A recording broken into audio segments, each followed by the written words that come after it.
What's up, story lovers? This is Pika Fiction. Get ready for today's incredible tale. What if Ash was protected by a humanoid Mewtwo who claimed him as her only master and lover? Don't forget to like this video and subscribe if you haven't already. Your support helps us bring more amazing stories to you. Alright, let's dive right in. Chapter 1, The Shadow That Chose Him. The Hydreigon hit the arena floor like a sack of wet concrete, and 12,000 people lost their minds. Ash didn't celebrate. He watched the dragon-type twitch once, twice, then go still, its three heads lolling in unconsciousness. Across the field, its trainer, a sharp-eyed woman named Lyra who'd torn through the Kalen bracket like a chainsaw, recalled her Pokemon with hands that were shaking. "Pikachu," Ash said quietly. Pikachu's cheeks stopped sparking. The little yellow monster hopped back from where he delivered the finishing blow, a perfectly timed volt tackle that had caught the Hydreigon mid-dragon pulse, threading a needle of electricity straight through the gap in its attack. It had looked reckless. It wasn't. Nothing Ash did in battle was reckless anymore. The semi-final match goes to Ash Ketchum of Pallet Town. The announcer's voice cracked with excitement over the stadium speakers. In a decisive 4-2 victory. He advances to tomorrow's final against. Ash tuned it out. He crossed the field to Lyra and extended his hand. She stared at it for a moment, jaw tight, pride warring with sportsmanship. Then she took it. "Your Hydreigon's levitate timing is the best I've seen," he told her. "You almost had me on that third switch. Almost doesn't get trophies." But her grip softened. "You read my nasty plot setup before I even called it. Your Hydreigon drops its left head's half an inch when it's pooling energy. Barely noticeable." Lyra pulled her hand back and stared at him. "I've been training with that Pokemon for 6 years and I never noticed that." Ash shrugged. "You're looking at the battle. I'm looking at the Pokemon." He walked off the field with Pikachu on his shoulder, the crowd's roar washing over him like weather. He used to live for that sound, the validation, the proof that he belonged among the best. Now it was just noise. Pleasant noise, but noise. The real thing, the thing that made his blood sing, was the battle itself. The chess match. The split-second reads. The trust between him and his team that turned 6 individual fighters into a single organism. He was 19 years old. He'd won championships in Kanto, Johto, Hoenn, Sinnoh, Unova, and Alola. He'd stood across from champions and elites and walked away victorious. The Kalen region was supposed to be his victory lap, a chance to test himself against a league system known for producing brutal, unorthodox trainers. It was living up to the hype. Lyra had been genuinely dangerous. Tomorrow's final would be worse. He was looking forward to it. The stadium tunnels were cooler, the crowd noise muffled by concrete. Ash walked with his hands in the pockets of his jacket, dark blue, no logos, no sponsorship patches despite a dozen standing offers. Pikachu rode his shoulder with the easy balance of a creature who'd been doing it for 9 years. "Pika," Pikachu said, ears twitching. "Yeah, I know." Ash glanced behind him. Nothing. Empty tunnel, fluorescent lights, the distant echo of the crowd filing out. "I feel it too." The watching. It had been happening for years now. Not constantly, just enough to keep him alert. A pressure at the edge of his awareness, like someone standing just outside his peripheral vision.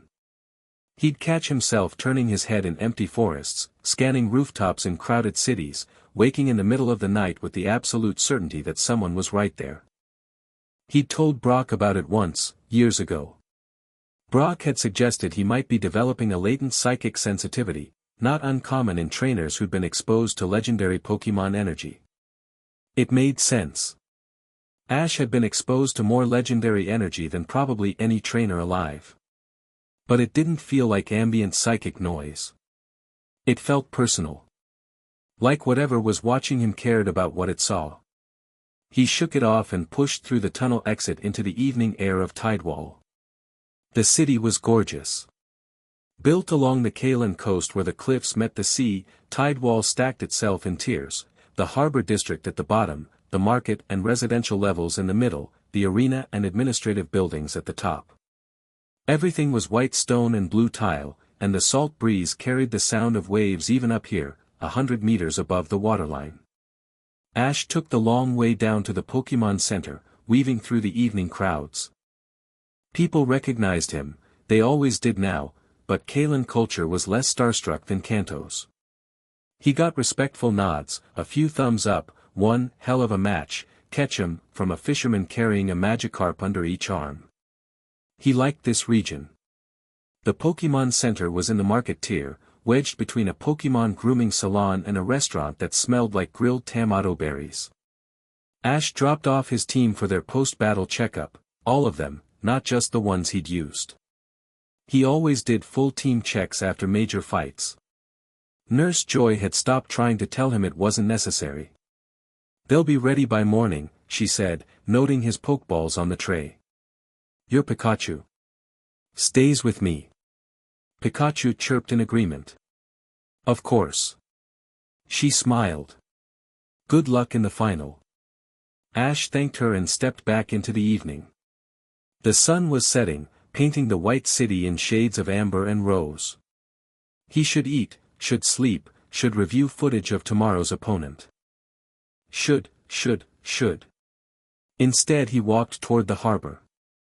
He did this sometimes, found the edge of whatever city or town or wilderness he was in and just stood there, looking out at whatever was beyond.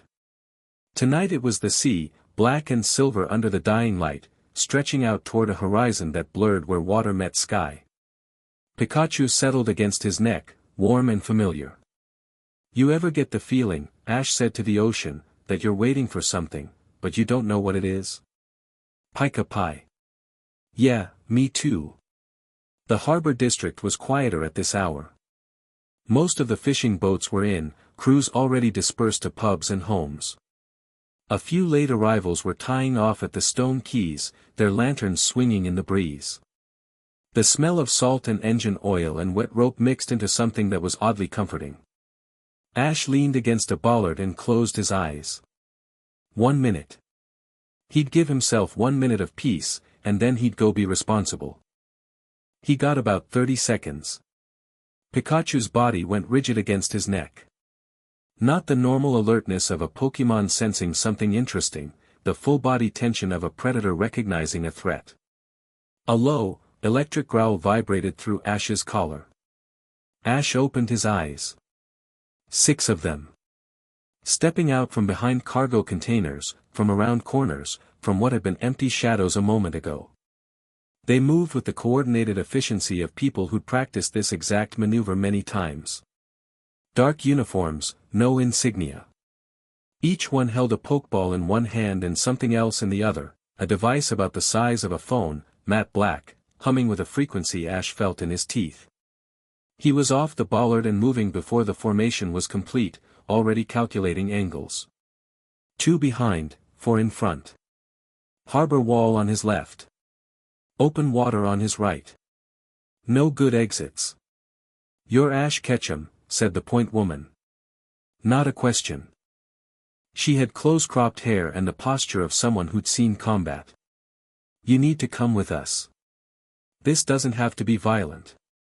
"It usually doesn't," Ash said. "But it usually is." "Who are you?" "That's above your clearance." "Everything's above my clearance." "I don't have clearance. I'm a Pokemon trainer." Something that might have been amusement crossed her face. "We know exactly what you are, Ketchum. And we know who's been following you. We want her." "Her." Ash filed that word away and kept his face neutral. "I don't know what you're talking about." "We think you do. But either way, you're coming with us." She raised the device in her hand. "These are psi suppression emitters. They disrupt the bond between trainer and Pokemon. Your Pikachu's going to feel very confused in about 3 seconds." She pressed something on the device, and all 6 of them activated theirs simultaneously. The effect was immediate and nauseating. Ash felt it like a migraine slamming into both temples, a wrongness, a static, a wall of psychic noise that scrambled the invisible thread connecting him to every Pokémon on his team. Pikachu staggered on his shoulder, sparks firing erratically, cheeks blazing hot. "Pika," the cry was pained. "Hold on, buddy." Ash steadied Pikachu with one hand, fighting through the disorientation. The rest of his team was at the Pokémon Center, so the suppression only had to work on Pikachu, but Pikachu was enough. Without Pikachu at full power, he was a 19-year-old kid against 6 trained operatives with military Pokémon. Bad odds. Not impossible odds. Pikachu, Thunder Wave. Widespread. Pikachu gritted through the pain and fired, not a targeted attack but a rippling carpet of electricity that raced across the wet stone of the harbor. 2 operatives leaped back. One didn't move fast enough and caught a jolt that locked her legs. The others released their Pokémon. A Bisharp. A Toxicroak. An Electivire. A Weevil. All of them wearing strange collar devices that glowed faintly red. Enhanced, Ash thought. Boosted somehow. Chemical or technological. The Bisharp moved first, closing the distance with a speed that no natural Bisharp should have had, blades gleaming. Ash threw himself sideways, pulling Pikachu with him. They hit the stone and rolled, Pikachu launching an iron tail at the Bisharp's legs in the same motion. It connected, but the Bisharp barely stumbled. Whatever those collars were doing, they'd cranked the Pokémon's physical resistance through the roof. Volt Tackle, Ash called, but Pikachu tried and the suppression field flared. The attack fizzled, electricity grounding out harmlessly. Pikachu cried out in frustration. Ash's mind raced. The suppressors worked by disrupting the trainer-Pokémon bond, the empathic link that let a trained Pokémon channel their abilities to their fullest. Without that link, Pikachu was still dangerous, but limited to instinct-level attacks. No complex combinations.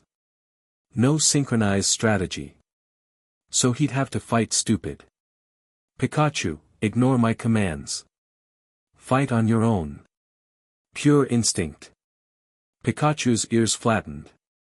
He understood. If the suppression was targeting their bond, then fighting independently, without the link, might bypass it. Pikachu launched off Ash's shoulder like a yellow bullet, electricity crackling wild and untamed. Without the bond shaping his power, Pikachu's attacks were rawer, less precise, but also less predictable. A thunderbolt slammed into the Toxicroak and actually sent it skidding. A quick attack blur bounced between the Weevil and the Bisharp, too fast for either to track. Ash used the chaos to move. He grabbed a length of mooring chain from the quay and swung it at the nearest operative, the one with the Electivire. The chain caught the suppression device and ripped it from the man's hands. It shattered on the stone. 5 emitters now. The field weakened slightly. Get the devices, the point woman barked. Forget the Pikachu, suppress the trainer. They rushed him. Ash was a lot of things, champion-level trainer, minor celebrity, relentless optimist. He was not a martial artist. But 9 years of traveling through dangerous wilderness, being attacked by criminal organizations, and occasionally fist-fighting people who were trying to hurt his Pokémon had given him a certain scrappy competence. He ducked under the first operative's grab, drove an elbow into the second stomach, and took a hit to the jaw from the third that rocked his vision sideways. He tasted copper. Pikachu screamed and an arc of wild electricity hit the third operative in the back, dropping her. 2 down. For standing. Pikachu was tiring, fighting without the bond was like running without lungs. Ash's jaw throbbed. The Electivire was closing in, fists crackling with stolen thunder. Last chance, catch him, the point woman said. She'd hung back, directing. Smart. We don't want to hurt you. You're not the target. You're hurting my Pikachu, Ash said, spitting blood. That makes you my target. He grabbed another device from a fallen operative's hand and crushed it under his boot. 4 emitters. The field weakened further, and Pikachu surged. A thunderbolt with real force behind it hammered the Weevil unconscious. But the Bisharp was on him in the next breath, blade arm whistling toward Pikachu's flank. Pikachu. The blade stopped. Not slowed. Not blocked. Stopped. Frozen in mid-swing as if the air itself had turned solid. The Bisharp made a confused, mechanical sound. Then it was flung backward so hard it left the ground, sailing 30 feet across the harbor to crash into a cargo container with enough force to dent the steel. It did not get up. Every remaining suppression device detonated simultaneously. Not malfunctioned, detonated. Shattered into component fragments that hung in the air for a suspended moment before dropping to the stone like metal rain. The operatives froze. Ash froze. Even Pikachu stopped mid-spark and stared. She was standing between Ash and the operatives. She hadn't been there a second ago, hadn't walked, hadn't appeared gradually. One instant, empty air. The next, her. Tall. That was the first thing Ash registered. Close to 6 feet, lean but not thin, built like a dancer or a fighter who valued speed over mass. She stood with her back to him, facing the remaining operatives, and the air around her shimmered with a faint violet distortion, like heat haze in a color that shouldn't exist. Silver-white hair fell past her shoulders, straight and fine, catching the harbor lights with an almost metallic sheen.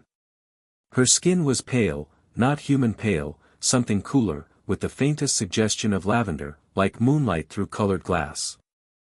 She wore dark clothes, simple, functional, as if she'd studied what humans wore and replicated it without caring about style. Her hands were at her sides, fingers slightly spread. The air around her fingertips rippled. "You've gotten careless, Ash."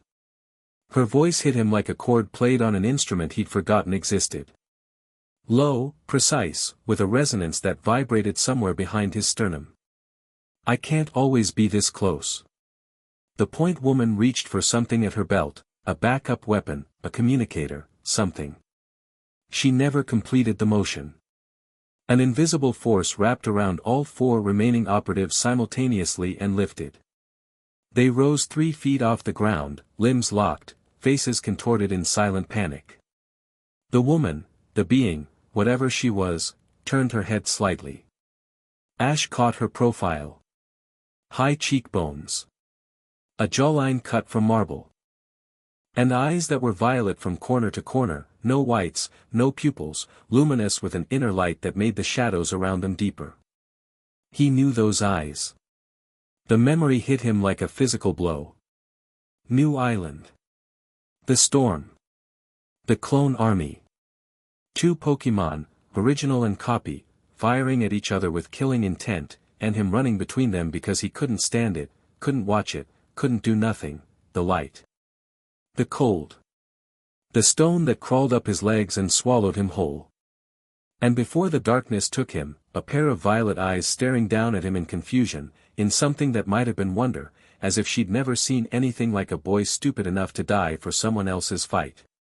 Mewtwo. She turned fully. Looking at him over her shoulder, those impossible eyes meeting his. Something passed through her expression, too fast for him to read, layered and complex. "You remember," she said. Not a question. There was an undercurrent of something raw in her voice. Relief. Hunger. Fear. "How could I, you look," he gestured vaguely at her entire body, which was extremely not how he remembered her looking. "What happened to you?" "Later." She turned back to the operatives. "Who sent you?" The point woman couldn't speak. She couldn't move her jaw. Mewtwo fixed that with a flicker of thought, unlocking the woman's mouth but nothing else. "Burn in," Mewtwo twitched a finger and the woman's jaw locked again. "I asked out of courtesy. I don't need your mouth for answers." Her eyes flared brighter. The point woman's face went slack, then contorted in something that looked like agony. After 4 seconds, Ash counted, Mewtwo released whatever she'd done. The woman gasped. The synthesis, Mewtwo said flatly. Organized. Well-funded. They've been tracking trainers connected to legendary Pokémon. She looked at Ash. You are their primary target. They want to study the resonance you carry, the imprint left by your encounters with legendary beings. A pause. They also want me. Badly. They can want, Ash said. Something flickered across her face. That raw thing again. What do we do with them? He asked, nodding at the suspended operatives. I could drop them in the ocean. Mew, the harbor is deep enough that they'd survive the fall. Probably. We're not dropping anyone in the ocean. She considered this. The police, then. How tedious.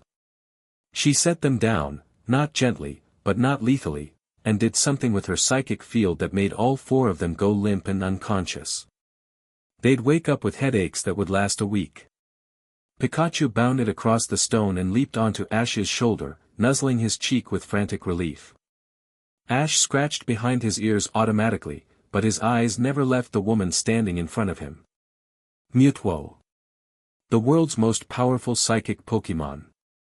Created in a lab, born in fury, nearly destroyed the world out of existential rage. He'd watched her fly away from New Island, wiping memories of everyone there, everyone except him, apparently. He'd seen her once more after that, briefly, in Johto. Then nothing for years. And now she was standing on a harbor in Kalen looking like that. You have questions, she said. About 50. I'll answer them. But not here. More will come. She stepped toward him and stopped about a foot away. This close, he could feel her psychic field, not oppressive, not the crushing pressure he remembered from New Island. More like standing near a bonfire. Warmth and energy and the awareness that what warmed you could also burn you to ash. Can you walk? She asked. Yeah. You're bleeding. He touched his jaw. The operative's punch had split his lip. It's nothing. She raised her hand toward his face, slowly, as if approaching something fragile. Her fingertip stopped an inch from his jaw. A warmth pulsed through his skin, and the pain vanished. When he touched his lip again, the split was closed. You didn't have to, I know. They looked at each other. The harbor lights reflected in her violet eyes like distant stars. Pikachu chirped from Ash's shoulder, breaking the moment with the efficiency of a Pokémon who'd been interrupting human emotional tension for 9 years. Right, Ash said. Let's go. They left the harbor with 4 unconscious operatives and several damaged Pokémon behind them. Ash called Officer Jenny on the way. Kalen's law enforcement was efficient, they'd handle the scene. He didn't mention Mewtwo. He said he'd been attacked and defended himself. Technically true. The woman who was also the world's most powerful psychic walked beside him through the lamplit streets of Tidewall's Market District, and no one looked twice at her. Ash realized after 2 blocks that she was projecting a psychic field, subtle, elegant, that made people's eyes slide past her without registering anything unusual. They saw a tall woman. Nothing more. Can we talk now? He asked. Your room at the Pokémon Center. How do you know where? Never mind. She almost smiled. Almost. Ash's room at the Pokémon Center was small and functional, a bed, a desk, a window overlooking the market tier. Pikachu hopped onto the desk and sat there watching them both with bright, alert eyes. Not anxious, Ash noticed. Curious. Pikachu wasn't afraid of her. That meant something. Pikachu's instincts about people and Pokémon were better than any psychic reading. If Pikachu felt safe, then on some fundamental level, she was safe. Mewtwo stood by the window, her back to the glass. She hadn't sat down. He wasn't sure she knew how to casually sit. Start from the beginning, Ash said, sitting on the edge of the bed. What happened to you? Why do you look like this? Why are you here? Those are 3 different beginnings. Pick one. She was quiet for a moment. When she spoke, her voice was different, still precise, still resonant, but stripped of the controlled authority she'd shown at the harbor. Roar. After Giotto, I disappeared. I took my clones to a place where no one would find us. We lived there for 2 years. They were, content. Simple in their desires. I was not.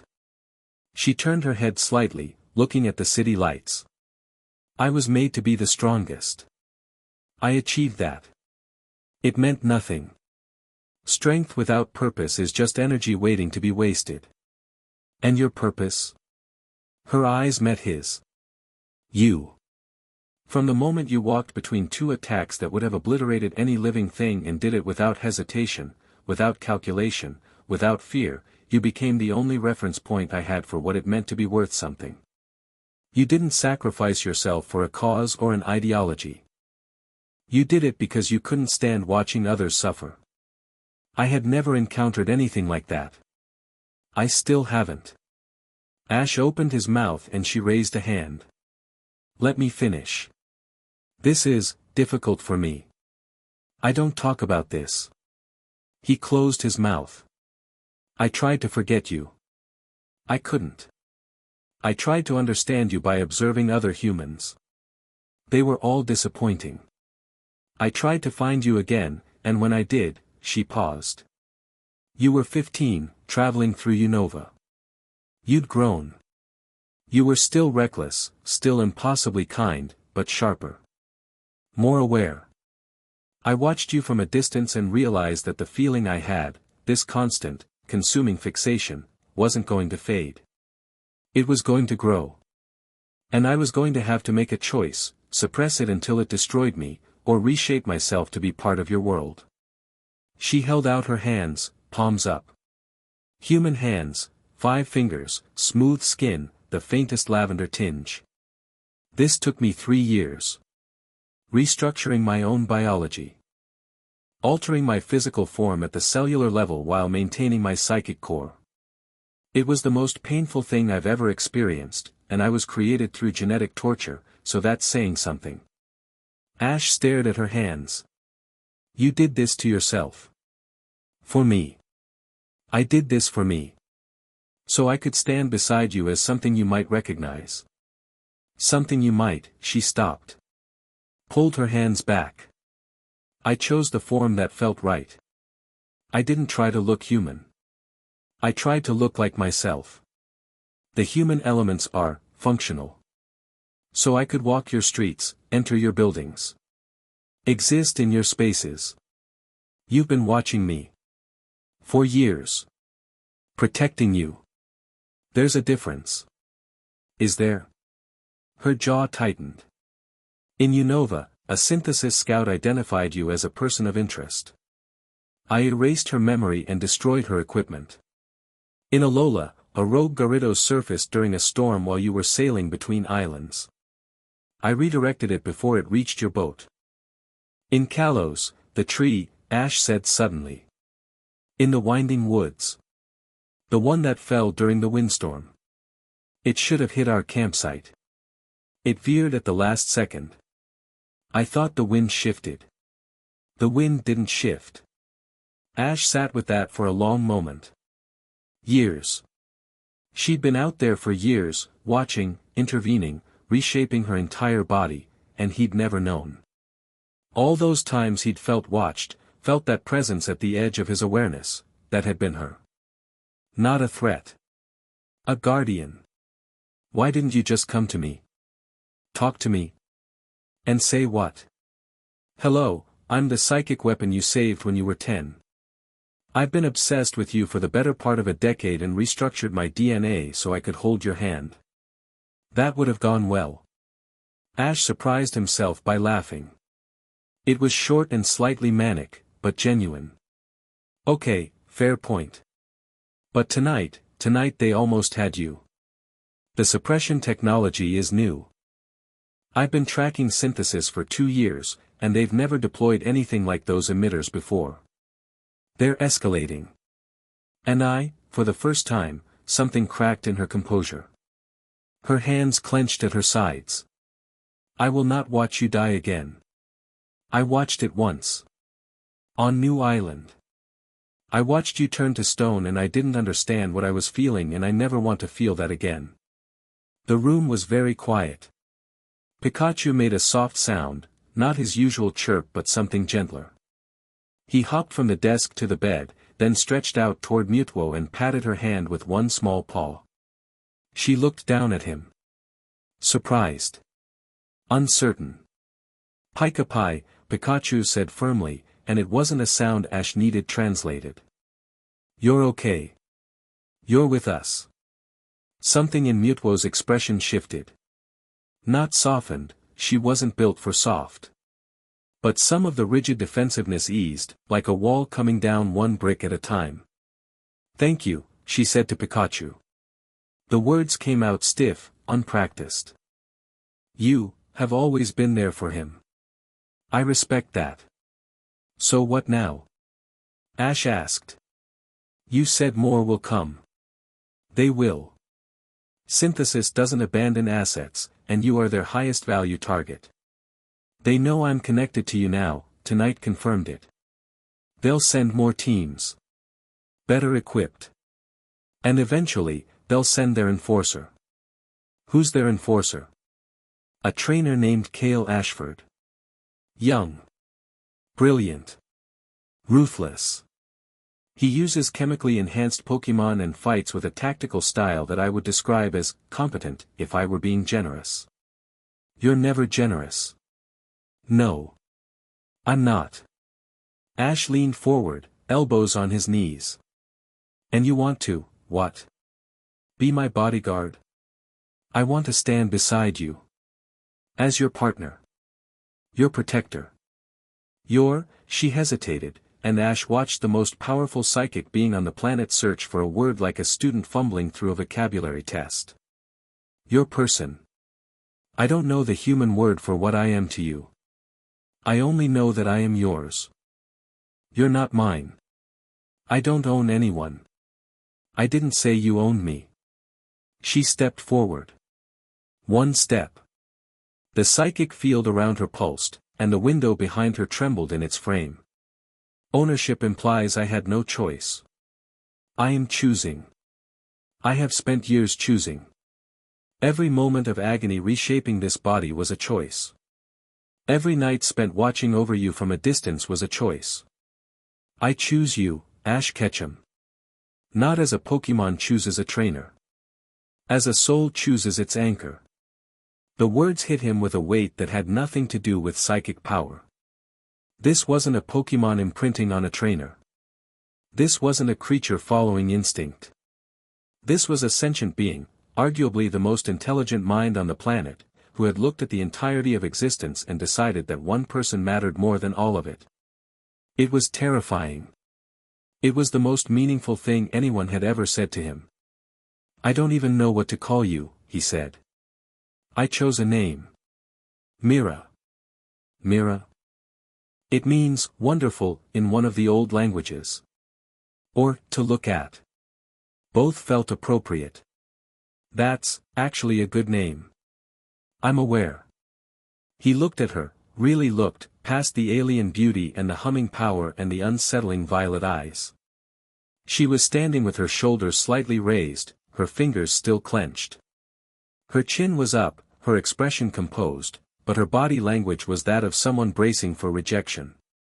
She'd just laid herself bare in a way that probably went against every instinct she had, and she was waiting for him to respond with the coiled tension of a being who could obliterate the building but couldn't control whether he said yes or no.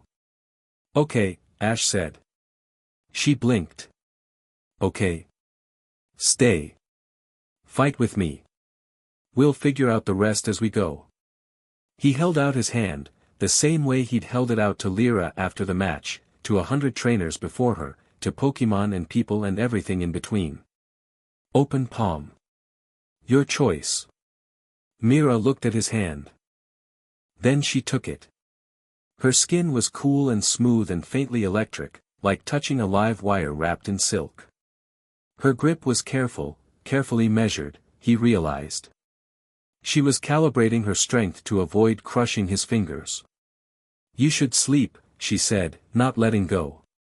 Your final match is tomorrow. You going to watch? I always watch. He let go of her hand, and she withdrew hers slowly, curling her fingers as if holding on to the sensation. There's only one bed, he said, then immediately wished he hadn't because the look she gave him could have powered the city's electrical grid. I don't sleep, she said. I'll be outside. You can stay in, I'll be outside. She moved to the window, opened it with a thought, and stepped onto the narrow ledge beyond. The night air rushed in, carrying salt and the distant sound of waves. She looked back at him. If anything approaches within 300 meters of this building with hostile intent, I will know. Sleep, Ash. She closed the window behind her. Through the glass, he could see her silhouette against the night sky, tall, still, watchful. Pikachu curled up on the pillow beside his head and gave him a look that very clearly said so that just happened. Yeah, buddy, Ash murmured, staring at the ceiling. It sure did. Sleep took him faster than he expected. No dreams. For the first time in months, the feeling of being watched didn't keep him up. It helped him fall asleep. Morning came with sunlight, salt air, and the smell of coffee. Ash opened his eyes to find a paper cup of black coffee sitting on his bedside table, still steaming. The window was closed. Mira was nowhere in sight. He sat up, took the coffee, and found a napkin underneath it with a handwritten note in precise, angular script. The vendor 3 streets east makes the best coffee in Tidewall. I sampled 7 locations. You're welcome. I'll be nearby. Ha, Ash said, and drank the coffee. It was exceptional. He showered, dressed, collected his team from Nurse Joy, all fully recovered, Pokeballs warm with their occupants' energy, and walked out of the Pokemon Center into a perfect Tidewall morning.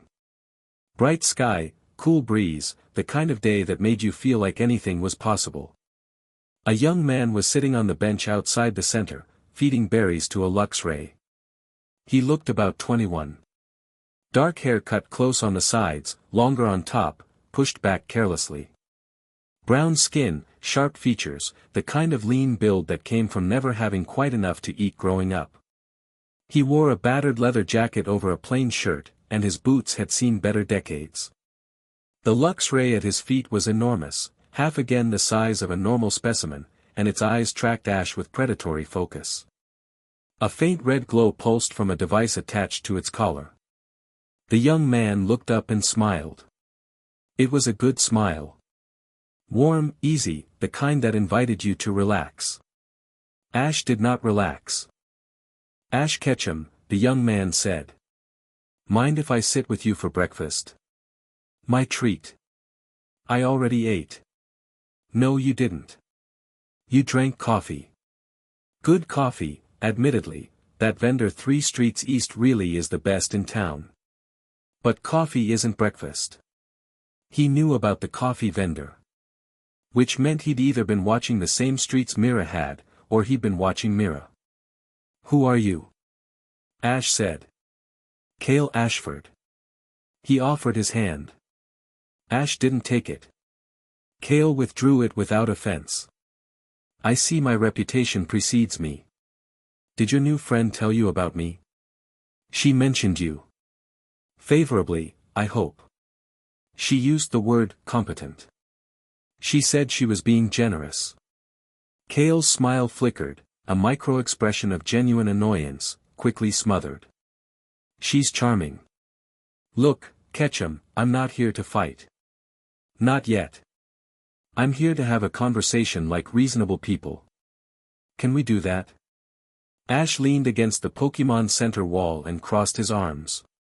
Talk. Kale leaned back on the bench, one arm draped over the backrest. Casual. Calculated. The organization I work for, you've met some of our less diplomatic representatives. Last night was unfortunate. Heavy-handed. Not how I would have done it. How would you have done it? This. A conversation. An explanation. An offer. What offer? We want to study the resonance signature you carry. Years of exposure to legendary Pokémon energy have left an imprint on you, psychic, oral, maybe even genetic. We want to understand it. In exchange, we're prepared to offer you resources, protection, information about threats you don't even know exist yet. And Mira?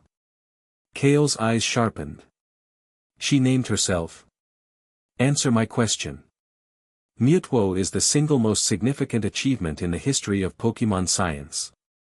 She represents the successful bridging of the gap between species, proof that the boundaries we've always accepted as absolute are, in fact, permeable. Dr. Voss doesn't want to cage her. She wants to learn from her. There's a difference. There usually isn't. Kale sat forward, and the casual mask dropped slightly. Look, I get it. You've dealt with Team Rocket, Team Galactic, Team Plasma, every flavor of psychopath who slaps a logo on a uniform and tries to use Pokémon as weapons. I'm telling you, synthesis isn't that. Voss is a scientist, not a warlord. Scientists created Mewtwo in a lab and tortured her into existence. Forgive me if I'm not reassured by the job title. Something moved through Kale's expression, surprise, maybe. Recognition. He studied Ash for a long moment. You actually care about her. Not as a tool or an asset. You care. She's a person. She's the most dangerous entity on the planet. Those aren't mutually exclusive. Kale stood. The Lux Ray rose with him, massive and crackling with restrained electricity. I'm going to be straight with you, Ketchum, because I actually respect what you've accomplished as a trainer. Synthesis is going to get what it wants. Voss is not the kind of woman who accepts no. If you cooperate, this stays civilized. If you don't, you'll make it uncivilized. I'll make it competitive. He pulled a pokeball from his jacket. I've watched your semi-final match. Impressive. You read Pokémon like they're speaking a language only you can hear. I want to see if that holds up against someone who fights to win, not to perform. I wasn't performing. Then prove it. Battle me. Right now. Full 6-on-6. If you win, I walk away and report to Voss that you're not worth the trouble. If I win, you agree to one meeting with Dr. Voss.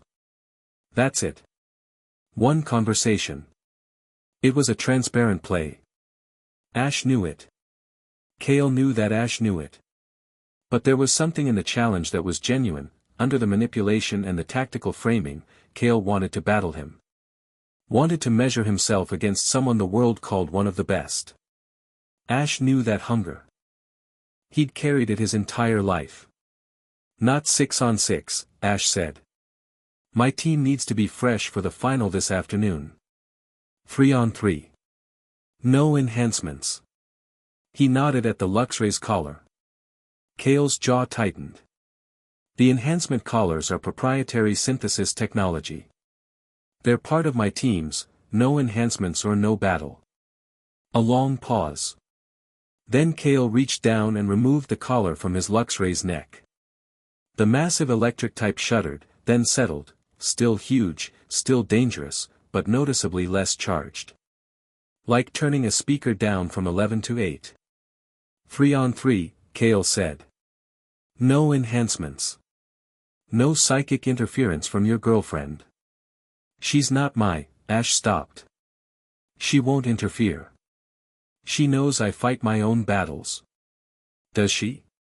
She didn't seem to last night. Last night wasn't a battle. It was an ambush. There's a difference. Kale acknowledged that with a nod. The square behind the center. 2 minutes. He walked off, Luxray padding beside him, and Ash watched him go.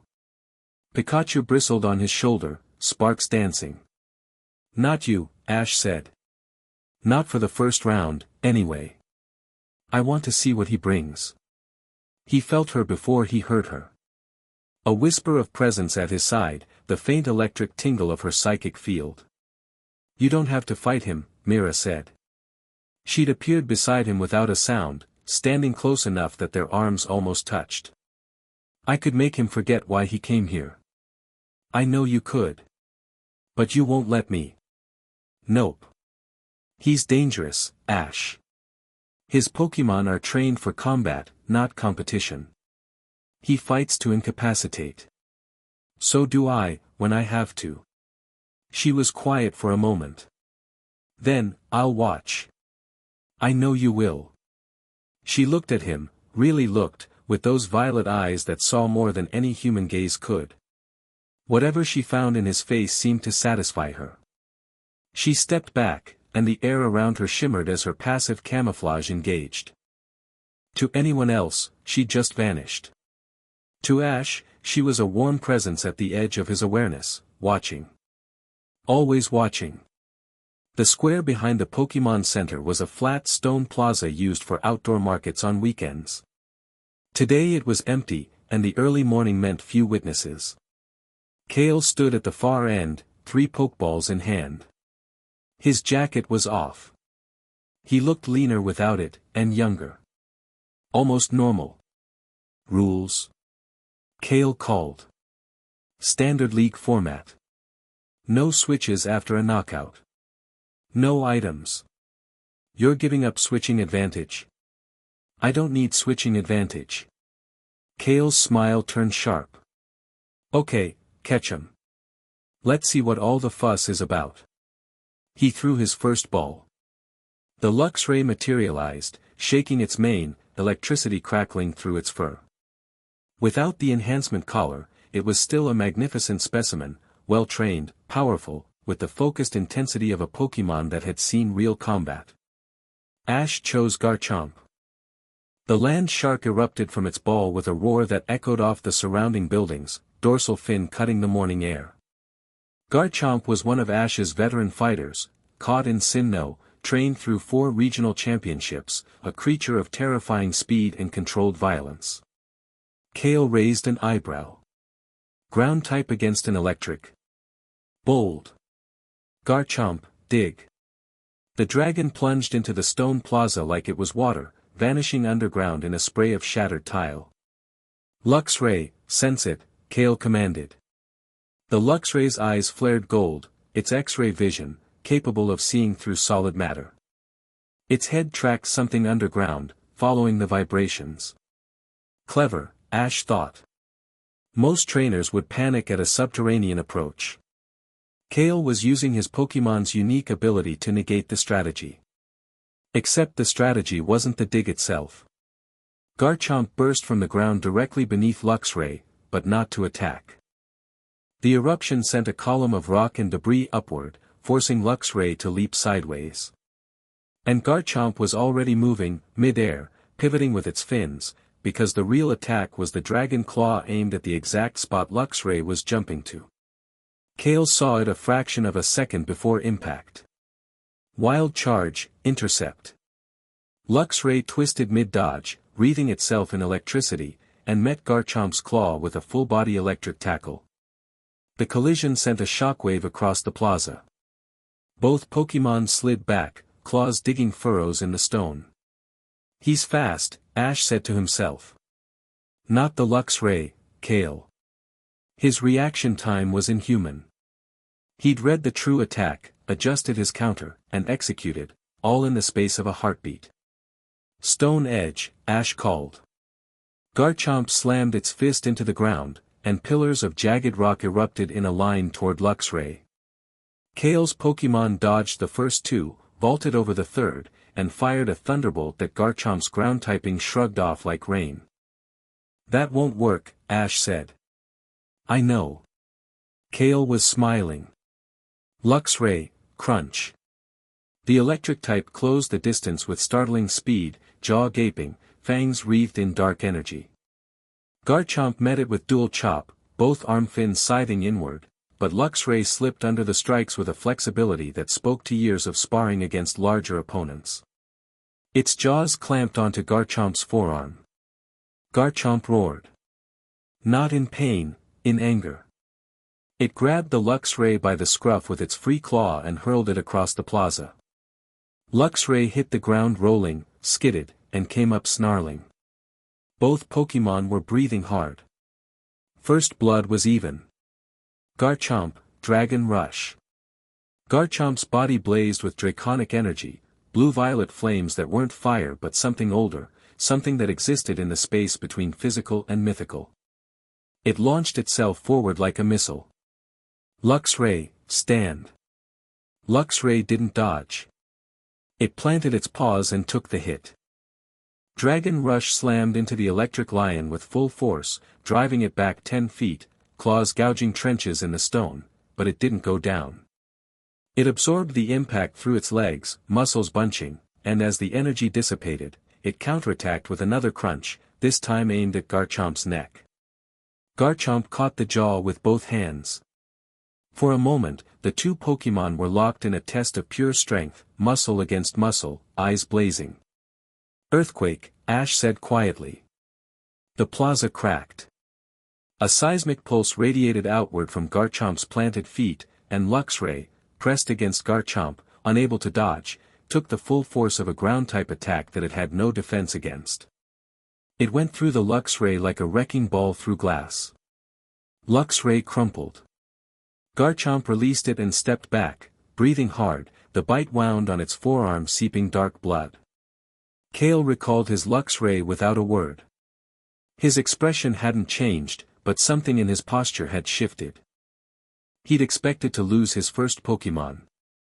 He'd been testing Ash's response patterns. Smart. Dangerous. Sizer, Kale said, and the steel type materialized in a flash of red light. It was a beautiful specimen, polished crimson armor, pincers like industrial shears, moving with the oiled precision of a machine. Without the enhancement collar, it was still blindingly fast. Garchomp, return, Ash said. The dragon vanished into its ball. He'd taken damage, and Sizer's bullet punch could exploit the injury. Infernape. The firefighting type burst onto the field with a whoop, crown of flames blazing, fists already raised. Infernape bounced on its feet, eyes locked on the Sizer with the eager intensity of a fighter who loved a good matchup. Bullet punch, Kale said immediately. Sizer blurred. The enhanced priority move made it functionally invisible for a fraction of a second, a crimson streak aimed at Infernape's chest. Mach punch. Infernape's own priority move met Sizer's mid-strike. Fist hit Pinsir with a crack that sounded like thunder. Both Pokémon rebounded, and for 3 seconds they traded blows at a speed that turned the air between them into a continuous percussion of impacts. Mach punch, bullet punch, Mach punch, bullet punch, a blinding exchange of hyperfast strikes. Infernape was stronger. Sizer was more precise. They were dead even. Flare Blitz, Ash called. Infernape erupted. Its entire body became a column of fire, white-hot at the core, and it crashed into Sizer with devastating force. Steel melted at the contact points. Sizer shrieked, a metallic, grinding sound, and was flung backward, armor scorched, one pincer visibly warped. But it landed on its feet. And it was moving before Infernape recovered from the recoil damage. X-Scissor, Kale said.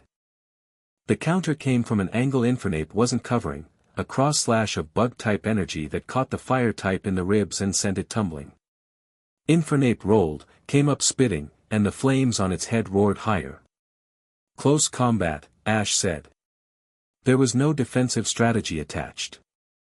No setup, no maneuvering. Just violence. Infernape threw itself at Sizer with every ounce of fighting spirit it had, fists and feet and knees and elbows, a whirlwind of hits that hammered the steel type from every direction. Sizer blocked what it could. It blocked about half.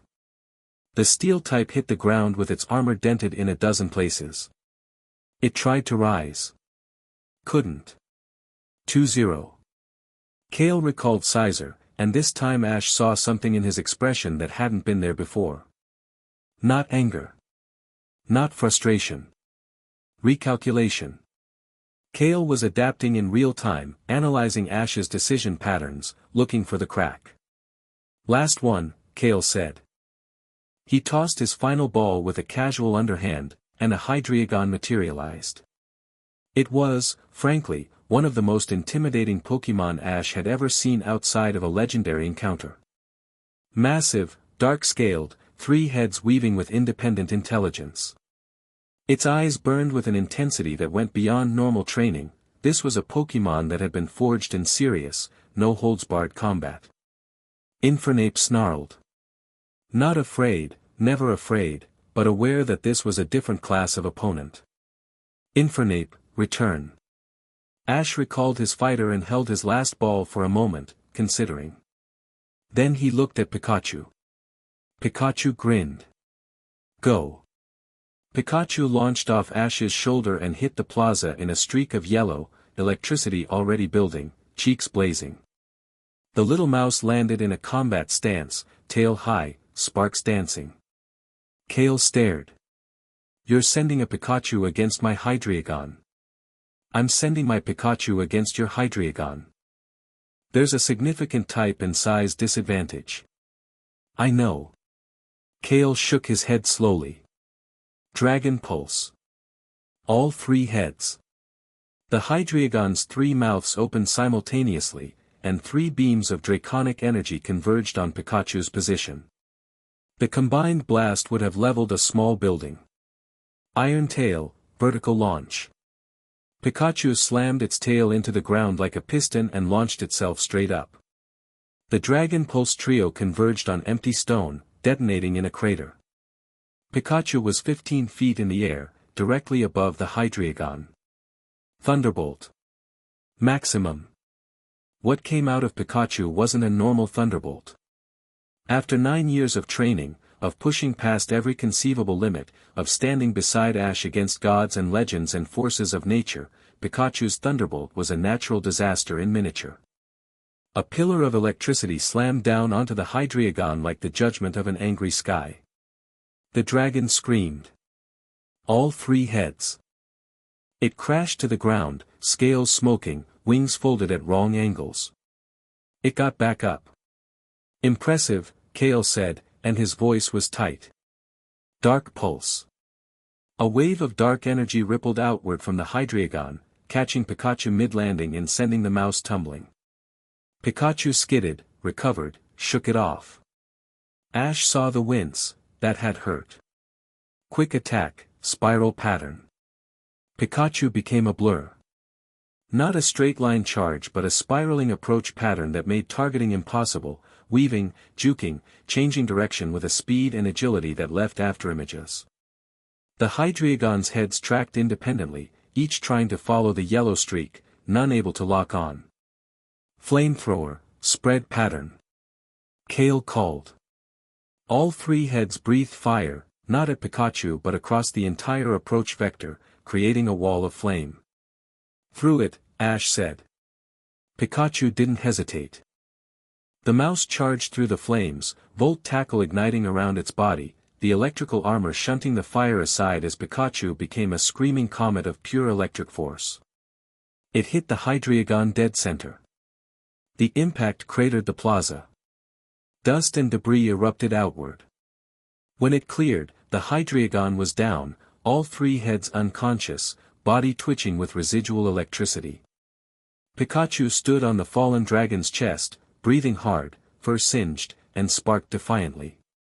Kale recalled his Hydreigon. He stood across the ruined plaza, 3 empty Pokeballs in his hands, and looked at Ash for a long time. You read my Hydreigon's tracking pattern on the first exchange, he said. You knew it tracked heads independently and couldn't coordinate on a spiral approach. It dropped its center head a fraction when the outer heads diverged. Coordination gap.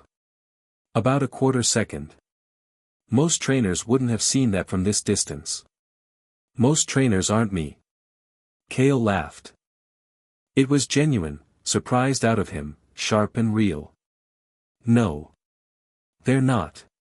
He pocketed his Pokeballs and put his jacket back on. You win, Ketchum. I'll tell Voss you're not worth the trouble. You'll be lying. Obviously. But it'll buy you time. He started walking, then stopped. A word of advice, for whatever it's worth. Voss doesn't give up. And what she's building, it's bigger than you think. Bigger than a few enhanced Pokemon and some genetic research.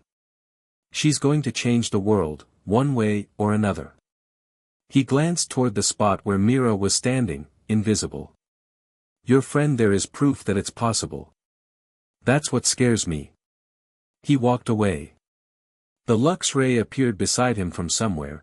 Kale must have had it watching from a concealed position the entire time, a backup plan he'd never needed to use. Smart. Dangerous. Ash recalled Pikachu to his shoulder and scratched behind his ears. You okay? Pika. Fine. Can we eat now? Yeah, buddy. Let's eat. Mira shimmered into visibility beside him as they walked away from the ruined plaza. She was staring after Kale with an expression that mixed contempt with something grudging. He's skilled, she admitted, as if the words were being extracted under duress. He's more than skilled. He adapted mid-battle faster than anyone I've fought since Cynthia. You still won. Barely. His Hydreigon almost had Pikachu with that dark pulse. It didn't. She said it with absolute certainty. Pikachu would not have fallen. Not while you were watching. Ash looked at her sideways. She wasn't being hyperbolic. She genuinely believed that his presence, his attention, his belief, made Pikachu stronger. Given that she was a being who existed partly in the psychic dimension, where belief and will had tangible force, maybe she was right. You were going to step in if I lost, he said. No. I was going to step in if he tried to take you. There's a difference. You keep saying that. Because it keeps being true. They found a cafe on the market tier and sat outside. Ash ordered breakfast, eggs, toast, grilled tomato berries, juice. Mira ordered coffee. Black. She held the cup in both hands and drank it with the focused intensity of a scholar studying a primary source. You like coffee, Ash observed. It's bitter and energizing and serves no nutritional purpose for me. It's completely irrational. She took another sip. I enjoy it immensely. Pikachu ate a bottle of ketchup. Some things never changed. Tell me more about synthesis, Ash said between bites. Mira set her cup down. Their leader is Dr. Alara Voss. She was a junior researcher on the original Mewtwo project, my project. She was 20 when they created me. She survived the destruction of New Island. I didn't know anyone survived that. 3 people did. 2 died in the following years, unrelated causes. Voss lived and spent the next decade building synthesis. Her core thesis is that the separation between human and Pokemon is artificial, a construct maintained by cultural and biological barriers that can be broken. That's not entirely wrong, Ash said carefully. Mira looked at him sharply. Explain. The bond between trainers and Pokemon is real. I feel it. You know I feel it, that's what the suppression devices were targeting. If that bond exists, then the wall between species isn't as absolute as people think. Where Voss goes wrong is forcing it. What happened to you, what they did to create you, wasn't bridging a gap. It was ripping one open. Mira was quiet for a moment. You have a more nuanced understanding of this than I expected. I've had 9 years to think about it. Most humans don't think about it at all. Most humans haven't watched a Mewtwo be born. Her fingers tightened on the coffee cup. Not from anger, from the memory. He could see it in her eyes, the shadow of New Island, the moment of her creation. Pain and rage and confusion and a tiny, impossible spark of something she hadn't understood until years later. Voss's methods are escalating, Mira continued, pulling herself back to the present. She's not just studying the human-Pokemon boundary anymore. She's breaking it actively. Forced genetic mergers. Pokemon DNA spliced into human subjects. Human neural patterns imprinted on Pokemon. The enhancement collars on Kale's Pokemon.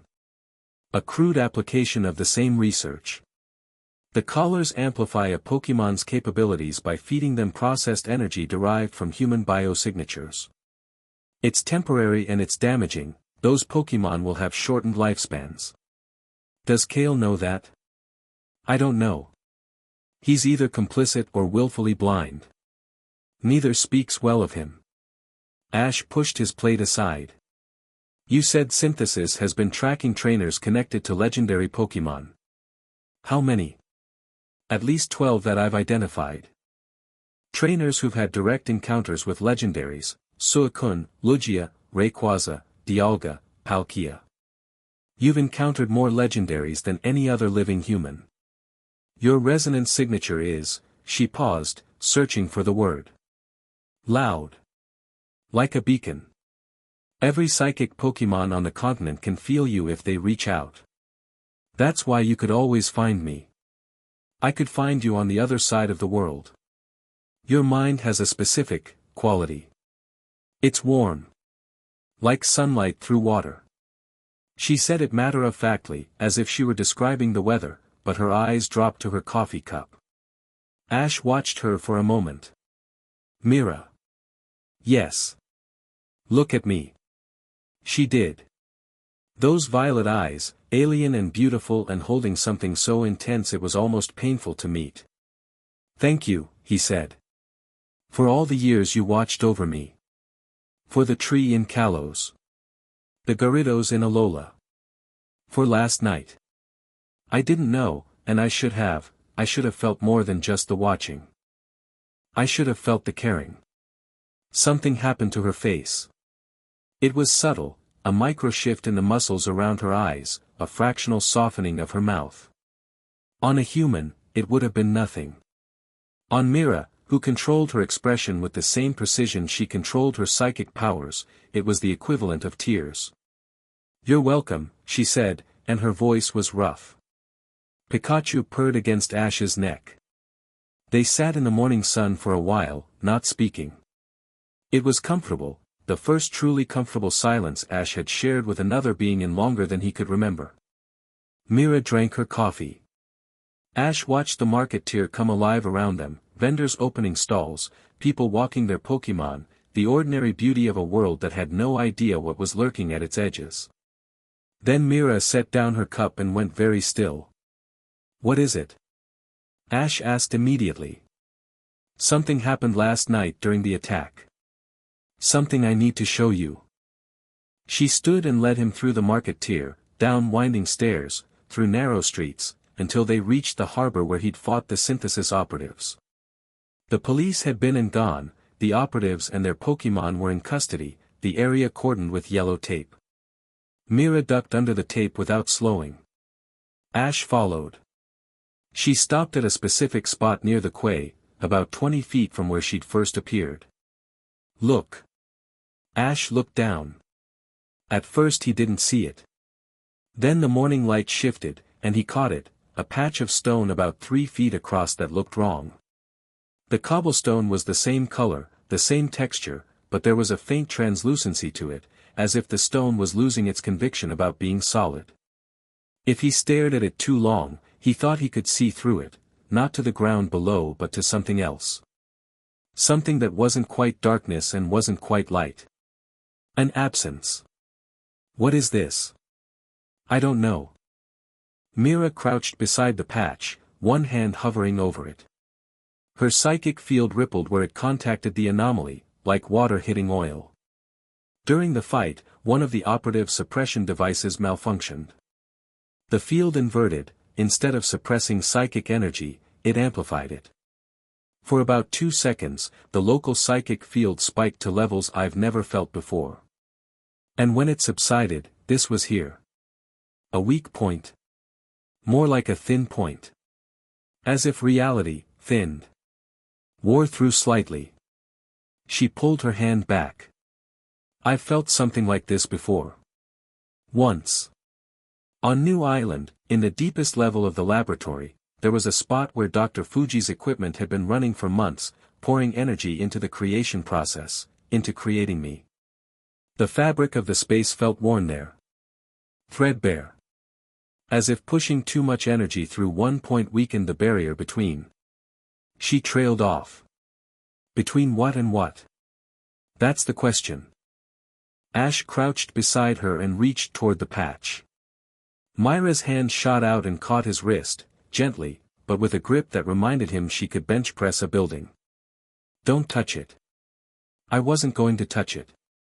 I was going to, you were going to touch it. I know you. You have the self-preservation instincts of a Magikarp on land. That's harsh. It's accurate. But she released his wrist, and her fingers lingered for a moment against his skin before withdrawing. Ash studied the patch.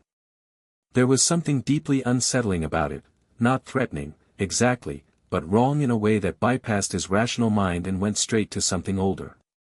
A lizard brain alarm bell that said this should not be here. Could Synthesis's technology be causing this? He asked. Their suppression fields operate on psychic frequencies.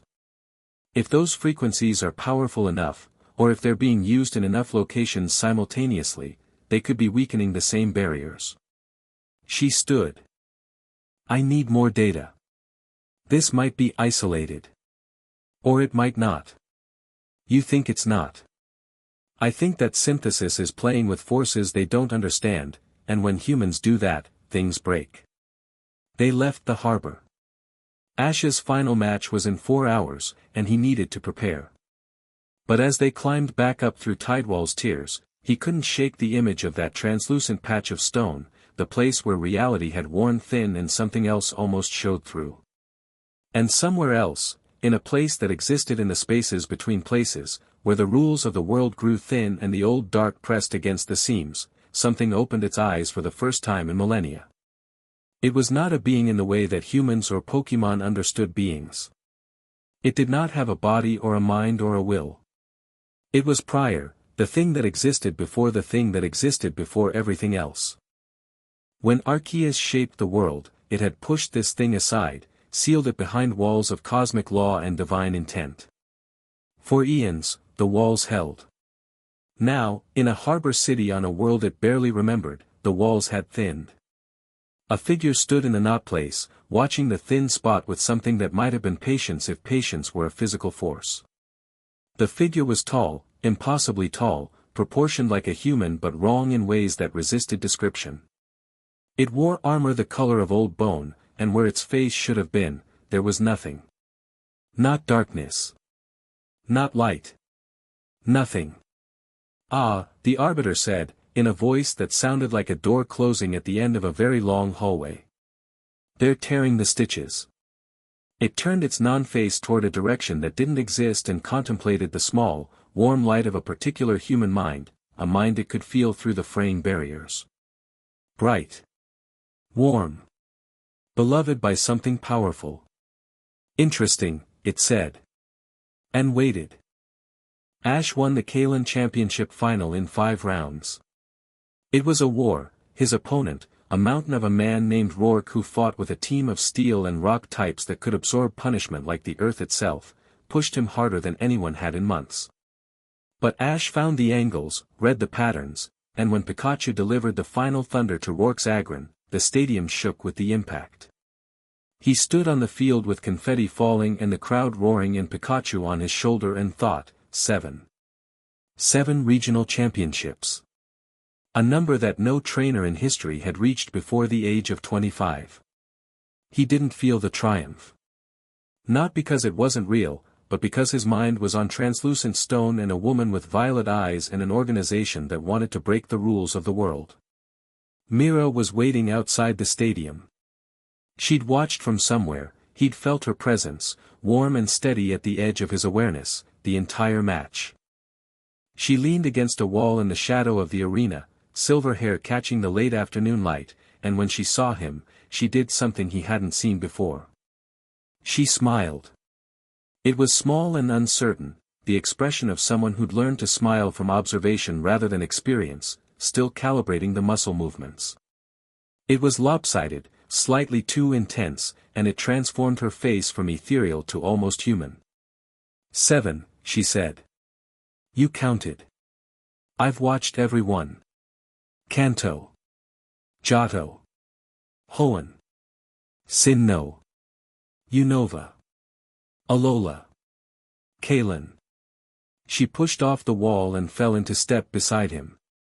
The Hoenn final was the most impressive.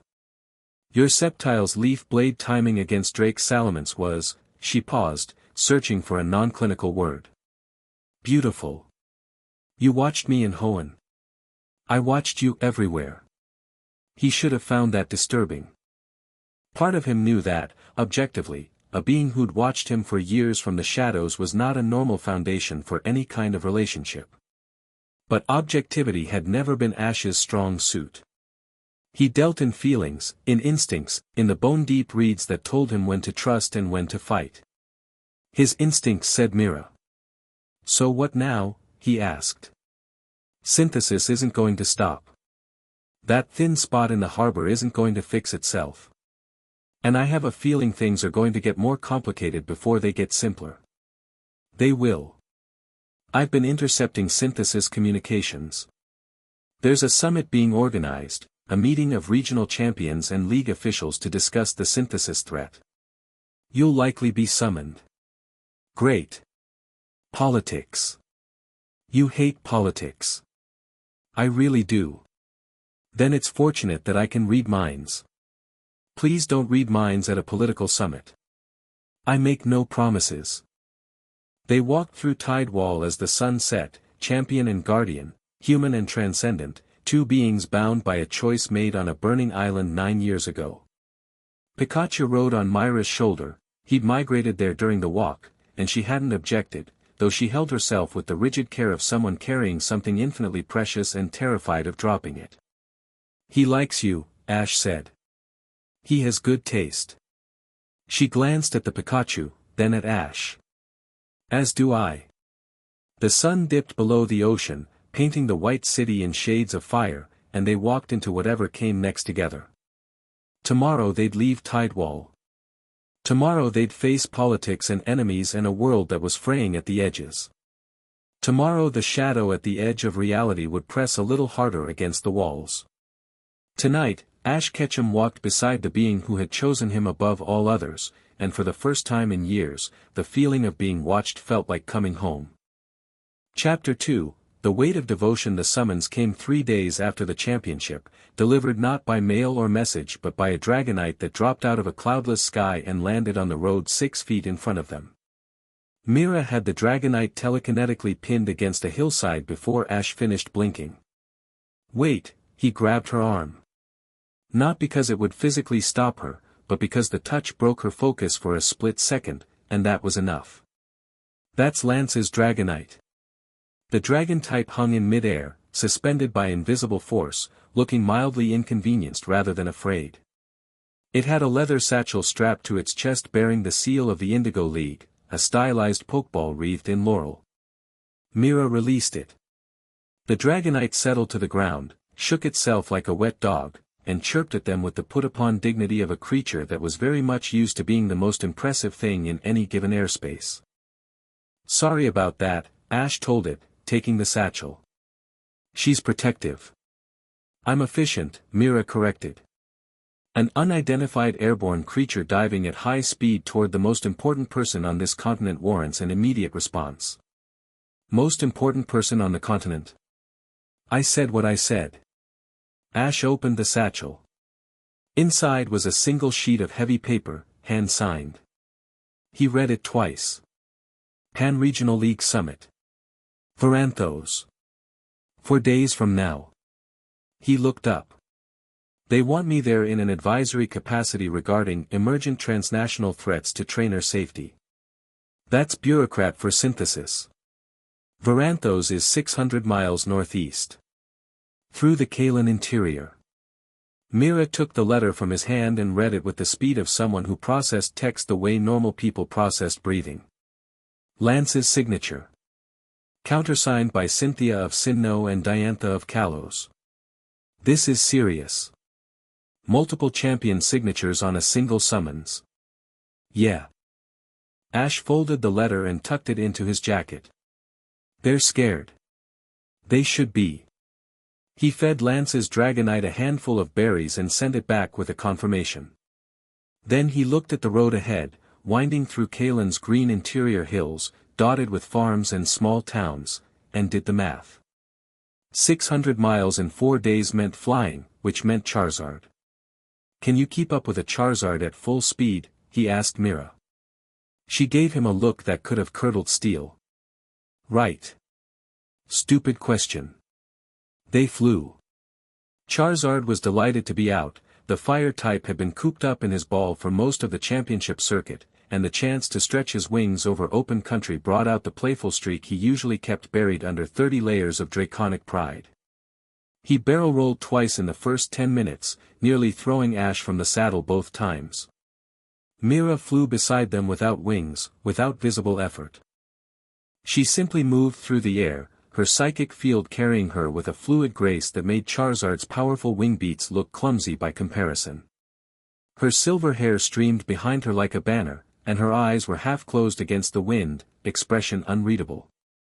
At one point, Charizard tried to outpace her. He tucked his wings and dove, picking up speed, flames trailing from his tail.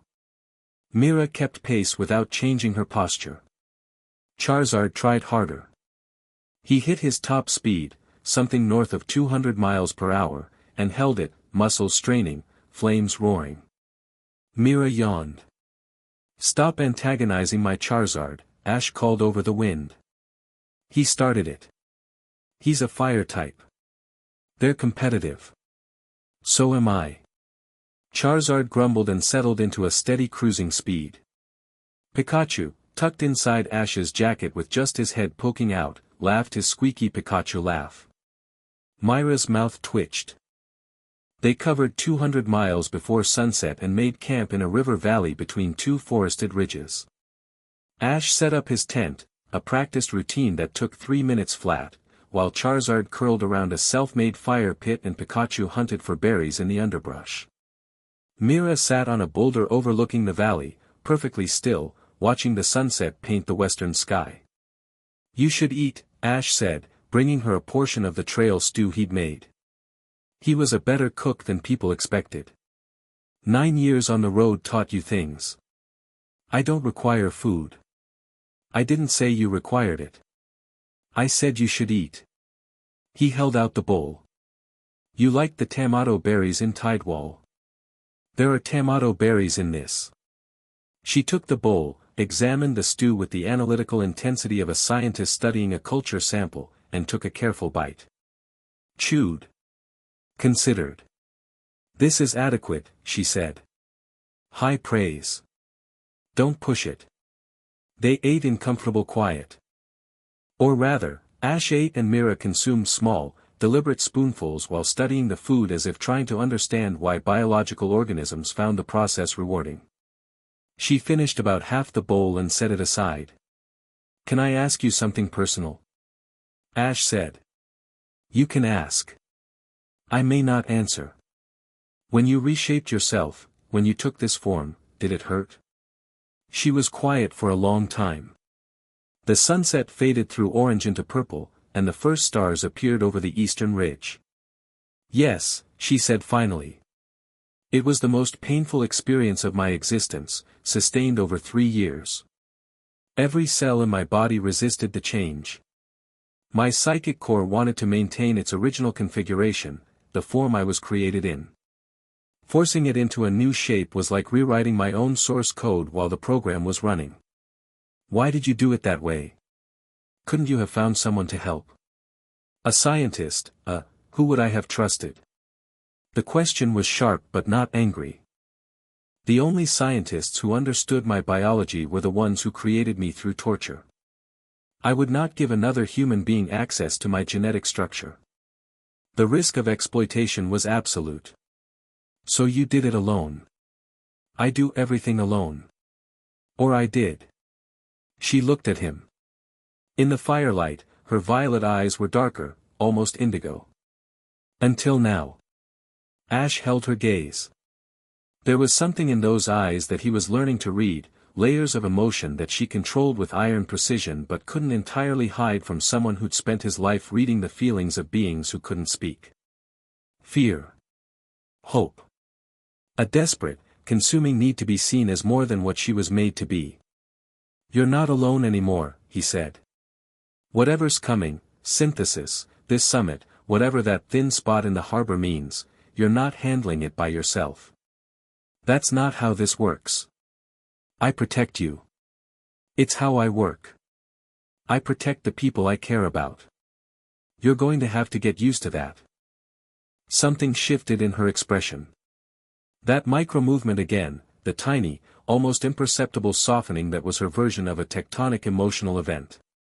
She turned back to the sunset, and after a moment, very quietly, she said, "I'm not used to being cared about.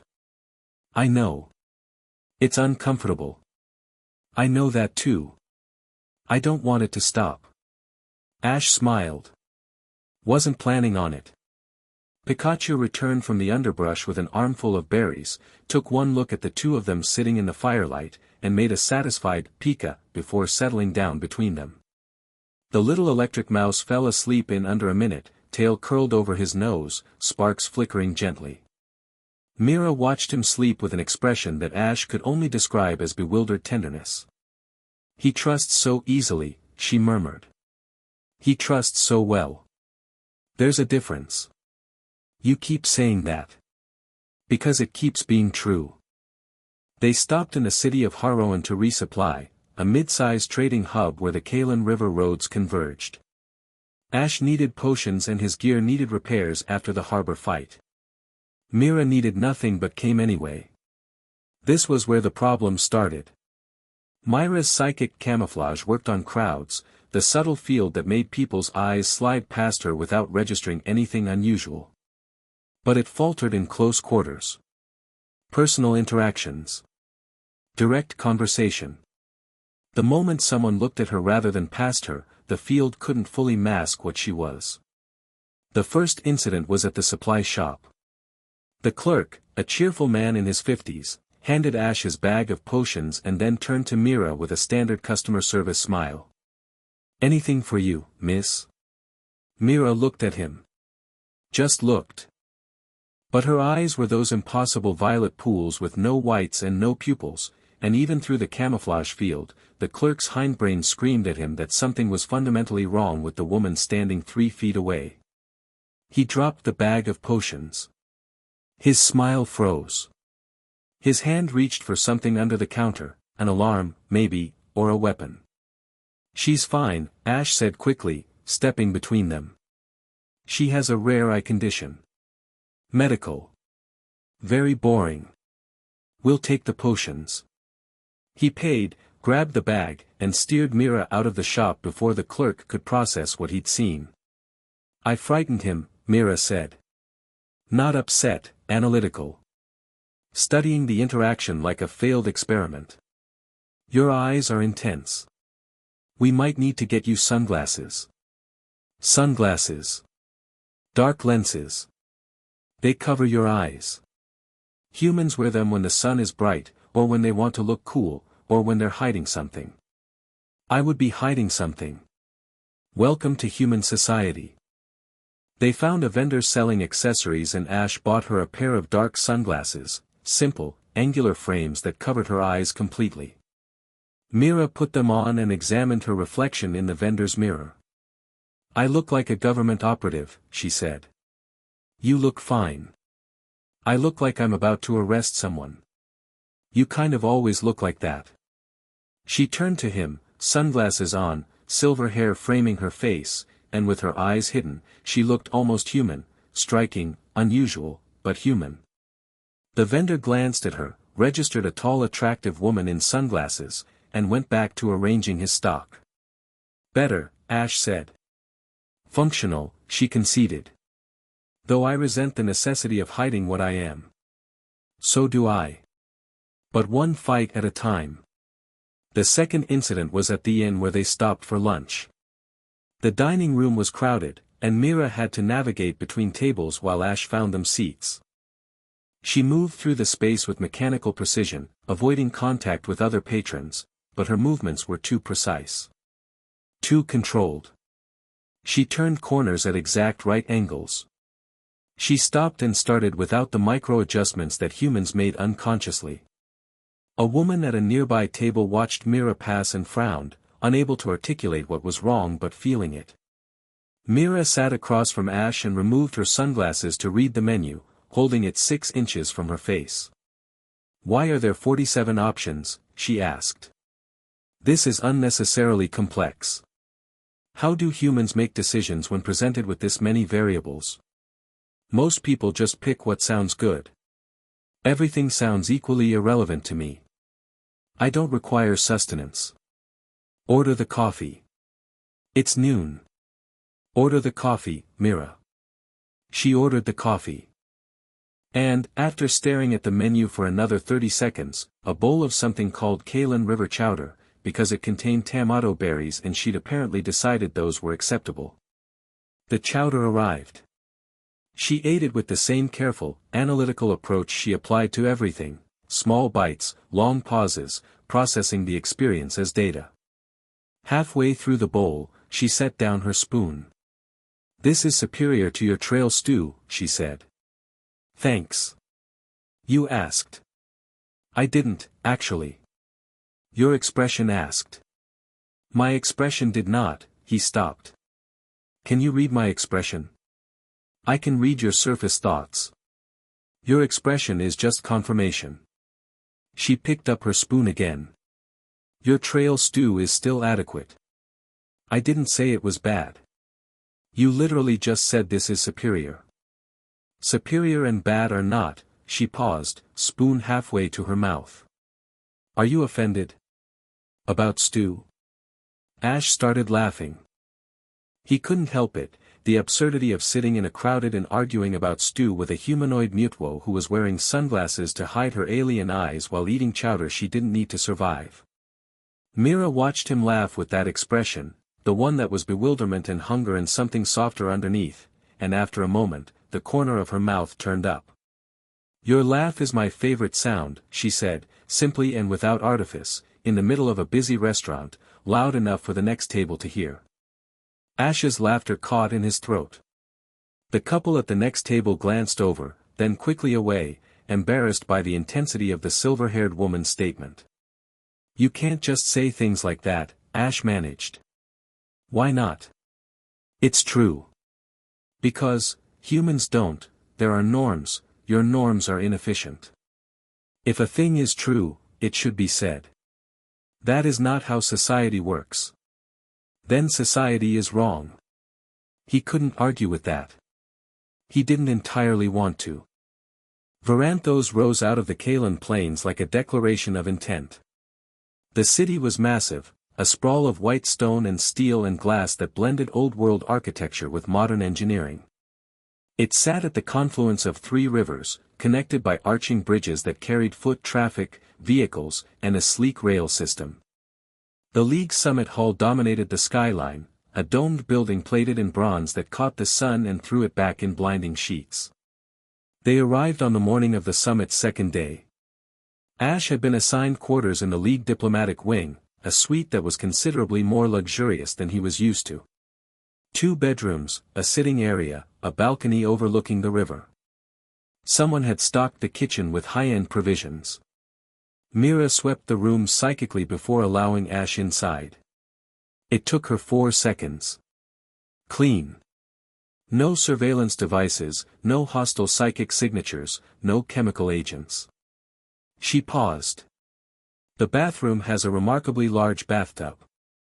Noted. "I've never used a bathtub." Also noted. She looked at him. Even through the sunglasses, he felt the weight of that gaze. "I'm going to use the bathtub. You don't need to announce it. I'm establishing territory." Ash unpacked while the sound of running water came from the bathroom, accompanied by a long silence, and then a startled psychic pulse that rattled every window in the suite. He ran to the bathroom door. "Are you okay? The water is hot." That's what bathwater is." I'm aware of the concept. The reality is different from the concept. A pause. I understand now why humans do this. This is exceptional. Ash leaned his forehead against the door and grinned. Glad you're enjoying yourself. Go away. I'm establishing territory. He went away. The summit began at noon. Ash dressed in the closest thing he had to formal wear, dark pants, a clean shirt, his championship jacket. He'd been to league events before, but never anything at this scale. The hall was packed with regional champions, Elite Four members, gym leaders, league officials, and enough political aides to staff a small government. Mira walked beside him in her sunglasses, wearing the same dark functional clothing she always wore. She'd done something with her hair, pulled it back, which made her features sharper, more severe. She looked like a bodyguard. An extremely tall, extremely intimidating bodyguard who made everyone in a 10-foot radius instinctively step aside. Don't read anyone's mind, Ash murmured as they entered the main hall. Define, read.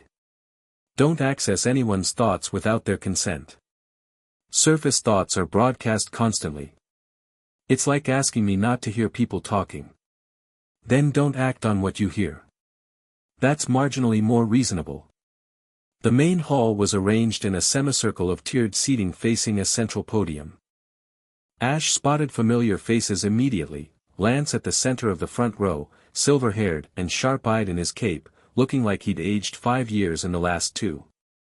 Cynthia several seats down, blonde and composed, her Garchomp's pokeball visible at her hip. Diantha of Kalos, elegant even in this setting. Stephen Stone of Hoenn, quiet and watchful. And others he didn't know, league officials from regions he'd never visited, military advisors, researchers. The room hummed with the particular energy of powerful people who were frightened and trying not to show it. Lance spotted Ash and waved him over. As Ash approached the front row, conversations dimmed. People stared, at him, at Mira, at the space between them that crackled with something invisible but palpable. Ash. Lance clasped his hand firmly. His eyes flickered to Mira and stayed there for a beat too long. Thank you for coming. I know this isn't your usual arena. Arenas are arenas. What's the situation? Worse than we thought. Synthesis has cells in 7 regions. They've abducted 32 trainers in the last 6 months, all with documented legendary Pokémon encounters. We've confirmed they're conducting forced genetic experiments. 32. Ash's jaw tightened. That's more than emergent threat. That's a war. Which is why we're here. We need a unified response, and half the people in this room can't agree on what unified means. Lance glanced at Mira again. Your companion. Is she? Her name is Mira. She's with me. Lance was a diplomat as well as a champion. He didn't push. But the questions were visible behind his eyes, filed away for later. Ash and Mira took seats in the second row. The summit began with a series of briefings, intelligence reports on synthesis activities, threat assessments, casualty projections. Ash listened carefully, correlating what the officials presented with what Mira had told him. The briefings were incomplete. They knew about the abductions, the enhanced Pokémon, the genetic research. They didn't know about the thin spots. They didn't know about the suppression technology. And they sure as hell didn't know about whatever Mira had sensed in the harbor, the thing pressing against the walls of reality. Ash filed that away too. He'd share it when the time was right. Not yet. The political fractures revealed themselves within the first hour. A league official from the Galar region, a thin man with careful hands named Director Harmond, proposed opening diplomatic channels with synthesis. His argument was measured and well-rehearsed. Voss's research, properly regulated, could yield breakthroughs in Pokémon medicine, trainer bonding, and cross-species communication.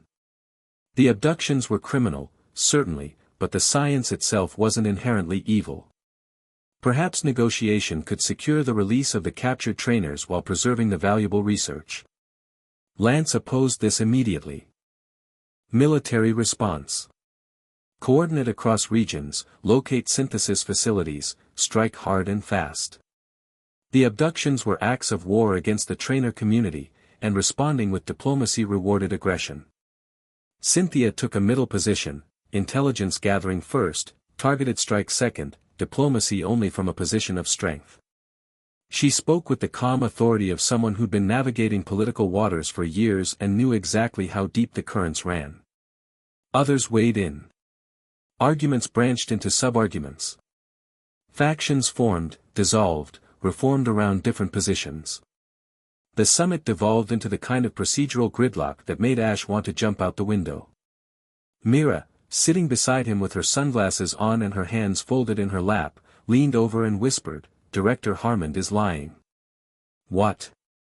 His surface thoughts are inconsistent with his stated position. He's advocating negotiation, but he's thinking about procurement timelines and delivery schedules. He's not sympathetic to synthesis. He's working for them. Ash's hands curled into fists. You said you wouldn't act on what you heard. I said it was marginally more reasonable. This isn't marginal, this is a mole in the summit leadership. Can you prove it? Not without revealing what I am and how I obtained the information. Psychic testimony isn't admissible in any regional legal framework. Then we can't use it. Not yet. Myra's jaw tightened, but she didn't argue. She understood, barely, grudgingly, that Ash's world ran on rules she found irrational but had to respect if she wanted to function within it. Ash watched Harmon through the rest of the session, cataloging his behavior. The man was good, smooth, professional, perfectly in character. But now that Ash knew to look, he caught the microtells. The way Harmon's arguments consistently steered the conversation away from direct action.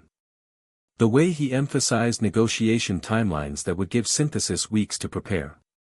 The subtle redirection whenever someone brought up the specific locations of known synthesis facilities. He filed it all away. He'd find a way to use it that didn't require psychic evidence. The first day of summit sessions ended at 6. Ash was mentally exhausted, political maneuvering drained him in ways that 12-hour battles never did.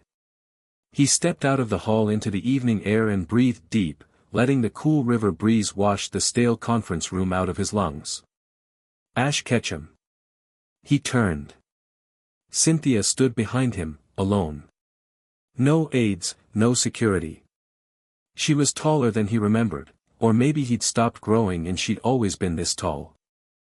Her gray eyes were steady and sharp, and she held herself with the effortless poise of someone who'd never needed to prove her authority because everyone around her already felt it. Cynthia. It's been a while. No championship. 3 years ago. You beat my Spiritome with a Heracross and I still don't understand how. Trade secret. She smiled, brief and professional. Then her eyes moved past him to where Mira stood, 10 feet back, watching. Walk with me, Cynthia said. It wasn't a request.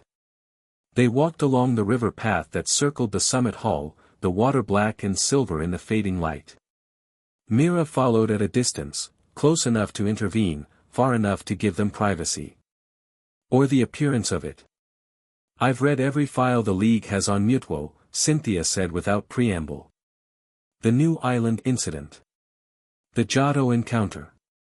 The Creation Project files that Giovanni tried to destroy.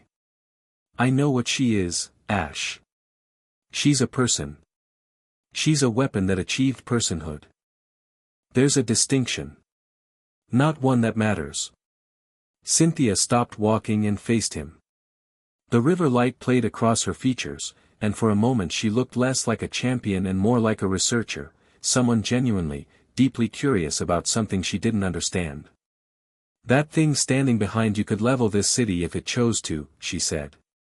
Every psychic type within 100 miles felt her arrive.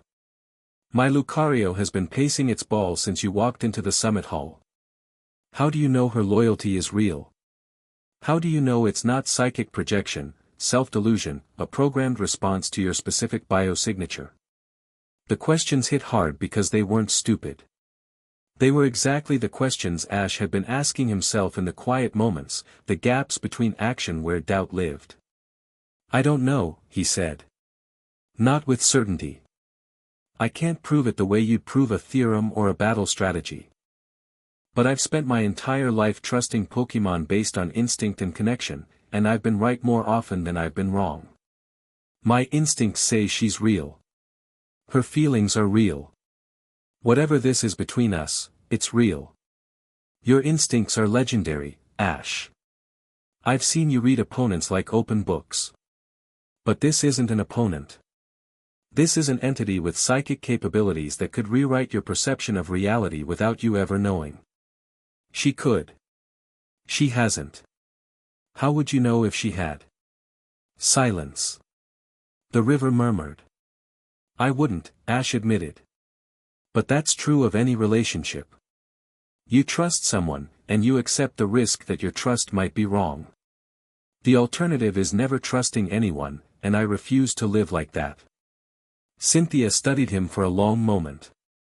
Then she nodded slowly. "You've grown up, Ash.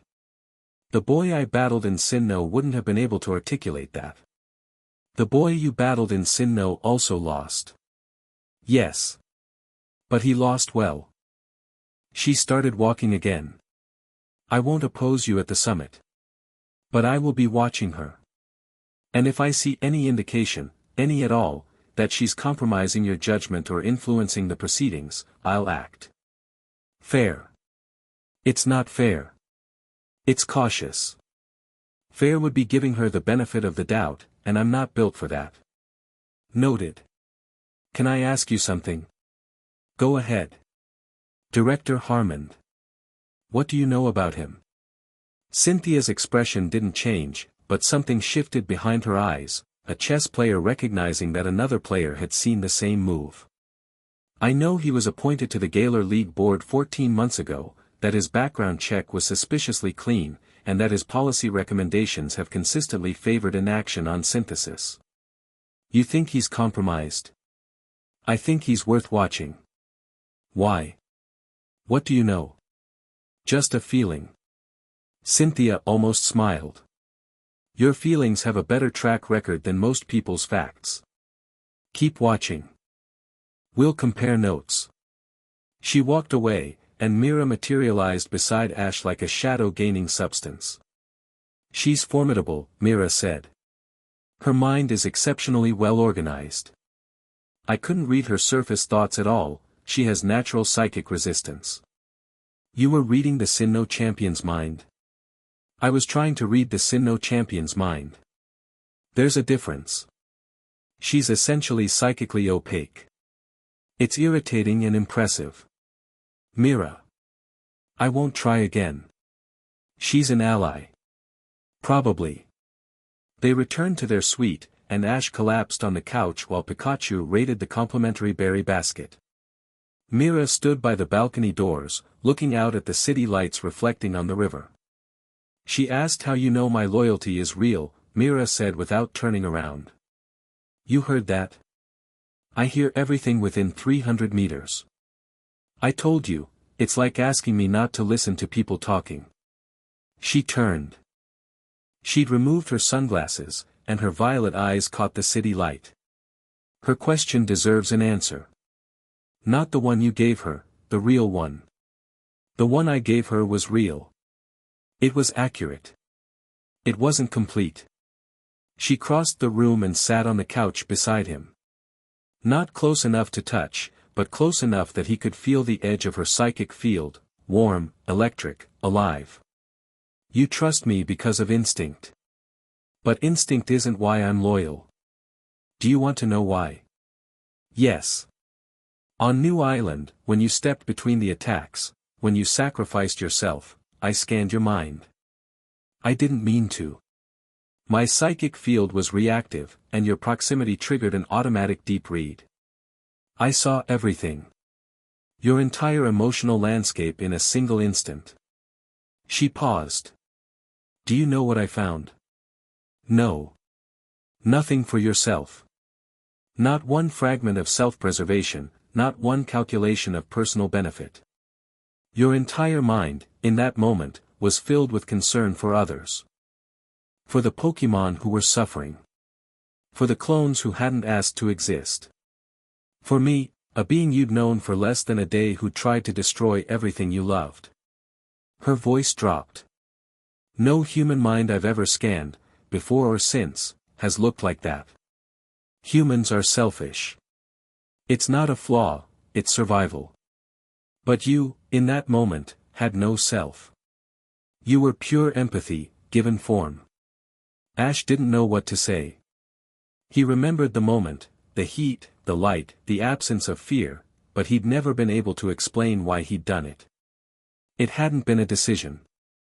It had been an inevitability. That's why I'm loyal, Mira said. Not because you're strong. Not because you're kind. Because in the one moment that mattered, you were selfless, and I had never encountered selflessness before, and I will spend the rest of my existence making sure the universe doesn't waste the only pure thing it ever produced.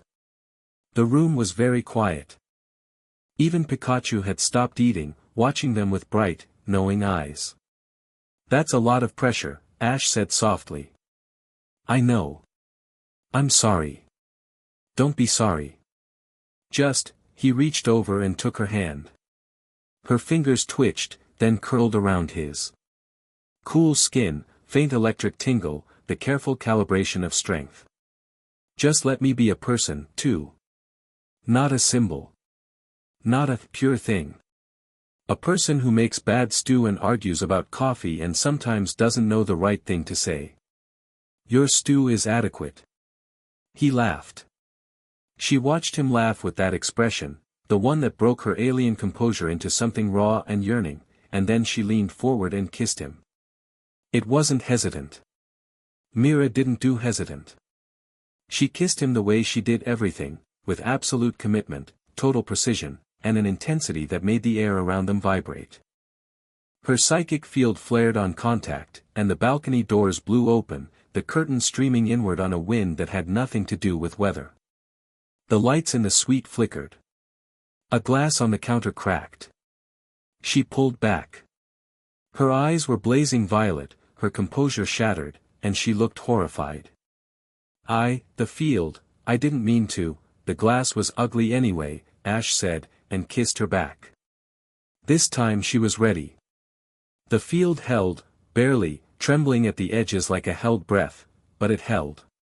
Her hand came up to the side of his face, fingers light, and he felt the whisper of her psychic touch at the edge of his mind. Not reading him. Not influencing. Just, present. A warmth that said I'm here without words.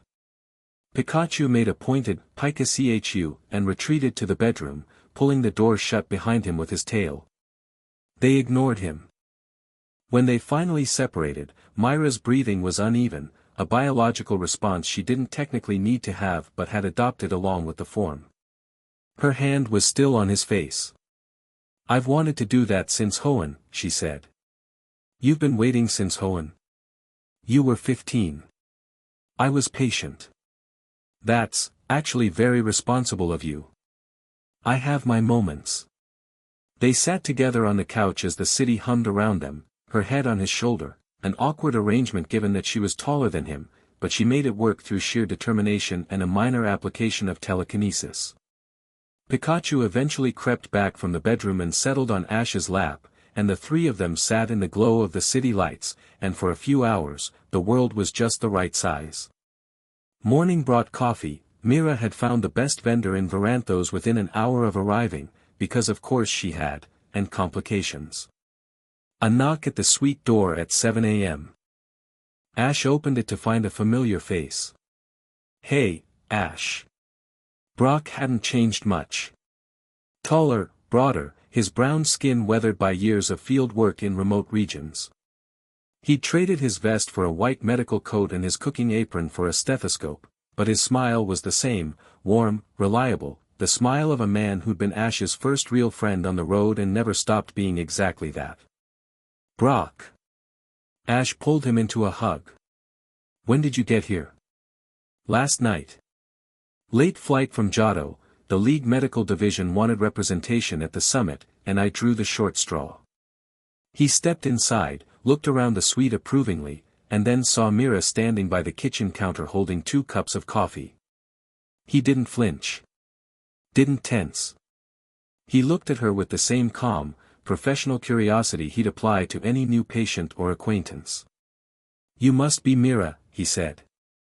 "Ash mentioned you in his last message." "I mentioned that she existed," Ash clarified. "Not details." Brock crossed the room and extended his hand to Mira. She looked at it, then at Ash, then back at the hand. She took it. "Your grip strength suggests you could crush every bone in my hand," Brock observed pleasantly. "Thank you for not doing that." "You're welcome." Something in Myra's posture shifted, not quite relaxing, but easing. Brock's total lack of fear or awe was disarming. "I'm a Pokemon doctor," Brock continued, settling into a chair with the ease of a man who made himself at home everywhere. "I've treated everything from Wylords to Joltics. Whatever your physiology is, I'd love to learn about it, purely from a medical perspective. Only if you're comfortable." "I'm not comfortable with most things." "That's fair. The offer stands." Mira handed him a cup of coffee. Brock sipped it, raised his eyebrows. "This is exceptional." "The vendor on Elm Street. 3 blocks east. I sampled 9 locations." 9. Ash told me you sampled 7 in Tidewall. Veranthos has more options." Brock grinned at Ash. "I like her." "You like everyone." "True. But I mean it this time." He set down his coffee. "Okay, real talk. The summit's a mess. Half the delegates want to negotiate, a quarter want to fight, and the other quarter are positioning for political advantage while the world burns. Sound about right? Add at least 1 mole in the leadership and you've got it." Brock's expression sharpened. "Which one?" "Harmond. Gaylor." Brock was quiet for a moment. "I treated a synthesis operative in Johto 6 months ago, defector, came in with chemical burns from an experiment gone wrong. Before he died, he told me that synthesis had people inside every major league bureaucracy. Not fighters, facilitators. People who slow down responses, redirect investigations, lose paperwork. Harmond fits that profile." "He does. What are you going to do about it?" "I'm working on it." Brock nodded and didn't push. He knew Ash, knew that, working on it, meant the gears were turning and the answer would come in action, not words. Instead, he turned to Mira. "Can I ask you a medical question?" "You may." "You're favoring your left side." "Subtle, most people wouldn't notice.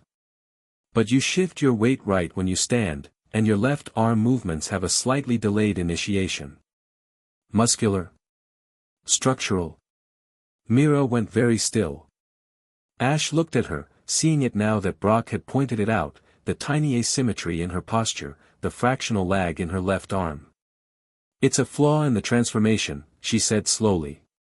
"When I restructured my biology, the left side of my musculoskeletal system didn't integrate as cleanly as the right. The psychic architecture compensates, I reinforced the weakness with telekinetic support. But physically, the left side is approximately 12% weaker than the right." "Does it hurt?" "Constantly." Ash's stomach dropped. "You never told me." "It's irrelevant to my combat effectiveness." "It's not irrelevant to me." She looked at him, and for a moment, her expression cracked, not the controlled micro-shifts he'd learned to read but a genuine flash of vulnerability. She hadn't told him because admitting weakness was antithetical to everything she'd built herself to be. She was his protector. His shield. Shields didn't admit to cracks. "May I examine it?" Brock asked. "I have equipment in my quarters. Nothing invasive, bioscans, structural imaging. If there's a physical component to the weakness, there might be a physical solution." "I don't allow," Mira started. He's Brock, Ash said. I trust him with my life. You trust everyone with your life. You have the self-preservation instincts of a Magikarp on land. You've said. It bears repeating. Let him look. Please. The please did it. Myra's resistance crumbled, not because the word itself had power, but because Ash asking instead of telling went against every dynamic she'd constructed. He was supposed to accept her protection, not try to fix her. She went with Brock. They were gone for 2 hours. Ash used the time to review the summit schedule, identify key allies, and plan his approach to the Harmon problem. When Brock returned, Mira wasn't with him. She's resting, Brock said before Ash could ask. In my medical suite. The scans were exhausting for her, she's not used to letting anyone close to her biology. What did you find? Her physiology is. Brock sat down and ran a hand over his face. Ash, she's a miracle. Not hyperbole, a genuine miracle of biological engineering. She reconstructed her own cellular structure at the molecular level, without equipment, without assistance, over 3 years. The precision is beyond anything I've ever seen. But the left side, she's right, the integration isn't clean. There's a misalignment in the psychic neural interface that runs through her left hemisphere. It's like a bone that healed crooked. Can you fix it? Not me. Not with current medical technology.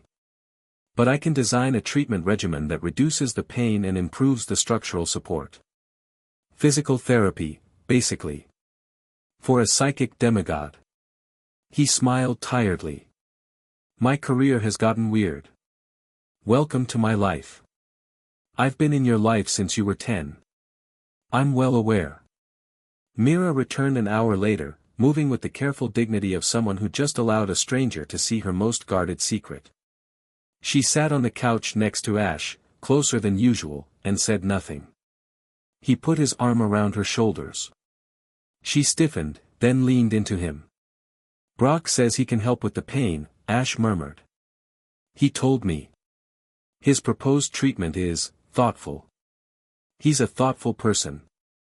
He's the first human besides you who looked at me and saw a patient, not a specimen. Her voice was almost inaudible. I don't know what to do with that. You let him help. That's what you do. She pressed her face against his shoulder, and the psychic field around her trembled like the surface of a disturbed pond. She didn't cry, he wasn't sure she could, but something released in her, some tension that had been wound tight for years, and for a moment she was just a person leaning on someone she trusted.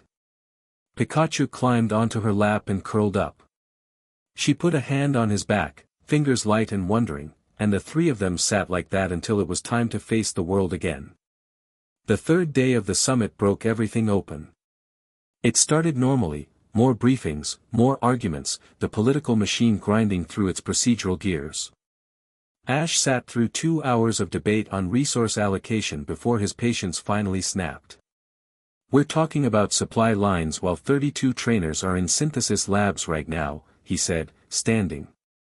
The room went quiet. Every hour we spend debating logistics is an hour those people spend as test subjects. I've seen what synthesis does to Pokemon, enhancement collars that boost power but cut lifespans in half. Forced genetic modifications. What do you think they're doing to the trainers? Silence. We have intelligence on a facility 200 miles west of here, Ash continued. Confirmed by multiple sources. At least 8 of the captured trainers are being held there. I'm proposing an immediate extraction mission, small team, surgical strike, in and out before synthesis can respond. Harmon stood. Mr. Ketchum, I appreciate your passion, but a unilateral military action risks escalating the conflict beyond. Director Harmon, how many of the captured trainers are from Galar? Harmon paused. 3. And in the 14 months since your appointment to the Galar League Board, how many formal rescue proposals have you submitted? These things require careful, 0. The answer is 0. Ash looked around the room. I'm not asking for permission. I'm informing this body that I intend to extract those trainers, and I'm asking for anyone who wants to help to stand up.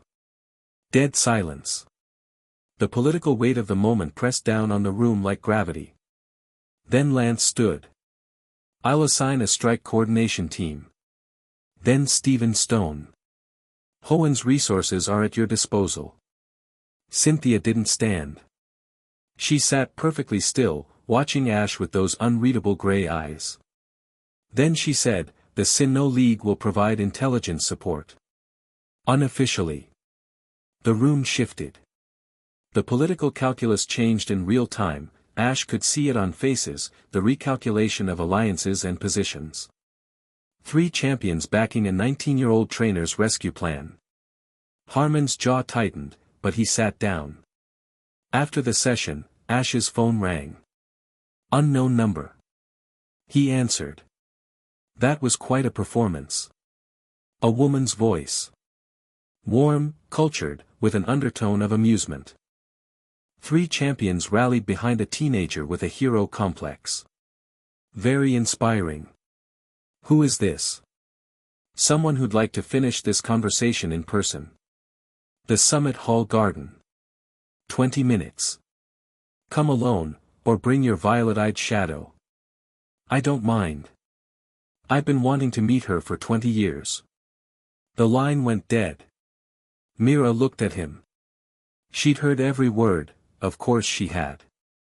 That's Voss, she said, and her voice was ice. You're sure? I recognize the psychic signature bleeding through the phone signal. She has a neural implant, crude, but functional. It gives her limited psychic capabilities.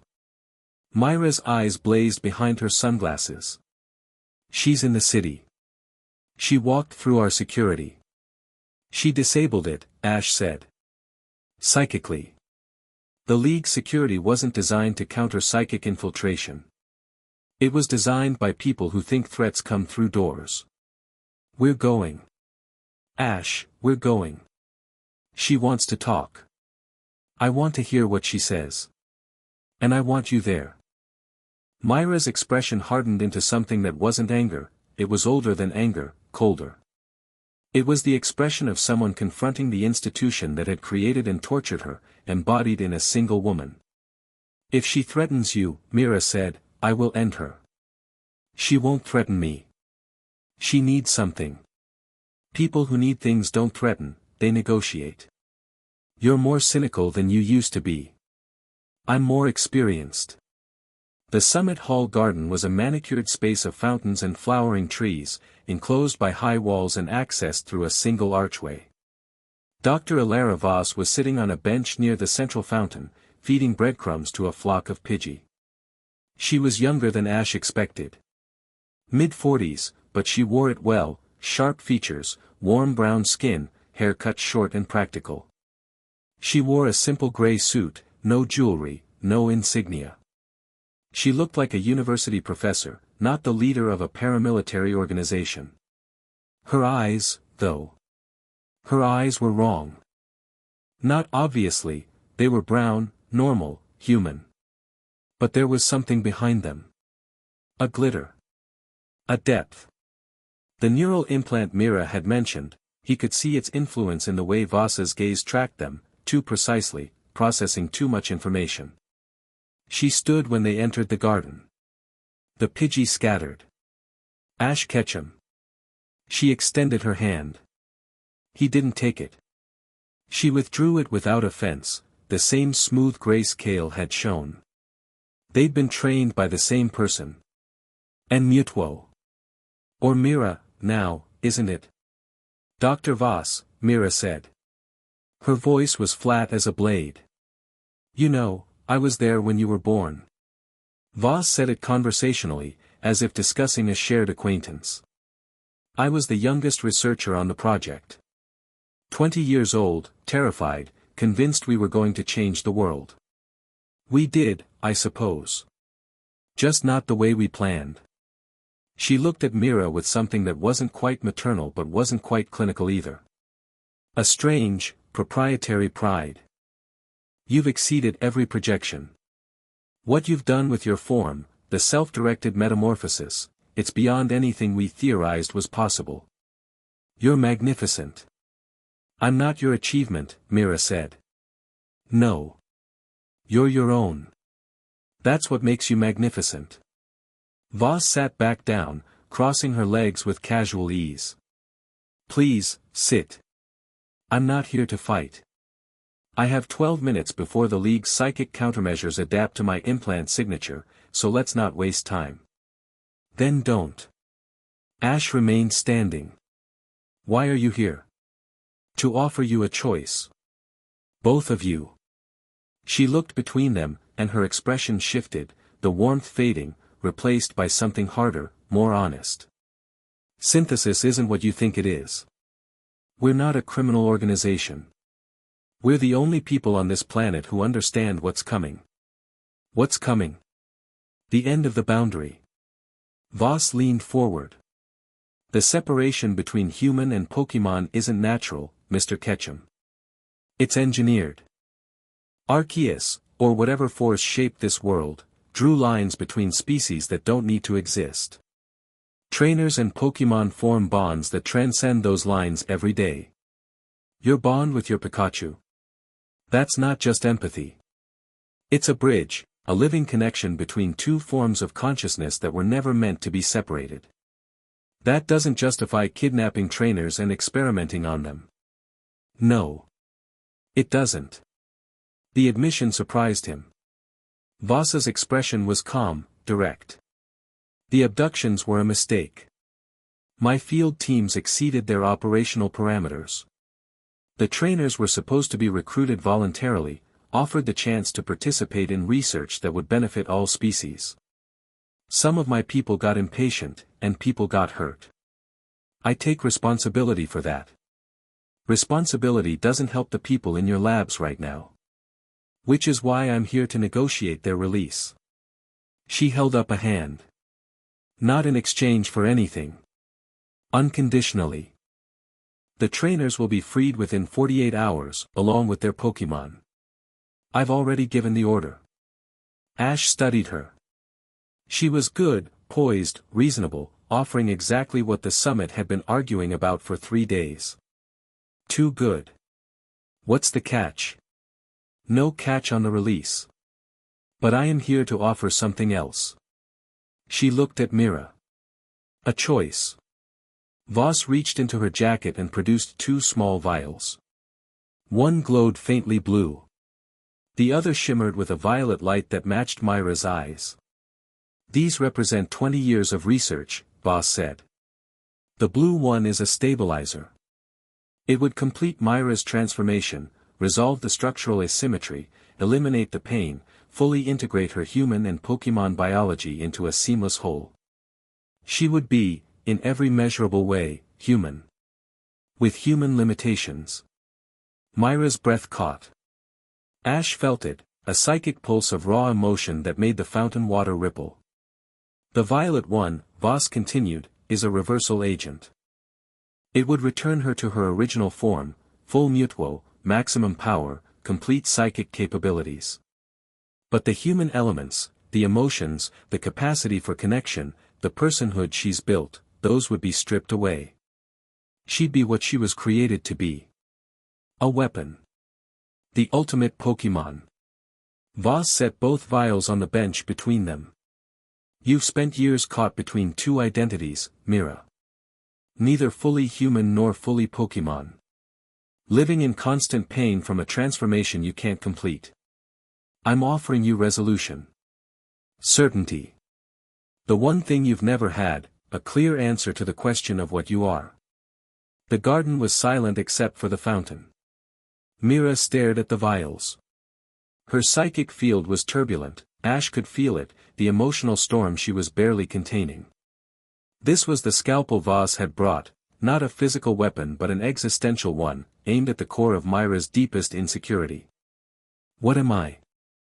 Ash watched Myra's face and saw the crack, the moment where Voss's words hit home, where the offer touched something she'd been carrying for years. The pain in her left side. The eyes that made shop clerks flinch. The movements that were too precise, too controlled. The constant, exhausting effort of being something that had no category.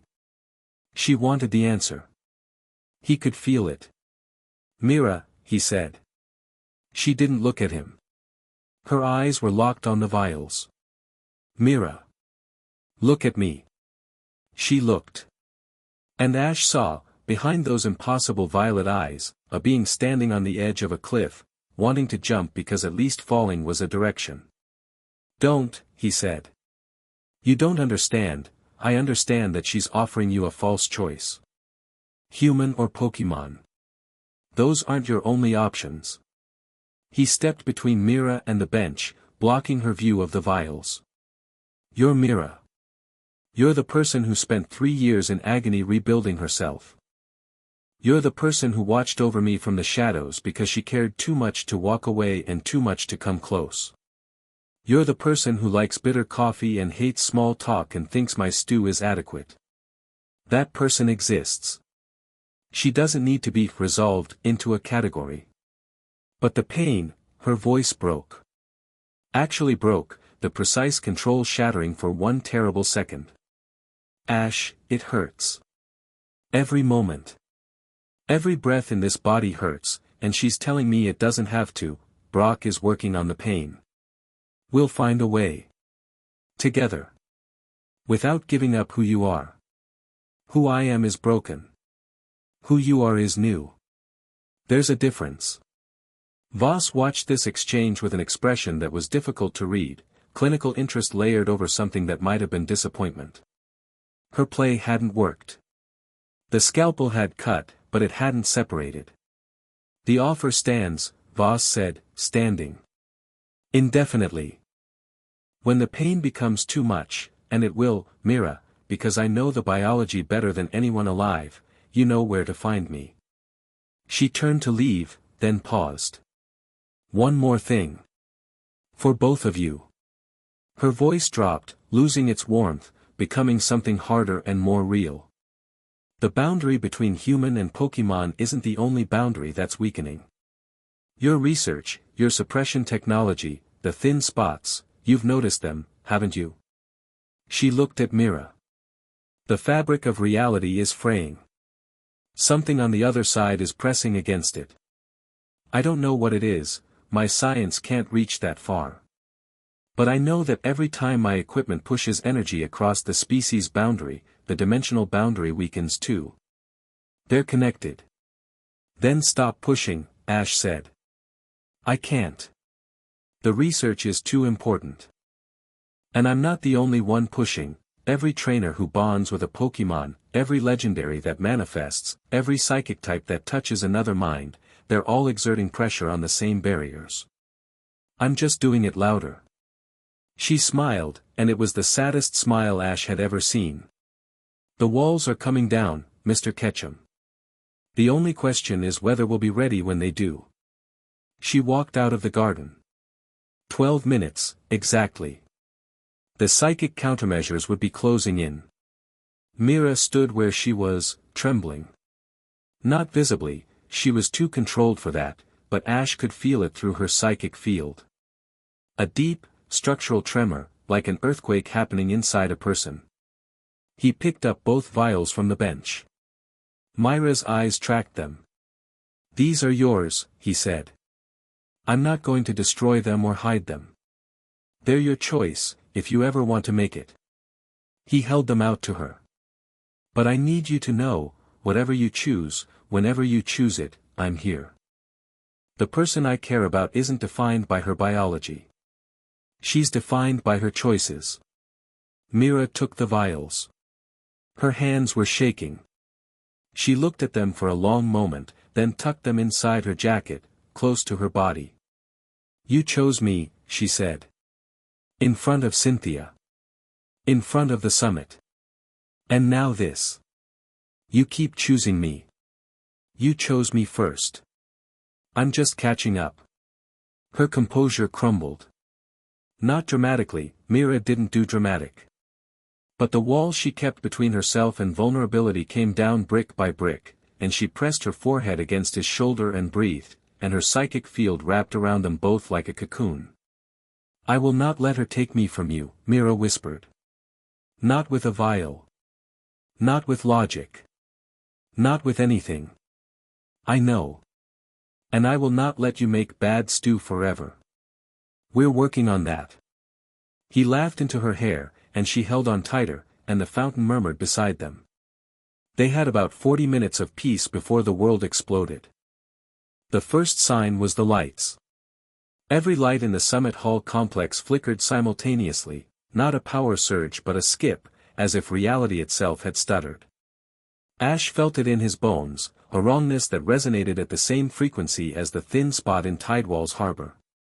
Then the alarm started.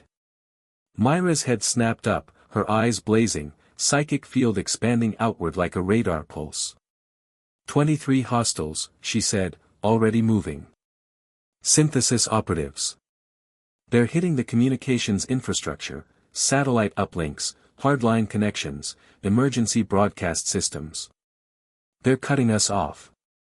Voss's visit was a distraction. Obviously. She kept us focused on the garden while her team positioned. I should have, she stopped herself. Self-recrimination later. Action now. They ran. The summit hall was chaos. Delegates scrambling for exits, security personnel shouting orders, the sharp crack of pokeball releases as trainers called their partners into action. Smoke poured from the building's east wing, where the communications center was housed. Ash found Lance in the main hall, Dragonite already deployed, barking orders into a radio that was producing nothing but static. Communications are down, Lance said when he saw Ash. All of them. Landlines, satellite, wireless, everything. They're using some kind of broadband jammer. Mira says 23 hostiles. Mostly concentrated on the east wing. Lance looked at Mira. Whatever reservations he'd had about her evaporated in the heat of the moment. She was a tactical asset, and he was a military man. Can she pinpoint them? I can do more than pinpoint them, Mira said. She closed her eyes. Her psychic field pulsed, and suddenly, in the minds of every trainer in the room, a three-dimensional map appeared, the Summit Hall complex, with 23 red dots marking hostile positions. Moving, updating in real time. Holy, Lance stared at the mental projection. Can everyone see this? Everyone in this room, Mira confirmed. Consider it tactical support. Lance didn't waste time being amazed. He started directing trainers to intercept positions, using Myra's real-time intelligence to coordinate a defense that would have taken a conventional command structure 30 minutes to organize. Ash took the east wing. 6 hostiles had barricaded themselves in the communications center, holding staff hostage. He moved through smoke-filled corridors with Pikachu on his shoulder and Mira at his back. They hit the first pair of operatives at a T-junction. 2 people in dark uniforms with enhanced Pokémon, a Machamp with a red glowing collar and a Jengar that dissolved into the shadows. Pikachu, thunder on the Machamp. Mira, the Jengar. Pikachu launched from his shoulder, electricity building to a crescendo. The thunder hit the Machamp dead center, the enhancement collar amplified its durability, but Pikachu's raw power overwhelmed the boost. The fighting type went down hard, and its trainer scrambled backward before Pikachu pinned him with a crackling warning spark. The Jengar was trickier. It phased through walls, attacked from impossible angles, launched shadow balls from within the floor itself. A ghost-type fighting in a building was a nightmare scenario. Mira raised one hand. Her eyes flared. And the Jengar simply stopped. Frozen in mid-phase, half-materialized through a wall, its spectral form locked in psychic amber. I hate ghost types, Mira said conversationally, and flicked her wrist. The Jengar was expelled from the building through the nearest wall, not through the wall, through it, phased completely and launched into the open air where it couldn't hide in solid matter. It hung there, struggling, until Mira compressed her psychic hold and it fainted. That's impressive, Ash said. That's basic. They cleared the corridor and reached the communications center. For more operatives inside, behind locked blast doors. Ash could hear the hostages, terrified voices, at least 6 people. Can you get through the doors without hurting the people inside? Yes. Without hurting the operatives? She paused. Define hurt. No permanent damage. That narrows my options unnecessarily. Mira.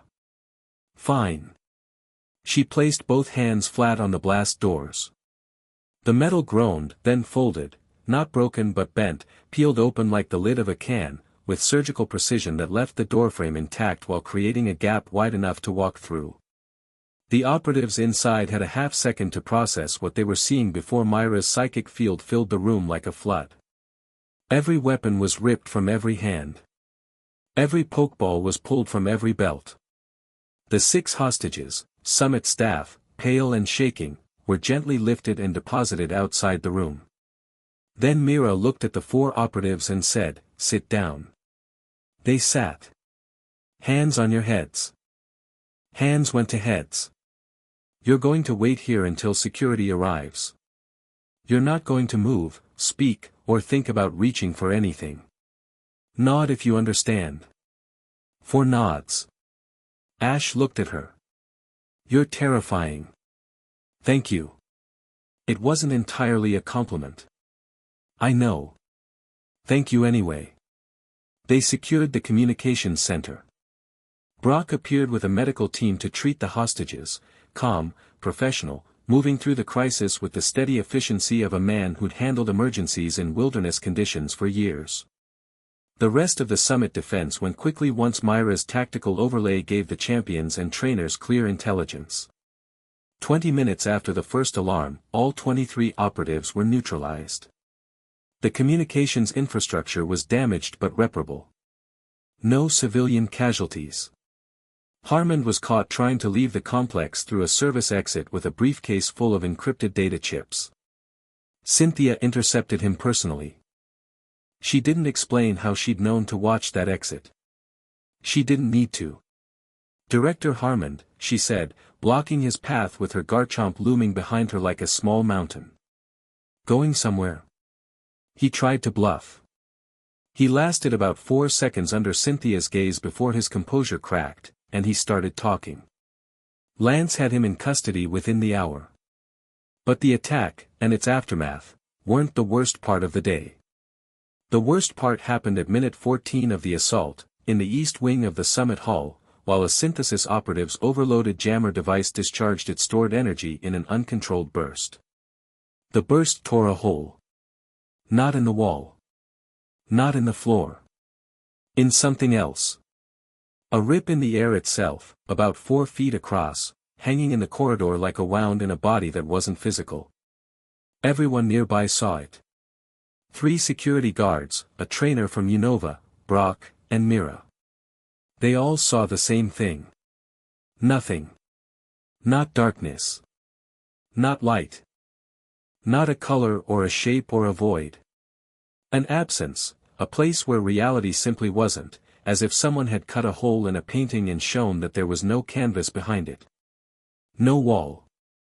No universe. Just, an end, where things stopped being things. Something moved in the absence. Not something they could see, something they could feel. A presence so vast and so fundamentally alien that their minds couldn't process it as a presence at all. It was like trying to perceive a color that didn't exist, or hear a sound that predated sound.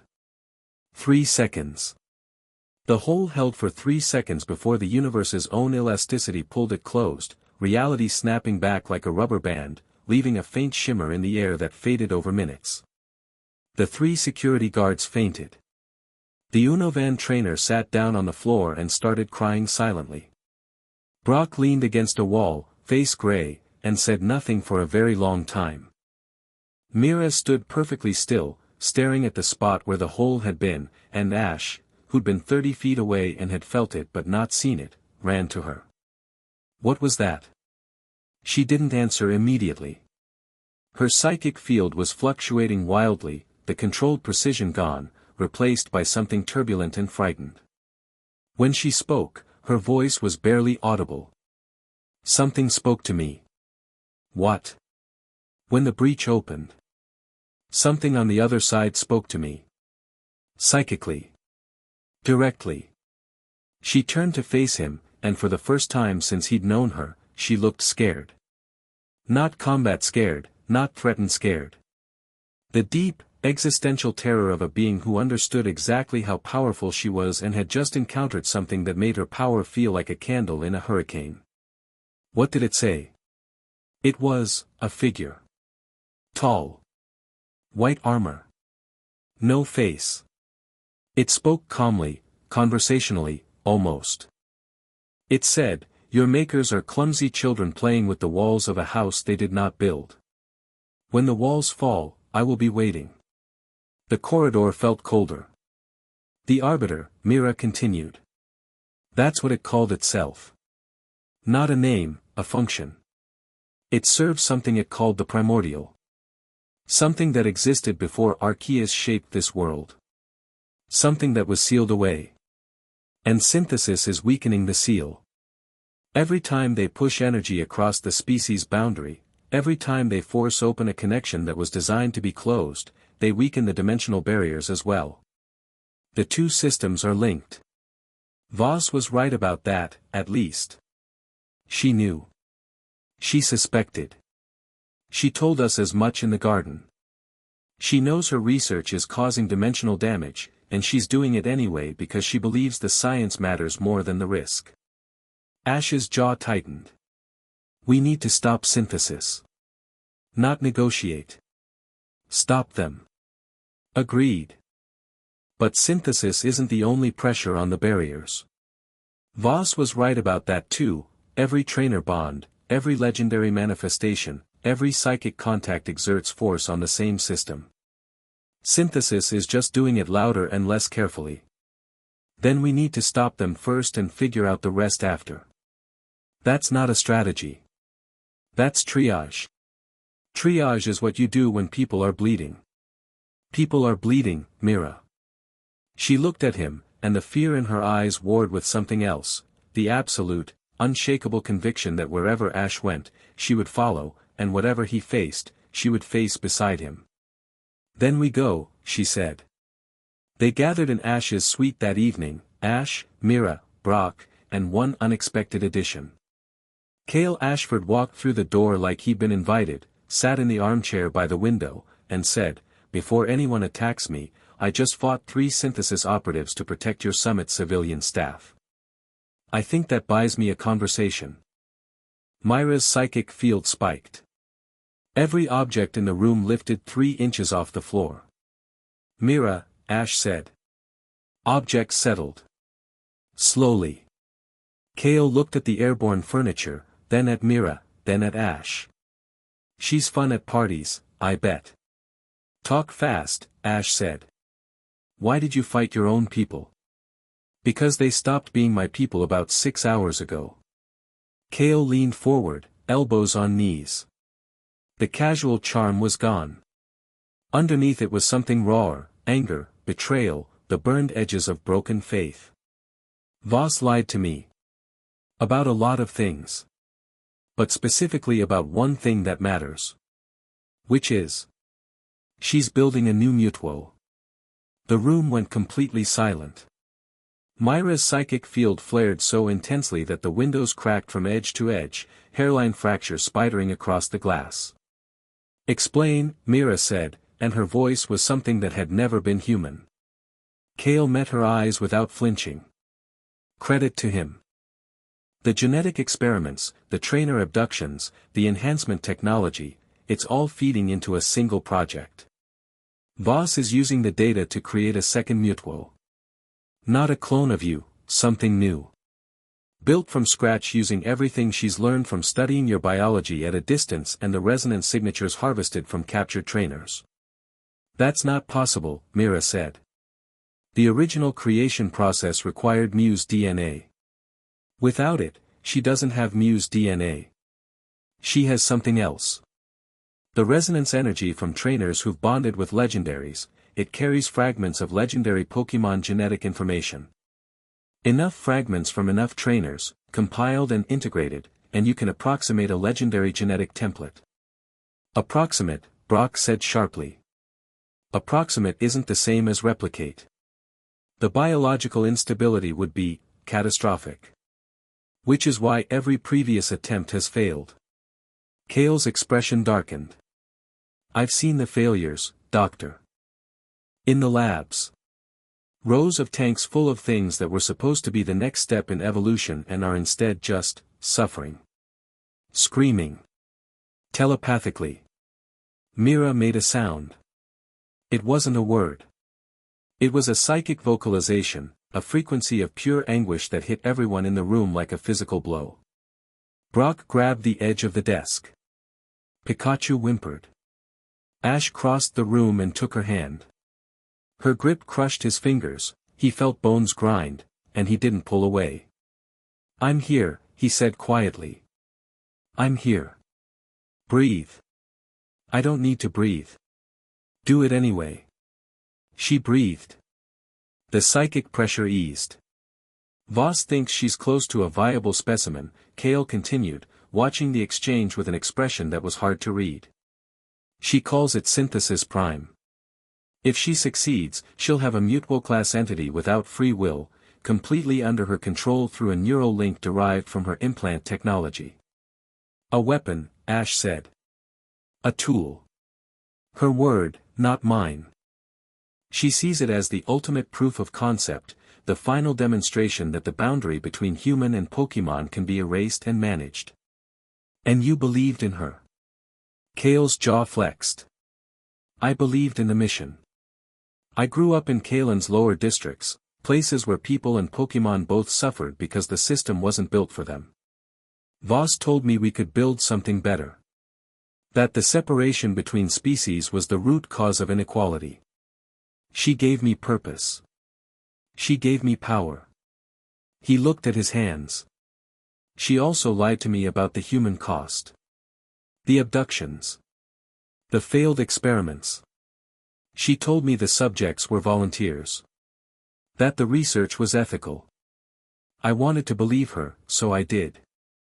And now? Now I've seen the labs. And I've seen you fight. He looked at Ash. You won our battle because you see Pokémon as people. Every tactical decision you made was based on understanding them as individuals, not weapons. That's the opposite of what Voss is building. She wants to erase the boundary by making everything a tool. You erase it by making everything a partner. Poetic, Mira said. But you still worked for her while people suffered. Yes. And I'll carry that. No deflection. No excuses. Just the flat admission of a young man who'd realized too late that he'd been building the wrong future. But right now, I know the layout of the facility where the remaining trainers are being held. I know the security protocols, the guard rotations, the locations of the labs. If you're planning a rescue mission, and based on what I saw in the summit today, you are, then you need me. Ash looked at Mira. Mira looked at Kale with an expression that was 50% murderous and 50% grudgingly analytical. He's telling the truth, she said. His surface thoughts are consistent with his words. The emotional signatures match: guilt, anger, genuine disillusionment. A pause. I still don't like him. Noted, Kale said. For what it's worth, I don't like me much either right now. Brock, who'd been listening quietly, spoke up. The facility, are the failed experiments still there? The ones in the tanks? Yes. Then the rescue mission isn't just about the trainers. Those beings deserve help too. Can they be helped? Ash asked. Brock's expression was grim. I won't know until I see them. But I'm not leaving them behind. Ash stood. The room oriented toward him automatically, four people and a Pikachu, all looking at the same point. He felt the weight of the moment, the decision crystallizing. We go tonight. Small team, me, Mira, Kale, Brock for medical. We hit the facility, extract the trainers, assess the experiments, and destroy Voss's lab. In and out. The League hasn't sanctioned this, Kale pointed out. The League is still debating supply lines. Kale smiled. It was thin and tired, but real. Fair enough. One condition, Mira said, looking at Kale. If you betray us, I will know before you do. And what I will do to you will make the creation of the first Mewtwo look like a spa treatment. I believe you completely. Good. They prepared in silence. Ash checked his team: Pikachu, Charizard, Garchomp, Infernape, Sceptile, Greninja. Full roster. Maximum readiness. Brock packed medical supplies, potions, field surgical equipment, bioscanners. Kale provided facility blueprints from memory, which Mira verified by scanning his knowledge directly, with his gritted teeth consent. At midnight, they slipped out of the diplomatic wing. The corridors were empty, most delegates were asleep, exhausted by the day's attack and its aftermath. Security was focused outward, watching for another synthesis assault. They reached the building's roof. Charizard materialized in a rush of flame, eager and alert. Ash turned back toward the summit hall and saw a figure standing on the balcony 2 floors below. Blonde hair catching the moonlight. Gray eyes, unreadable. Cynthia. She watched them for a long moment. Then she turned and walked inside. 20 minutes later, Ash's phone buzzed with a text from an unknown number. Lance has been informed. Strike team on standby. 200-mile range. Don't die, catch him. He pocketed the phone and climbed onto Charizard's back. Mira rose beside them, lifting Brock and Kale telekinetically. Brock handled the experience with stoic dignity. Kale turned slightly green but said nothing. They flew west into the dark, for people and a mission, leaving behind a summit that was still arguing about whether action was prudent. Below them, in the stolen stillness of the night, reality shimmered. Barely visible, barely there, a hairline fracture in the fabric of the world, running through the earth like a vein of wrong. The walls were thinning. The primordial stirred. And in the spaces between, the arbiters stood patient and faceless, watching the small warm lights of mortal souls fly toward a conflict they didn't fully understand. Interesting, it said to no one and nothing. And waited. Ash looked over at Mira, flying beside him in the dark, silver hair streaming, violet eyes burning like twin stars. She caught his gaze. You chose me, she said, and the wind almost stole the words. In front of all of them. You chose me first, he said. I'm just catching up. She moved closer, close enough to touch, and pressed her face against his back, arms wrapping around him from behind, and Charizard adjusted his flight path without being asked to accommodate the shifted weight. For a moment, in the dark between the stars and the earth, between the world they knew and the void that pressed against its edges, they were just two people holding on to each other. Then the night swallowed them, and they flew toward what came next. Chapter 3, What Gods Fear. The facility was buried in the earth like a secret. From the air, there was nothing, just the dark spine of the Grey March Mountains and the dense forest that covered their western slopes like a blanket. No roads led here. No trails. The only indication that anything existed below the canopy was a faint thermal signature that Mira detected from 30 miles out, a bloom of heat rising from ventilation shafts hidden among the trees. Underground complex, Kale said, his voice tight against the wind. 3 levels. Main entrance is a freight elevator disguised as a mining shaft about half a mile ahead. 2 emergency exits, one north, one south, sealed from the inside. The ventilation system is too narrow for human entry. Not too narrow for Pikachu, Ash said. Pikachu's ears perked.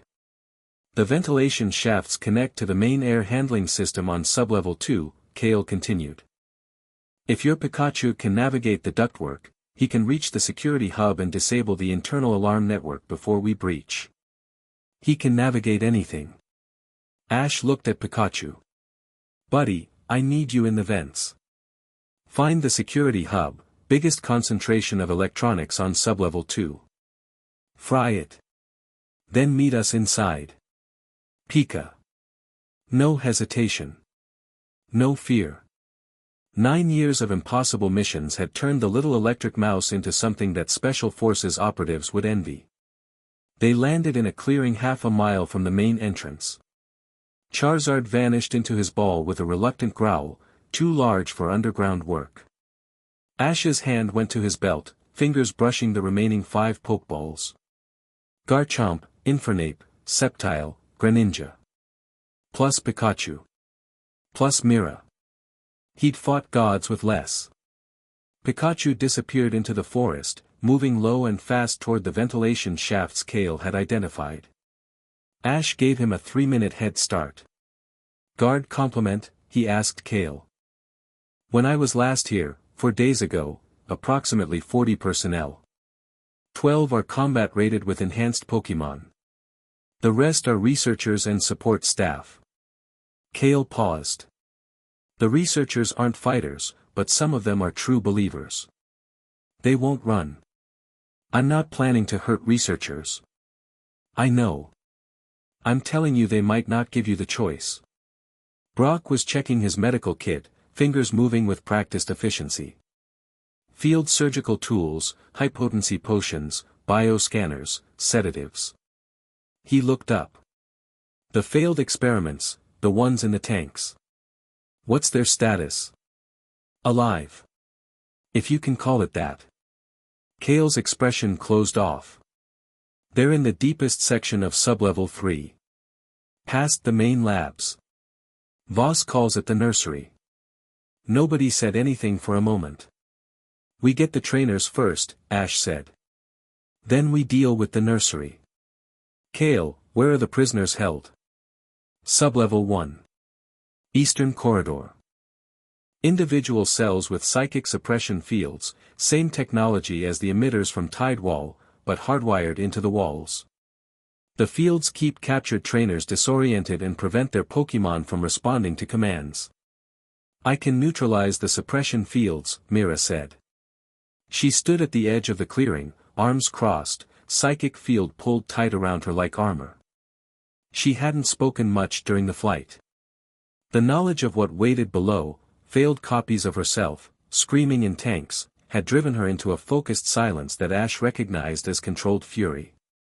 But it will announce our presence to every psychic-sensitive system in the facility. Then we time it with Pikachu's strike on the security hub. Both hit at once, alarms go down, suppression goes down, we move in the gap. The gap will be small, Kale warned. Backup systems will kick in within 90 seconds. Then we have 90 seconds. Mira looked at him. In the darkness under the trees, her violet eyes were the brightest thing in the world. This is insane. This is Tuesday. It's Wednesday. Mira. I know. Let's go. They moved through the forest in silence. Myra's psychic field swept ahead of them, mapping the terrain, identifying guards, counting heartbeats. She relayed the information directly into Ash's mind, not words but impressions, a tactical awareness that let him see the facility's perimeter as clearly as if he were looking at it on a screen. 2 guards at the main entrance. Armed with pokeballs and sidearms. An Arcanine on patrol, pacing a wide circle around the elevator shaft. The Arcanine will smell us, Kale murmured. Not if I suppress our scent signatures, Mira said. Already done. They reached the tree line. The elevator shaft was a squat concrete structure built into a hillside, disguised with fake vegetation and weathered to look abandoned. The 2 guards stood on either side of a heavy steel door, alert but not alarmed. Night shift. Boring duty. They didn't expect visitors. Ash checked his watch. Pikachu should be in position. He counted down from 10. At 0, every light in the ventilation grid flickered and died. A muffled electrical pop echoed from somewhere underground, followed by the distant sound of alarms starting and then immediately cutting out. Pikachu had hit the security hub. Now, Ash said. Myra's psychic field erupted outward. The suppression systems buried in the facility's walls, every emitter, every dampener, every psi-field generator, overloaded simultaneously. The effect rippled through the earth like a shockwave, and deep underground, 8 captured trainers felt the static prison around their minds shatter. The 2 guards at the entrance had about half a second to register that something was very wrong before Mira put them both to sleep. They crumpled where they stood, and the Arcanine, suddenly freed from its patrol compulsion as the suppression fields died, sat down, confused, and whined. Ash knelt beside it. The enhancement collar around its neck pulsed red.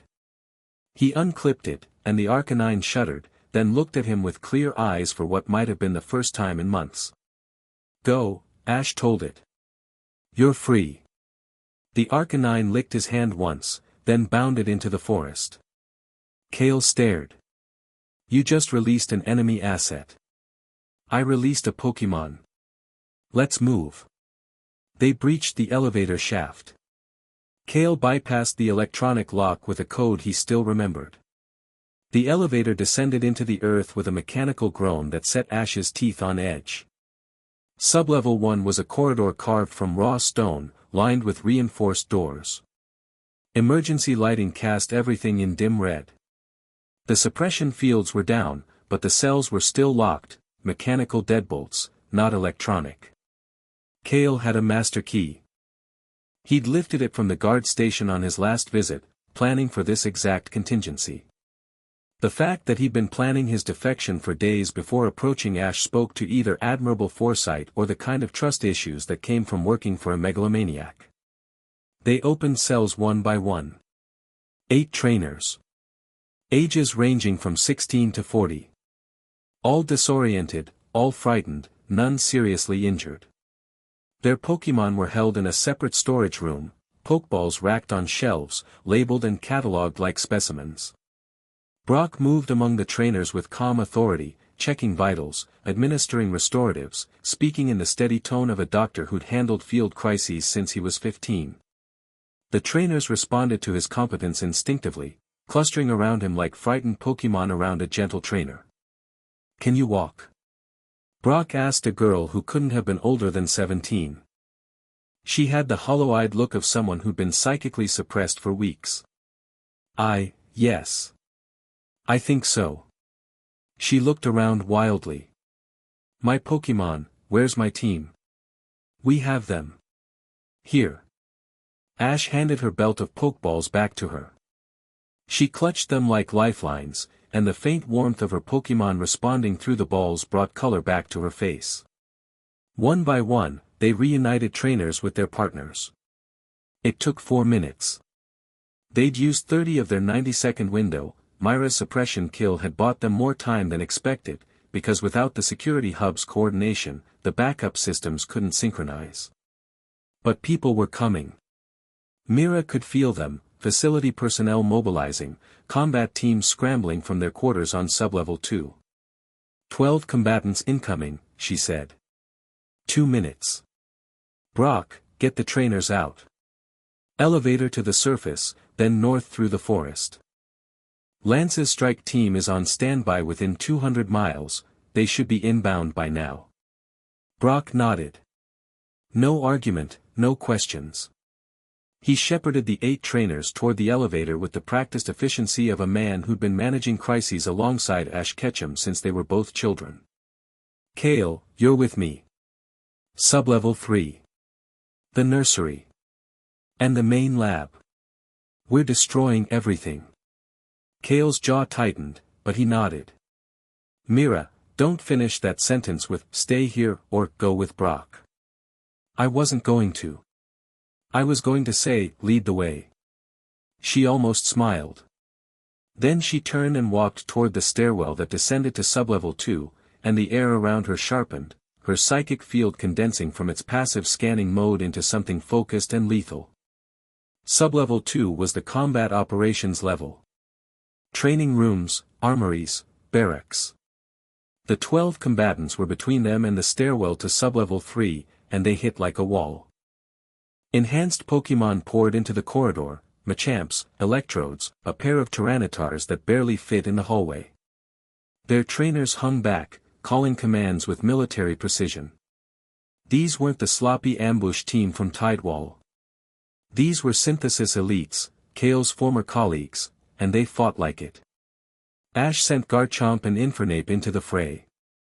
Garchomp took the lead Tyranitar head-on, Dragon Claw meeting Stone Edge in a collision that cracked the corridor walls. Infernape danced between the Machamps, close combat blurring through 4 arms worth of counterattacks. Kale released his own team, the Luxray, a Weevil, and an Absol that moved like liquid shadow. Without the enhancement collars, his Pokémon were slightly less powerful than their opponents, but Kale's tactical brain compensated. He read the enhanced Pokémon's patterns. The collar-driven behaviors were predictable, programmed, lacking the adaptive creativity of naturally trained partners. Their Machamp favors right side strikes by 18%, Kale called.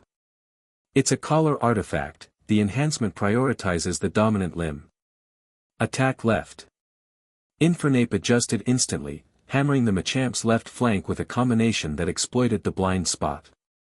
The fighting type staggered, and Infernape finished it with a fire punch that left scorch marks on the ceiling. Mira fought without Pokémon, because she was the Pokémon. Her psychic abilities turned the corridor into a nightmare for the synthesis team. She didn't throw people, she was keeping her promise about no permanent damage, but she dismantled their operation with surgical precision. Pokeballs ripped from hands.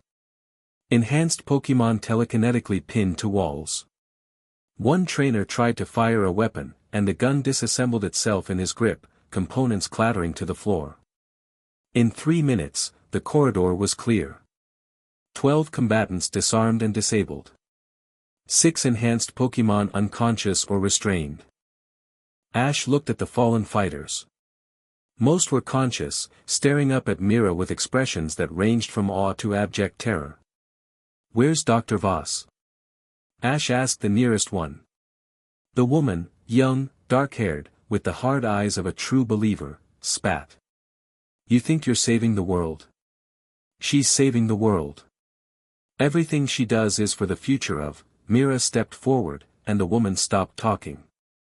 Not because Mira did anything, she just stepped forward, and the weight of her presence in that confined space was enough to silence ideological fervor. "Sublevel 3, the woman whispered. They descended. Sublevel 3 was different. The raw stone gave way to polished white surfaces, clinical, sterile, humming with a low-frequency vibration that Ash felt in his teeth. The air smelled of ozone and something organic, something that reminded him of the Pokémon Center recovery rooms but wrong, like a familiar scent curdled. The corridor branched. Left toward the main laboratory. Right toward what a small, clinical sign labeled development wing. The nursery. "Lab first," Ash said. "Destroy the equipment," then. Mira stopped walking. Her head turned toward the right branch, and her entire body went rigid. The psychic field around her spiked so violently that Kale stumbled and Ash felt his vision blur. "Mira? They're crying," she whispered. "They're crying and they can't stop." She was moving before Ash could respond, not walking but gliding, psychic propulsion carrying her down the right corridor with a speed that left him sprinting to keep up. Kale ran beside him, face grim. The nursery was a long room with a vaulted ceiling, lit by cold white panels that cast no shadows. The walls were lined with tanks, cylindrical glass enclosures, each about 7 feet tall, filled with a translucent green fluid that bubbled slowly, illuminated from below. There were 14 tanks. 11 were occupied. Ash stopped in the doorway. His body stopped, his breathing stopped, everything stopped, because his mind couldn't process what he was seeing and continue to function at the same time. They were Mewtwo. Or they had been meant to be. Shapes that approximated the form he remembered from New Island, the feline frame, the powerful tail, the broad cranium, but wrong. Twisted. Incomplete. Some had limbs that hadn't finished forming, ending in smooth nubs that pressed against the glass. Some had faces that were almost right but not quite, features melted or duplicated or absent entirely. One had 6 eyes. One had no mouth. One was curled in on itself so tightly that its body had begun to fuse, tail merging with torso in a loop of flesh that should not have been possible. They were alive. He could see them breathing, the fluid in the tanks pulsing in rhythm with their respiration. Their eyes, those that had eyes, were open, and they tracked movement with a dull, unfocused awareness that was somehow worse than unconsciousness. They were aware. They were suffering. And they had been suffering for months, maybe years, suspended in glass prisons while their bodies failed to become what they were designed to be. The telepathic noise hit him a moment later. Not words, these beings didn't have the neural architecture for language. But feelings, raw and unfiltered, bleeding through whatever psychic capacity their malformed brains could muster. Pain. Confusion. A desperate, animal need for the hurting to stop. Mira stood in the center of the room. She had stopped moving, stopped breathing, stopped doing everything except standing and feeling what they were projecting. Her psychic field was wide open, no barriers, no filters. She was taking it all in. Tears ran down her face. Ash had never seen her cry. He hadn't known she could. "They're me," she said, and her voice was barely a voice at all, a raw scraping sound that came from somewhere deeper than her throat. "She tried to make me again, and this is what happened. Over and over. She kept trying and they kept suffering, and she put them in jars." Kale stood behind them, and Ash saw something on the young man's face that looked like a building collapsing inward. This was why he'd turned. This was the thing he'd seen that broke through the ideology and the loyalty and the willful blindness. Rows of tanks full of agony, labeled and catalogued by a woman who called herself a scientist. "Can Brock help them?" Ash asked, though he already knew the answer. "No." Myra's voice was flat now, the emotion compressed into something dense and dangerous. "Their biology is too unstable. They can't survive outside the tanks, and inside the tanks, they're in constant pain. There's no treatment. No cure. No fix." She looked at Ash, and her violet eyes burned with a grief so profound it made the air taste like copper. "There's only one thing I can do for them." He understood. His stomach dropped. "Are you sure?" "I can feel their minds, Ash. What's left of them. They're begging. Not with words, they don't have words. But the feeling is the same. They want it to stop." He closed his eyes. Opened them. Nodded. Mira walked to the first tank. She placed her hand on the glass, and the being inside turned its malformed face toward her. For eyes, clouded and unfocused, found hers. She reached through the glass with her psychic field. Gently, gently, like a hand cradling something infinitely fragile. She touched the being's mind, and for one moment, Ash felt it, a whisper at the edge of his own awareness. She gave it something it had never had. Peace. A single, perfect moment of peace, warm and still and free of pain. Then she let it go. The being in the tank relaxed. Its eyes closed. Its breathing slowed, and stopped. The green fluid stilled. Mira stood there for a moment, hand on the glass. Then she moved to the next tank. Ash watched her do it 10 more times. Kale watched from the doorway, silent, face wet. Even the ambient hum of the facility seemed to quiet, as if the building itself knew that something sacred and terrible was happening in its depths. When the last tank was still, Mira stood in the center of the nursery with her hands at her sides and her eyes closed, and the psychic field around her flickered like a candle in a storm. Ash went to her. He didn't speak. He put his arms around her and held on, and she leaned into him with the full weight of grief, and the room was silent. "I'm going to destroy this place," she said into his shoulder. "Every machine. Every sample. Every byte of data. Nothing survives. After we clear the main lab. After." She pulled back. Her face was composed again, the grief compressed and stored, fuel for what came next. Let's finish this. The main laboratory was behind a set of blast doors that Kale's master key didn't open. Mira opened them by pulling the doors out of the wall entirely, hinges and frame and all, setting them aside with the casual precision of someone clearing a path through underbrush.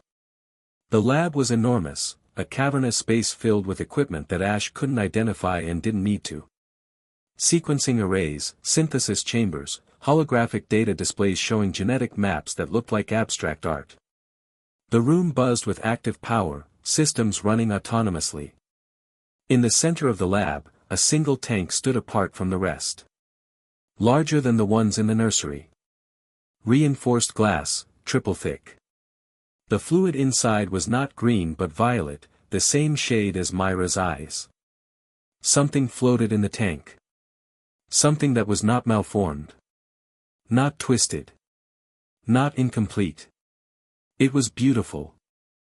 Roughly humanoid but not quite, taller than Mira, more angular, with features that split the difference between the original Mewtwo form and something startlingly human. Its skin was pale silver. Its hands had 4 fingers, long and elegant. A tail, thick and powerful, curled beneath it in the fluid. Its eyes were closed. Synthesis Prime, Kale said. Mira stared at it. Her psychic field reached out, brushed the tank, recoiled. It's alive, she said. Fully formed. Stable. She did it, Kale whispered. She actually, not yet. Myra's eyes narrowed. It's alive but dormant. The neural architecture isn't complete, there's a gap where free will should be. She's waiting to fill it with the control link. She turned to Ash. We need to destroy it. Now. Before, every screen in the laboratory lit up simultaneously. The same face appeared on each one, Dr. Ilara Voss, calm, composed, seated in what appeared to be a mobile command center. Behind her, banks of equipment hummed and operatives moved with purpose. I really wish you hadn't found the nursery, Voss said. Her voice came from every speaker in the room. That wasn't meant for outside eyes. Then you shouldn't have built it, Ash said. Every breakthrough requires iteration. Failed iterations are the cost of progress. You think the first Pokeball worked? The first potion? Every technology you rely on was built on a foundation of failure. Technologies don't scream, Mira said. Voss's expression shifted, a crack in the composure, quickly sealed. I know what you did in the nursery, Mira. I felt them go quiet. You gave them mercy. I wasn't able to do that. You weren't willing. Perhaps. But the point is moot. They were steps on a path, and the path has reached its destination. Her eyes moved to the central tank. Synthesis Prime is complete. Or it will be, in about 30 seconds. Kale lunged toward the tank. Ash, she's activating it remotely, the tank's systems surged. The violet fluid began to churn, pumps driving fresh chemical compounds into the mixture. The being inside twitched. Its fingers spread. Its tail uncurled. Mira hit the tank with everything she had. The psychic blast should have shattered the reinforced glass, liquefied the internal systems, killed the power feeds. It did none of those things. The energy splashed against the tank's surface and dispersed, channeled away by a network of psi-dampening conduits built into the glass itself. The tank was designed to contain a psychic entity. It was also designed to withstand one.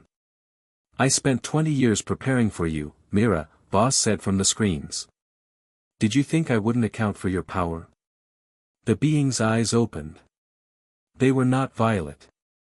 They were red, deep, arterial red, with slit pupils that contracted to pinpoints as they focused. They found Mira, and something passed between them, a psychic exchange too fast and too deep for Ash to follow. The tank cracked. Not from outside force, from within. The being pressed one hand against the glass, and fractures spiderwebbed outward from its palm with a sound like ice breaking on a frozen river. Run, Mira said. The tank exploded. Glass and violet fluid erupted outward. Mira threw a telekinetic barrier around Ash and Kale, shielding them from the debris. The being rose from the wreckage of its tank like something being born, fluid streaming from its silver skin, red eyes blazing, tail lashing. It was taller than Mira by half a foot. More heavily built. And the psychic pressure it exuded wasn't controlled or precise, it was raw, a wall of force that pushed outward in every direction, cracking floor tiles and warping metal. Synthesis Prime, designate, Omega, Voss's voice intoned from the speakers. Neural link engaging. A device on the back of the being's neck, small, almost invisible, implanted during its growth, activated with a faint click. The red eyes flickered, and something in the being's posture changed. The raw psychic pressure didn't diminish, but it organized, shifting from ambient force to directed intent. Directed at Mira. Mira, move, the psychic blast hit her dead center. It lifted her off her feet and drove her through the laboratory wall, through concrete and rebar and stone, into the corridor beyond, through that wall, and into the bedrock of the mountain itself. Ash felt the impact through the floor. The entire facility shuddered. Mira. Synthesis Prime turned its red gaze on Ash. For a moment, he felt the weight of its attention, a cold, analytical assessment, devoid of curiosity or malice. He was categorized, evaluated, and dismissed as a non-threat in less than a second. Then it moved toward the hole Mira had made, following her with the single-minded focus of a weapon locked on target. Kale grabbed Ash's arm. We can't fight that thing. Mira can. Mira just got launched through 3 walls. And she'll be angry about it. Trust me, you don't want to be the thing that made Mira angry. Ash pulled free. We need to destroy the lab. The data, the equipment, all of it. That's what we can do. Kale understood immediately. While the weapon fought the warrior, they'd destroy the factory. He nodded and started pulling drives from the data terminals, smashing them underfoot. Ash recalled Garchomp and gave the order. Dragon Rage. Everything. Garchomp's attack turned the laboratory into an inferno. Equipment melted. Data banks detonated. Synthesis chambers collapsed into pools of molten glass and metal. Ash moved through the destruction systematically, ensuring nothing survived, no backup drives, no physical records, no sample storage. Kale worked beside him with the grim efficiency of someone dismantling their own past. The ground shook again. And again. The sounds of psychic combat penetrated the facility's walls, deep, percussive impacts that resonated through the mountain like the heartbeat of something enormous. Mira was fighting. Ash felt her through their bond, not words, not images, but the emotional signature of someone pushed to their absolute limit and refusing to break. Fury and focus, and underneath it all, the warm, steady pulse of her connection to him. She was fighting for him. Fighting because of him. Drawing strength from the knowledge that he was nearby, alive, believing in her. He had to trust that it was enough. The lab was destroyed in 4 minutes. Nothing remained but scorched stone and melted debris. Kale stood amid the wreckage, breathing hard, and looked at Ash. The control link, Kale said. The device on its neck. That's how Voss is directing it. If we can destroy the link, can you reach it? Not while it's fighting your girlfriend, no. But if Mira can expose the device, hold it still for even a few seconds, I can hit it with a targeted electrical pulse. Luxray's Thunder Fang, applied directly to the implant. That means getting your Luxray close enough to bite a Mewtwo-class entity on the back of the neck. I'm aware of how stupid it sounds. Then let's do it. They ran toward the sounds of battle. Mira and Synthesis Prime had torn through 2 sublevels and broken the surface. The fight had erupted out of the mountainside in a shower of rock and earth, and now they clashed in the open air above the facility, 2 psychic titans locked in a combat that bent light and warped sound. Ash emerged from the facility's emergency exit and looked up. Mira was in her Mewtwo form. He'd never seen her shift fully, she'd maintained her humanoid appearance since that first night in Tidewall. But now the human shell was gone, and the being that hovered above the treeline was unmistakably, terrifyingly Mewtwo. The purple and white frame he remembered from New Island, but refined, sleeker, more powerful, crackling with psychic energy that turned the air around her into visible distortion waves. Synthesis Prime faced her, matching her form, silver where she was purple, red-eyed where she was violet, a dark mirror built from stolen genetics and forced evolution. They traded psychic blasts that detonated like thunderclaps, shockwaves flattening trees in expanding circles. Prime was stronger. The raw power differential was visible, each of its attacks pushed Mira back, and her counters, while precise and technically superior, couldn't match the sheer force behind the weapon's strikes. The neural link meant Prime fought without hesitation, without doubt, without the fractional delays that came from having a mind capable of fear. It was what Mira would be without free will. Without love. Without the pain that made her human. And it was winning.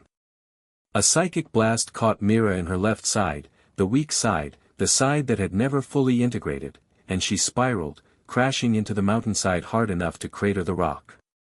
Prime followed instantly, pressing the advantage. Mira. Ash screamed. She heard him. Even in the roar of combat, even through the psychic maelstrom, she heard him. Her head turned toward his voice, and something in her eyes, violet and burning in hers, hardened. She caught Prime's next attack with both hands. Not deflected, not dodged, caught, the psychic energy compressing between her palms, turning from weapon to raw material. She reshaped it in a heartbeat and hurled it back, augmented with her own power. Prime staggered. For the first time, it staggered. Ash saw the opening. Kale, now. Kale released his Lux Ray. The electric lion burst from its ball already running, claws finding purchase on the broken mountainside, scrambling upward toward the two psychic entities with a speed and fearlessness that spoke to absolute trust between Pokémon and trainer. Thunder Fang, Kale commanded. The device on its neck. Only the device. Lux Ray leaped. 20 feet of open air between the mountainside and Synthesis Prime's back. An impossible gap for a non-flying Pokémon. Mira saw what was happening. She seized Prime in a telekinetic hold, not trying to move it, just trying to hold it still for the 3 seconds it would take Lux Ray to close the distance. Prime thrashed against the hold, overwhelming it, breaking free, 2 seconds. Mira screamed. Not in pain, in effort. She poured everything into the hold, burning through reserve she didn't have, her psychic field blazing so bright that Ash could see it with his naked eyes, a corona of violet light surrounding a being giving everything she had.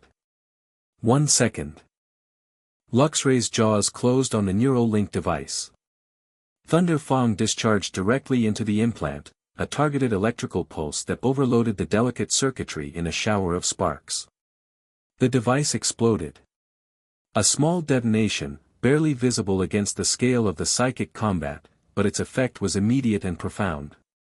Synthesis Prime's organized, directed aggression collapsed. The weapon's movements became erratic, uncoordinated, the raw power was still there, but the intelligence directing it was gone. It was a missile without guidance, a gun without a trigger finger. Prime convulsed in midair. Its red eyes flickered, red to violet to red again, the neural architecture beneath the control link trying to assert itself, trying to become a self for the first time in its existence. It failed.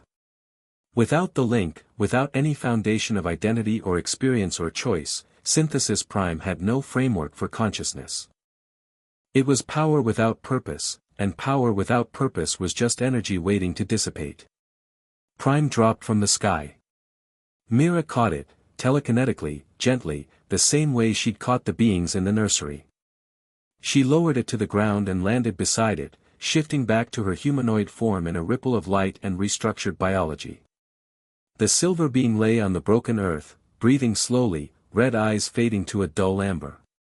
It looked up at Mira, the original, the template, the being it had been built to replace, and made a sound that was not a word but carried the weight of one. Why? Mira knelt beside it. She placed a hand on its chest, feeling its heartbeat, its psychic signature, the hollow space where a mind should have been. Because she made you wrong, Mira said softly. And I'm sorry. The amber eyes closed. Synthesis Prime's breathing slowed. It wasn't dying, without the neural link, it was reverting to a dormant state, its unstable biology shutting down higher functions in the absence of external direction. It would sleep. For how long, no one knew. Mira stood. She was bleeding, psychic exertion manifesting as physical trauma, dark fluid seeping from her nose and the corners of her eyes. Her left arm hung at an angle that made Ash's stomach clench. The structural weakness Brock had identified, stressed beyond its limits. She looked at Ash, and despite the blood and the damage and the exhaustion, she smiled. I broke your streak, she said. What streak? Of being the one who does the reckless self-sacrifice. He ran to her and caught her as she swayed. Brock's going to kill me for letting you fight like that. Brock is a doctor. He'll fix me and then kill you. In that order. Can you walk? I can do anything. She paused. In theory. In practice, I need about 30 seconds. He held her for the 30 seconds. Around them, the mountain was silent, the sounds of battle faded, the facility below dark and gutted, the trees flattened in a wide circle around the impact zone. Dawn was breaking over the eastern ridge, painting the sky in shades of gold and pink. Then the sky cracked. Not metaphorically. The sky physically cracked, a line of darkness splitting the dawn light from horizon to horizon, as if someone had drawn a blade across the face of the world and opened a wound. From the facility below, from every piece of synthesis technology that had been running for months pumping energy across species boundaries and dimensional barriers, a final cascade of stored energy discharged. Not into the equipment, into the earth itself. Into the barriers. Miles away, in Veranthos, every psychic type in the city screamed simultaneously. The thin spots that Mira had identified, in Tidewall's harbor, in a dozen other locations across Kalen, tore open. Not thinned. Opened. Gaps in reality, windows into the absence, the not place where the primordial stirred. The Arbiter stepped through. In Veranthos, it manifested in the central plaza, a figure 12 feet tall, bone-white armor, faceless, radiating a calm that was more terrifying than any hostility. People scattered. Pokémon fled. The champions and league officials at the summit mobilized, but their attacks passed through the Arbiter like light through glass. On the mountain, Ash felt it. Everyone felt it. A shift in the fundamental texture of existence, as if the laws of physics had hiccuped. The crack in the sky widened, and through it, something vast and formless pressed against the world like a face against a window. The barriers, Mira breathed. She was staring at the sky, violet eyes wide, her pain forgotten. They're collapsing. Synthesis's experiments, the final energy discharge, it was the last straw. Can we stop it? I don't know. I don't, she stopped. Tilted her head. Listening to something Ash couldn't hear. Voss. A helicopter rose from behind the far ridge, Voss's mobile command center, retreating from the facility's destruction. But it wasn't fleeing. It was broadcasting, on every frequency, a signal that Mira intercepted and translated. She's transmitting her research data, Mira said. All of it. To every scientific institution on the planet. She's making it public. She's ensuring her work survives even if she doesn't. Yes. And Mira listened harder. She's also broadcasting a warning. About the barriers. About the primordial. She's telling everyone what she told us in the garden, that the walls are coming down. Kale stared at the helicopter. She knows what she did. She knows she caused this. And she's trying to make it useful. Ash watched the helicopter bank east toward Veranthos. She's going to the summit. She's going to be arrested. Maybe. Or maybe she's going to be the only person in that room who understands what's happening well enough to help fix it. Kale said nothing for a long moment. Then, what do we do? We go to where the barriers are weakest. Mira, where's the epicenter? She didn't hesitate. Etherspire. The mountain above the city. The Kalen region's barriers have always been thinnest there, it's why the region produces such powerful psychic types.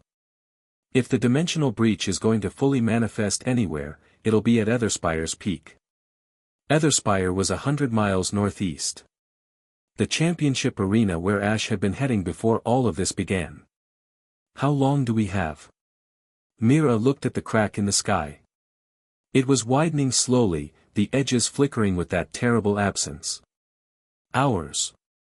Maybe less. The Arbiter is already through. It will begin preparing the way for the primordial. Then we fly. Ash, she stopped herself.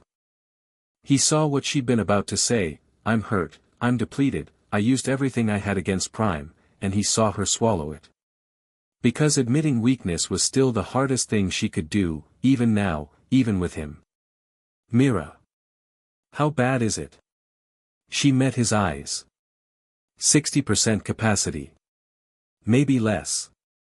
The fight with Prime drained reserves I shouldn't have touched.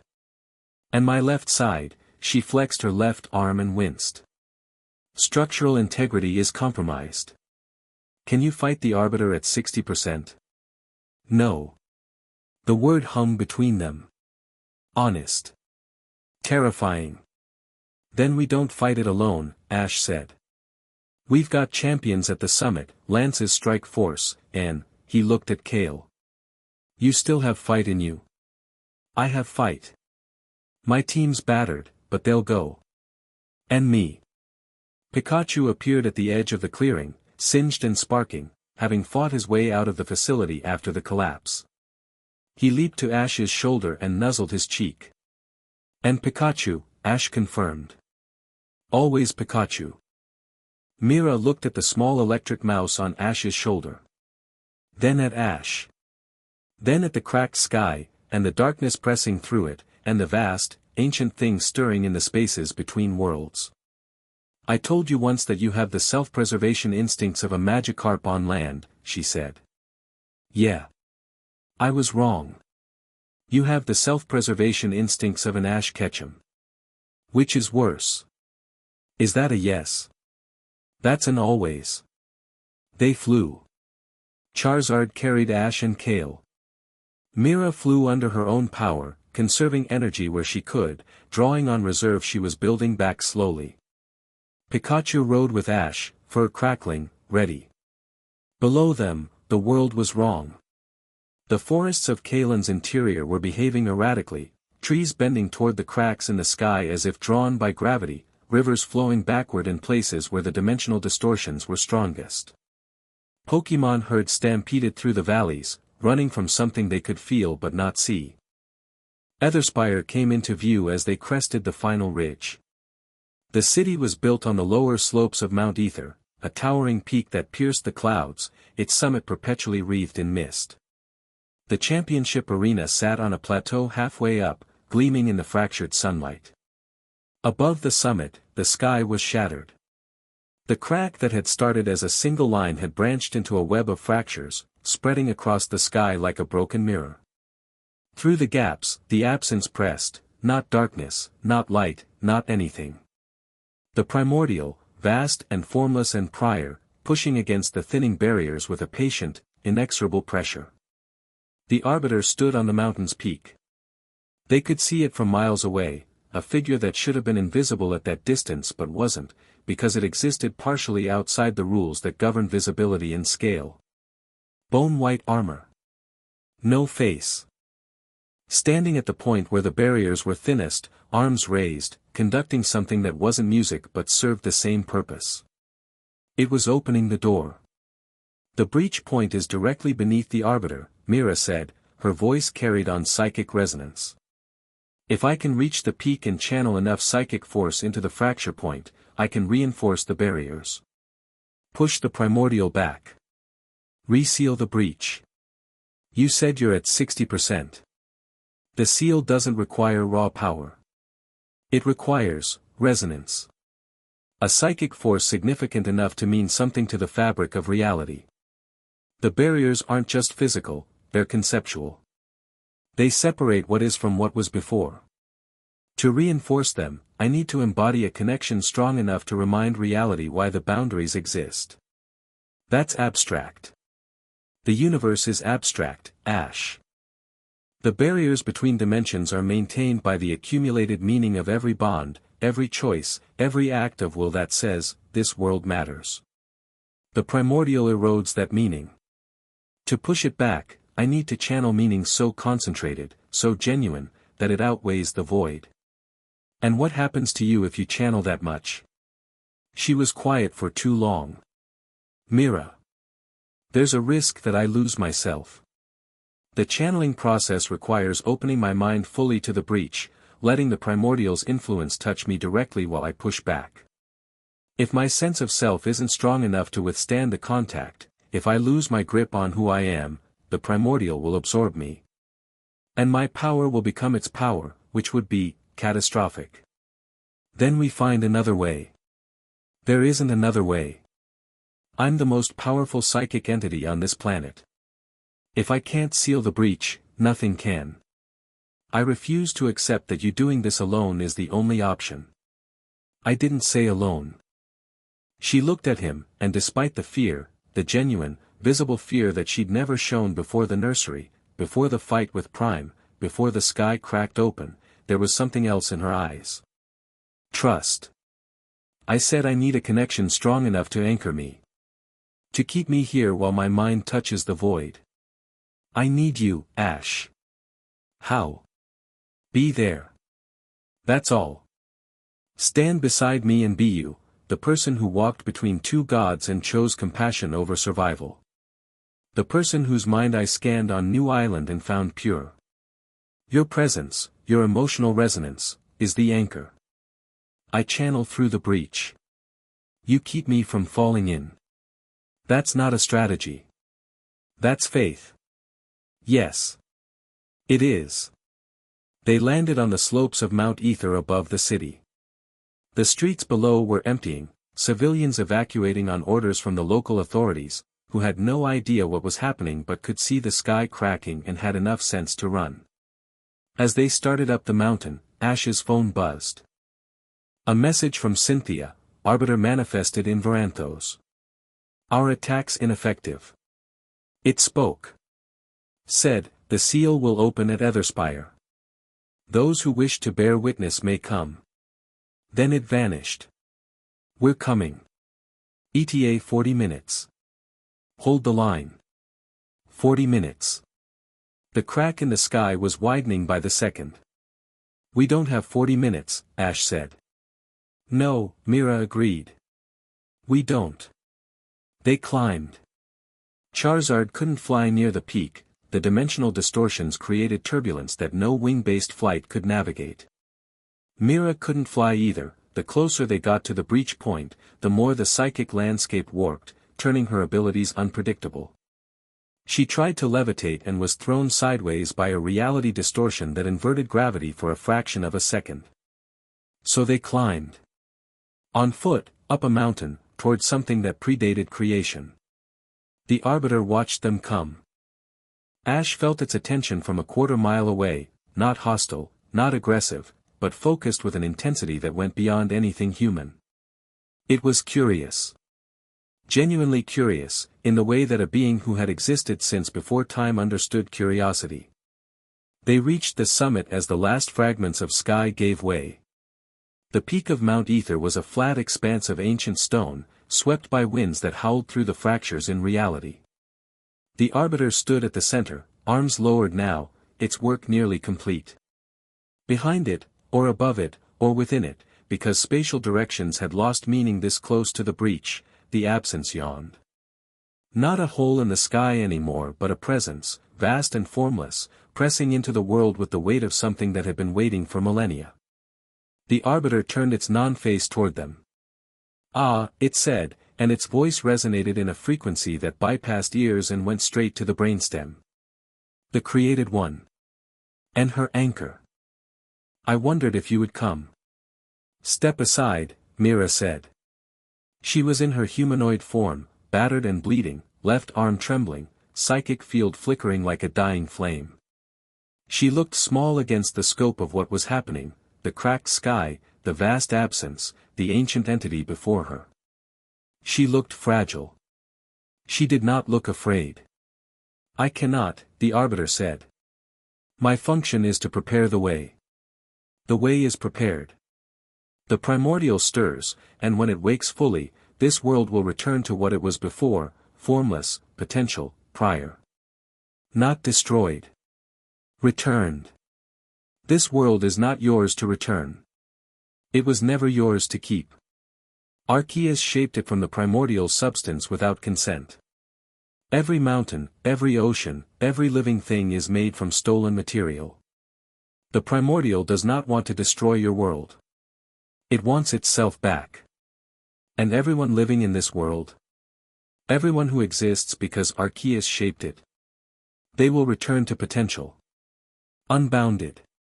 Unlimited. Free from the arbitrary constraints of form and identity. The Arbiter tilted its head, a strangely human gesture from a strangely inhuman being. Is that not what your Creator wanted for you? To transcend limitations? To become more than what you were made to be? My Creator wanted a weapon. I became a person. Those aren't the same thing. Are they not? You reshaped yourself, broke your own boundaries, to become something new. The primordial offers that to everything. Every being, every particle, returned to pure potential. The ultimate freedom. Freedom without choice isn't freedom. It's oblivion. The Arbiter regarded her. For a long moment, the mountain was quiet except for the wind and the low hum of the breach. You are remarkable, it said. Truly. In all my eons, I have never encountered a being who argued philosophy while standing at the end of the world. Your defiance is. It paused, searching for the word with the careful deliberation of a being to whom language was a foreign tool. Beautiful. Then let me show you something more beautiful, Mira said. She shifted. Not into her Mewtwo form, into both. Humanoid and original, flickering between the two like a signal caught between frequencies, occupying both states simultaneously. Her psychic field blazed, not at 60% anymore but climbing, drawing on something deeper than reserves, something that lived in the space between what she was and what she chose to be. The Arbiter recognized the threat. It moved. Ash had seen Mira fight. He'd watched her dismantle operatives, demolish enhanced Pokémon, battle synthesis prime to exhaustion. None of it prepared him for what happened when the Arbiter engaged. The Arbiter fought without fighting. It didn't throw attacks or generate force, it altered the rules. Gravity reversed, sending Mira upward. She compensated. Time stuttered, freezing her mid-motion. She broke through. Space folded, and she was suddenly falling toward the breach, drawn by a gravitational pull that shouldn't have existed. She clawed her way back through sheer psychic force, screaming, flickering between forms, her power burning through her body like fire through paper. Ash released his team. Every Pokémon he had, Pikachu, Charizard, Garchomp, Infernape, Sceptile, Greninja. 6 partners, each one a bond forged through years of trust and battle and shared purpose. They attacked the Arbiter. Not because they could hurt it, their attacks passed through it like light through glass, just as the champions had in Veranthos. But they drew its attention. Forced it to divide its reality-warping focus between Mira and 6 points of aggressive, stubborn, meaningful resistance. Because that's what they were. Every Pokémon on Ash's team existed in relationship to him, bonds of loyalty and love that represented exactly the kind of meaning that reinforced the barriers. Every attack they threw wasn't just energy. It was a statement. We exist. We matter. This world matters. The Arbiter stumbled. Not physically, conceptually. For a fraction of a second, the reality warps it was generating flickered, weakened by the concentrated meaning of 6 Pokémon who would die for their trainer without hesitation. Mira seized the opening. She hit the Arbiter with a psychic blast that wasn't just power, it was identity. Every memory, every choice, every moment of pain and joy and connection she'd experienced since New Island, compressed into a single pulse of psychic force that struck the ancient entity with the weight of a life lived on purpose. The Arbiter reeled. Its bone-white armor cracked, fine lines spreading across its surface like the fractures in the sky above. Interesting, it said, and its voice was different now. Not calm. Not composed. Surprised. You fight with memory. With attachment. With love, Mira said. The word is love. And I will not let you take the world that taught it to me. The Arbiter looked at her. Then at Ash, standing on the mountain peak with his team around him, wind tearing at his jacket, jaw set, eyes blazing with the same stubborn defiance that had made him step between 2 gods when he was 10 years old. You cannot defeat me, the Arbiter said. I am a function of the primordial. To destroy me, you would have to destroy the concept of a before. And before is eternal. I don't need to destroy you, Mira said. I just need to close the door. She turned from the Arbiter and faced the breach. The absence yawned before her, vast, formless, the face of something that had existed before existence itself. It pressed against the fraying barriers with the patient weight of deep time, and she could feel it reaching for her. Not with malice. With hunger. The primordial wanted its stolen substance back, and Mira, made from Mew's DNA, from the genetic memory of one of the oldest Pokémon alive, from the very building blocks of this world, was a feast. She opened her mind to the breach. Fully. No barriers. No filters. No psychic shields. The primordial rushed in. She screamed. It wasn't a psychic vocalization or a controlled expression of force, it was a scream of pure, animal agony as something vast and alien poured into the spaces of her consciousness. It didn't attack her identity. It dissolved it. Like water dissolving salt, the primordial broke down the boundaries of her selfhood, reducing thought to noise, memory to data, love to chemistry. What are you? It asked, and the question wasn't cruel. It was genuine. The primordial didn't understand individuality. It had existed as undifferentiated potential since before differentiation was invented. The concept of a self, a bounded, defined entity with preferences and attachments and a name, was as alien to it as formlessness was to Mira. What are you, that you cling to shape when shapelessness is freedom? She was losing herself. She could feel it, the edges of her identity blurring, her memories fragmenting, the carefully constructed personhood she built over years of agony and choice dissolving into the void. The name Mira. The taste of coffee.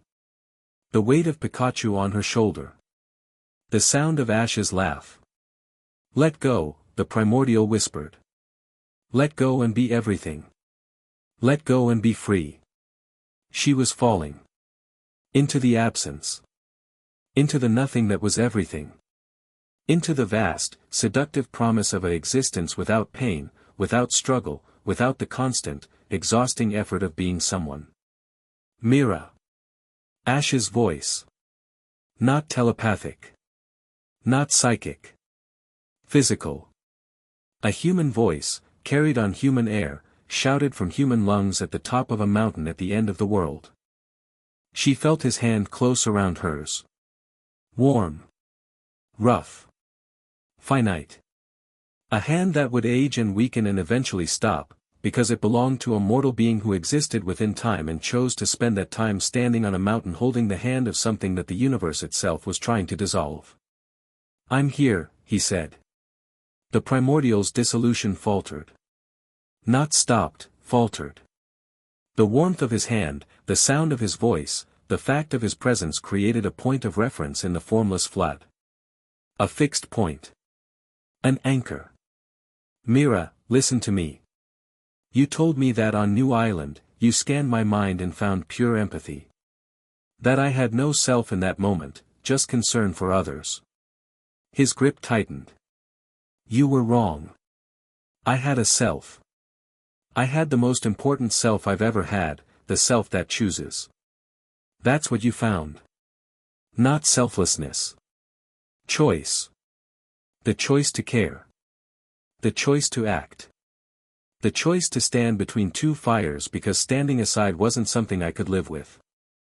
The words cut through the noise. Not because they were loud or powerful or psychically amplified. Because they were true, and truth was the one thing the primordial couldn't dissolve, because truth was the foundation on which Arceus had built the world. You chose to exist, Ash continued. You chose your form. You chose your name. You chose me. Every one of those choices is a statement that you matter. That individuality matters. That being someone specific is worth the pain of not being everything. His voice broke. Don't let go. Don't you dare let go. I just found you. I am not losing you to a philosophical argument with the universe. Myra's fractured consciousness gathered around his voice like iron filings around a magnet.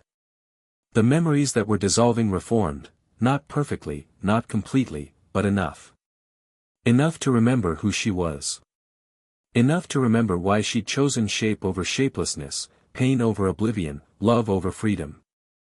I spent years learning how to want, she told the primordial, and her voice in the void was small but absolute. I will not give that up. She pushed. The psychic force that erupted from her wasn't measured in any scale that existed. It wasn't power in the conventional sense, it was meaning, concentrated and directed, the sum total of every choice she'd ever made channeled into a single act of defiant existence. She pushed the primordial back from the breach. She pushed it back from the barriers. She pushed it back into the spaces before space, the time before time, the formless potential that was its home and its prison. And she sealed the door. The breach closed. Not gradually, it slammed shut, reality snapping back into place with a force that knocked everyone on the mountain flat. The cracks in the sky healed, fracture lines fading like frost in sunlight, until the sky was whole again, blue and clear and impossibly, beautifully normal. The Arbiter stood on the peak, its armor cracked from crown to heel, and looked at the sealed sky with its non-face. For a long time, it was still. The seal will hold, it said at last. Its voice was quieter now, diminished. For now. For now. Ash said from the ground, still holding Myra's hand.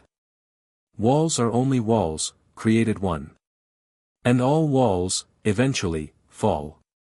The Arbiter turned to look at them, at Mira, collapsed on the stone, flickering between forms, barely conscious, at Ash, battered and bleeding and holding on. But this wall was reinforced by something I did not expect. Something the primordial has never encountered. What? Stubbornness, the Arbiter said, and if a faceless entity could sound amused, it did. In my experience, stubbornness is the most durable force in any universe. It stepped backward and was gone. Not vanished, withdrawn, pulling back through whatever gap still existed between this world and the spaces before, returning to its patient vigil. Leaving behind a broken mountain, a sealed sky, and two people who just told the universe to go to hell and been listened to. Ash sat up. Every part of him hurt. His hand was still locked around Myra's, and he had no intention of letting go until the heat death of whatever universe they just saved. Mira. She lay on the stone beside him, eyes closed, form stabilized in her humanoid shape, silver hair splayed around her head, lavender-tinged skin pale with exhaustion, the faint lines of psychic burns tracing patterns across her arms and face. She was breathing. Shallow, ragged, but breathing. Her hand squeezed his. Weak. Certain. Still here, she whispered. Don't ever scare me like that again. I make no promises. He laughed. It came out broken and wet and barely qualified as a laugh, but she smiled at the sound of it, and that was enough. Pikachu climbed onto Myra's stomach and curled up there, pressing his warm body against her, sparks flickering gently. A tiny, electric heartbeat against hers. "Your Pikachu is on me," she murmured. "He does that when he's worried. Tell him I'm fine. He can hear you. And he knows you're lying." "I'm not lying. I'm optimistically inaccurate." Ash leaned down and kissed her forehead. Her psychic field pulsed, gently, warmly, without cracking any windows or breaking any furniture. Progress. Kale appeared at the edge of the summit, his Luxray limping beside him. He looked like he'd been through a war, which was fair because he had been. He took in the scene, the sealed sky, the cracked stone, Ash and Mira and Pikachu on the ground, and sat down heavily. "So," he said. "We saved the world." "For now," Ash said. "I'll take 'for now.' It's better than the alternative." They sat together on the broken peak and watched the sun climb over a world that was, against all odds, still there. The aftermath came in waves. The first wave was medical. Brock arrived with Lance's strike force 40 minutes after the seal closed, having coordinated the military response from the evacuated city below. He took one look at Mira and started working without a word: field scans, stabilization, the careful application of treatments designed for a being who existed outside every medical textbook ever written. "The structural damage to her left side is worse," he told Ash quietly while Mira slept, actually slept, for the first time Ash had ever witnessed, her psychic field reduced to a gentle murmur. The channeling stressed the weak integration past its tolerance. "She'll recover, but it'll take time." "How much time?" "Weeks, maybe months, for full recovery. She's going to hate being told to rest. She's going to hate it with the fury of 1,000 suns. Then you'll have to be the one to tell her. She listens to you. She argues with me. Same thing, with her." The second wave was political. Cynthia arrived at Etherspire with a security detail and a face like carved ice. She surveyed the damage, the cracked peak, the flattened tree line, the residual dimensional scarring that would take months to fade, and then looked at Ash. "You closed the breach." Mira closed the breach. I held her hand. "Don't undersell yourself. The psychic resonance data from the event is off every chart we have. Whatever you did, the anchor effect amplified her power by an estimated factor of 12. Cynthia paused. "I owe you an apology." "For what?" "For questioning her loyalty. I watched the event recordings. She opened her mind to something that could have consumed her, and the only thing that brought her back was your voice." Cynthia's composure cracked, just slightly. "That's not programming. That's not psychic manipulation. That's love, and I should have seen it. You were being cautious. I was being afraid. There's a difference." She almost smiled. "You keep saying that. Because it keeps being true." The third wave was Voss. She arrived in Etherspire under escort. Lance's people had intercepted her helicopter outside Veranthos. She was not in restraints, but the 6 armed guards surrounding her made the situation clear. She walked through the League's hastily established command post with the calm dignity of a woman who had always known this moment was coming and had prepared for it. They brought her to the peak. She stood where the Arbiter had stood and looked at the sealed sky with an expression that Ash couldn't read. Not triumph. Not defeat. Something more complex, the face of a scientist confronting the full consequences of her work. "The dimensional scarring will heal," she said. "The barriers are stronger now than they were before. The seal Mira created actually reinforced the existing structure. It's fascinating. Trauma-induced strengthening. The barriers learned from the breach. People almost died," Ash said. "Your experiments almost destroyed the world." "Yes. And I'll answer for that." She didn't flinch. "But the knowledge we gained, about the barriers, about the primordial, about the relationship between species boundaries and dimensional stability, that knowledge will be critical. Because the Arbiter was right about one thing, walls eventually fall. When it happens again, and it will, we need to understand the architecture well enough to rebuild. You're trying to make yourself useful. I'm being useful. There's a difference. Lock me up if you want, I expect you will.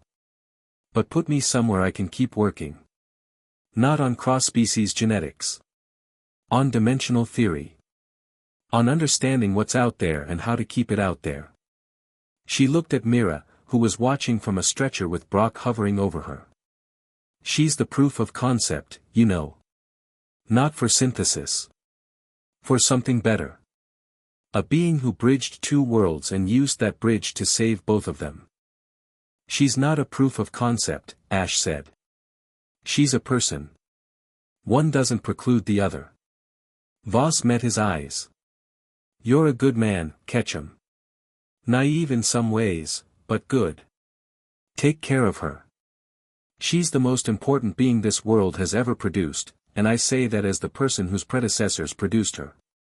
Lance took Voss into custody. She went without resistance, providing data and analysis the entire way, turning her arrest into a consulting session. Typical. Kale watched her go from across the command post. His face was a landscape of complicated emotions, grief, anger, the hollow ache of broken faith. Ash found him afterward, standing at the edge of the peak, looking out over the forests they'd flown through the night before. What happens to you now? Ash asked. Lance offered me a position. Inter-regional security. Apparently my unique perspective on extremist organizations is valuable. The bitterness was thin, mostly performative. It's not a bad offer. But I spent 2 years building something I believed in, and it turned out to be a lie.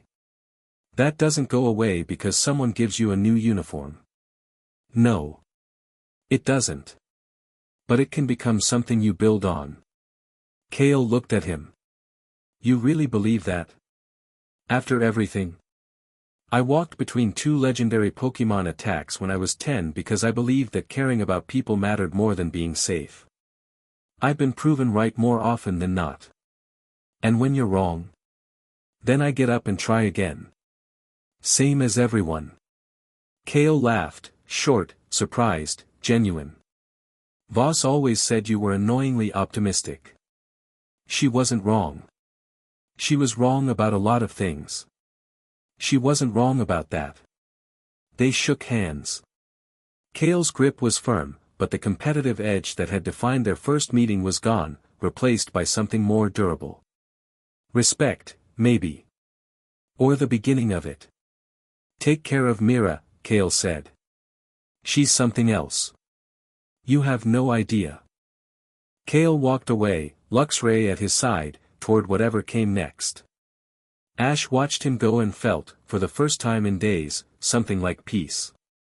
They brought Mira down from the mountain on a stretcher that she loudly and continuously protested. I can walk. You can barely sit up. Walking is different from sitting up. Walking is a forward motion. Sitting up is a static, Mira, please.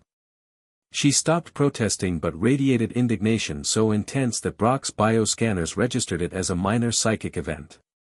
They set up in the Other Spire Pokemon Center, which had been converted into a field hospital for the duration of the crisis. Mira got a private room, partly for medical reasons, partly because her psychic field kept disrupting the electronic equipment in neighboring rooms. Ash stayed with her. He slept in a chair beside her bed, which was uncomfortable and unnecessary and exactly where he needed to be. Pikachu slept at the foot of Myra's bed, curled against her ankles, a warm yellow guardian. On the second day, Myra's strength returned enough for her to sit up and demand coffee. Brock, who had anticipated this, had already sourced the best coffee in Etherspire. Mira drank it with her eyes closed and made a sound that was almost indecent. This is acceptable, she said. High praise, Brock replied, checking her vitals. Don't push it. On the third day, she walked. Slowly, with Ash beside her, through the Pokemon Center and out into the garden behind it. The sky above Etherspire was clear, achingly, perfectly clear, without a trace of the fractures that had nearly ended everything. Reality had healed. The barriers held. They sat on a bench overlooking the valley below the city. Tidewall was out there somewhere, beyond the mountains, the harbor where everything had started, where a patch of stone had gone transparent and a woman had stepped out of the shadows and into his life. The League is drafting new policies, Ash said. Regarding humanoid Pokemon. Cynthia's leading the committee. What kind of policies? Legal personhood. Rights. Protections. You're the first case, but Voss's research suggests you won't be the last. The boundary between species is more permeable than anyone thought. Synthesis proved that, badly, destructively, but the science is real. I don't need a committee to tell me I'm a person. No. But other beings like you might. Someday. She considered this. You're thinking about the future. Someone has to. She leaned against him, her head finding the hollow between his shoulder and his neck. Her left arm was in a sling, Brock's orders, non-negotiable, and her psychic field was a pale shadow of its usual intensity. But she was warm, and present, and here, and that was everything. The vials, she said. What? Voss's vials. The blue and the violet. I still have them. Ash tensed. I'm not going to use them. She pulled them from her jacket pocket, 2 small glass containers, one blue, one violet, catching the sunlight. But I don't want to destroy them either. They represent a choice I'm not making. And I think it's important to have choices you're not making. It means the ones you are making are real. She tucked them back into her pocket. Besides, she said, Brock's treatment regimen is showing results. The pain is already less than it was. In a few months, the left side might stabilize on its own. And if it doesn't? Then it doesn't. I'll be a person in constant pain who can bench press a building and likes bitter coffee and argues about stew.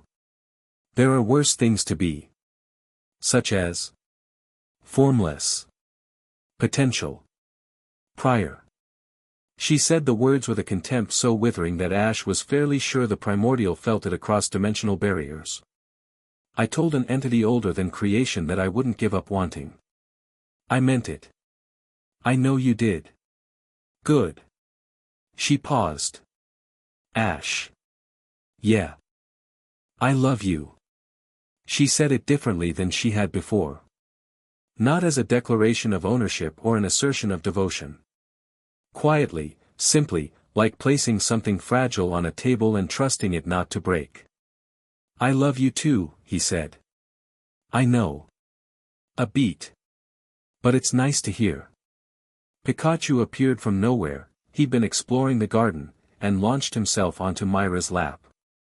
She caught him with her good arm and held him against her chest, and the Pikachu nuzzled into her with the absolute trust of a creature who had decided, weeks ago, that this strange, powerful, impossible woman was family. Mira looked down at Pikachu, then up at Ash, and the smile that crossed her face was neither small nor uncertain. It was full and warm and real, the expression of someone who had fought gods and monsters and the very concept of oblivion, and had chosen, despite everything, to be happy. The sun moved across the sky. Clouds drifted. Somewhere in the city below, people were rebuilding, recovering, beginning the slow process of making sense of what had happened. The League summit would reconvene. Policies would be drafted. The world would change, because the world always changed, and the only question was whether the people in it would change with it or be left behind. Ash and Mira sat on their bench and watched the valley and said nothing for a long time, because some things didn't need words. Eventually, Mira spoke. The championship. What about it? You came to this region to win the Kalen Championship. You won the tournament in Tidewall, but the official league championship at Etherspire was postponed due to the events. I hadn't really thought about it. They're rescheduling it. Next month. Brock told me. Brock told you before he told me? Brock and I have an understanding. He provides medical expertise. I provide the location of the best coffee vendors in any city. It's a symbiotic relationship. Ash laughed. So next month. Next month. You'll compete? If I'm ready. You were born ready. It's annoying. He grinned. Will you watch? I always watch. She paused, and the warmth in her voice gained an edge, not sharp, but bright. But this time, I'll watch from the stands. Not from the shadows. Not hidden. Not camouflaged. She looked at him, violet eyes steady. I'll watch as myself. Whatever anyone thinks about that. They'll think you're terrifying. They'll be correct. And beautiful. Also correct. And mine. She blinked. It was the first time he'd used the word, mine, and they both knew it. Not ownership. Not possession. The declaration of someone who had been chosen and was choosing back, finally, completely. Always, she said. They sat together as the afternoon stretched golden across the mountains, and the world turned beneath them, whole and fractured and imperfect and stubbornly, beautifully real. Behind them, the peak of Mount Ether gleamed in the sunlight, bearing the scars of a battle that most people would never fully understand. Somewhere in the dimensional margins, the Arbiter waited with its infinite patience, watching walls that were stronger than before but still, ultimately, walls. Somewhere in a League detention facility, Elara Voss was writing equations on the back of her intake forms, her mind already racing toward the next breakthrough. Somewhere on a road between cities, Kale Ashford was walking into a future he hadn't planned, with a Lux Ray at his side and the first quiet stirrings of something that might eventually feel like purpose. And on a bench in a garden in a mountain city, a boy from Pallet Town held the hand of a being who had rewritten herself for love, and neither of them was afraid of what came next. You know, Ash said, most people's girlfriends can't bench press a building. Most people, Mira replied, are not worth bench pressing a building for. Pikachu chirped in agreement. The sun set over Etherspire. Tomorrow would bring new challenges, new battles, new questions about a world that was bigger and stranger and more fragile than anyone had known. Tonight, it was enough to be here. Together. Chosen, and choosing. Chapter 4, What It Means to Stay Recovery Was Harder Than Combat. Mira discovered this on day 4, when Brock told her she wasn't allowed to lift anything heavier than a coffee cup with her left arm, and she seriously contemplated telekinetically relocating him to the bottom of the nearest lake. Your psychic abilities are not the issue, Brock said, with the unflappable patience of a man who'd been dealing with stubborn Pokemon and stubborner trainers since puberty. The issue is the musculoskeletal integration in your left hemisphere. Every time you compensate for the weakness with telekinetic reinforcement, you prevent the physical structure from healing. You need to let the biology do its work. The biology is slow. Biology is always slow. That's why it's durable. I could accelerate the cellular regeneration with targeted psychic, no. A minor application of, no. You're being unreasonable. I'm being a doctor. Same thing. Brock adjusted her sling and stepped back. 3 weeks minimum. Light psychic use only, no combat applications, no heavy telekinesis, no dimensional barrier repairs. He paused. I can't believe that last one is something I have to specify. Mira glared at him with an intensity that would have made most humans lose bladder control. Brock checked his clipboard. She looked at Ash, who was leaning against the doorframe of her room in the Pokemon Center with his arms crossed and a carefully neutral expression that she immediately saw through. You're enjoying this, she said. I would never. Your surface thoughts are broadcasting amusement on every frequency. You're supposed to be resting, not reading minds. Reading minds is passive. It doesn't strain anything. It strains me.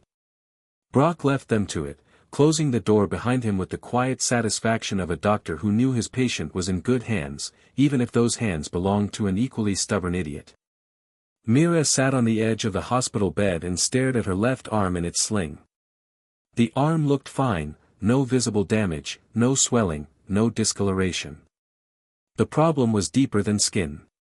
The psychic neural interface that threaded through her left side like wiring through a wall had been stressed past its tolerance during the fight with Prime and the breached ceiling, and now it was rebuilding itself at the agonizingly slow pace of biological tissue. She flexed her left fingers. They responded. Slowly. With a lag that was barely perceptible but that she felt like a scream. "Stop testing it," Ash said, sitting beside her. "I'm not testing it. I'm assessing it."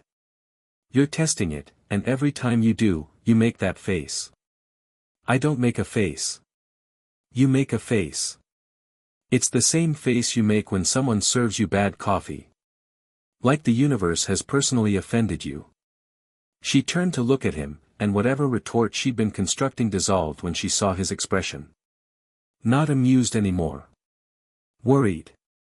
The kind of quiet, persistent worry that lived behind someone's eyes when they'd watched the person they loved almost die and were still processing the fact that it had been close, closer than close, closer than anything. "I'm going to be fine," she said. Softer.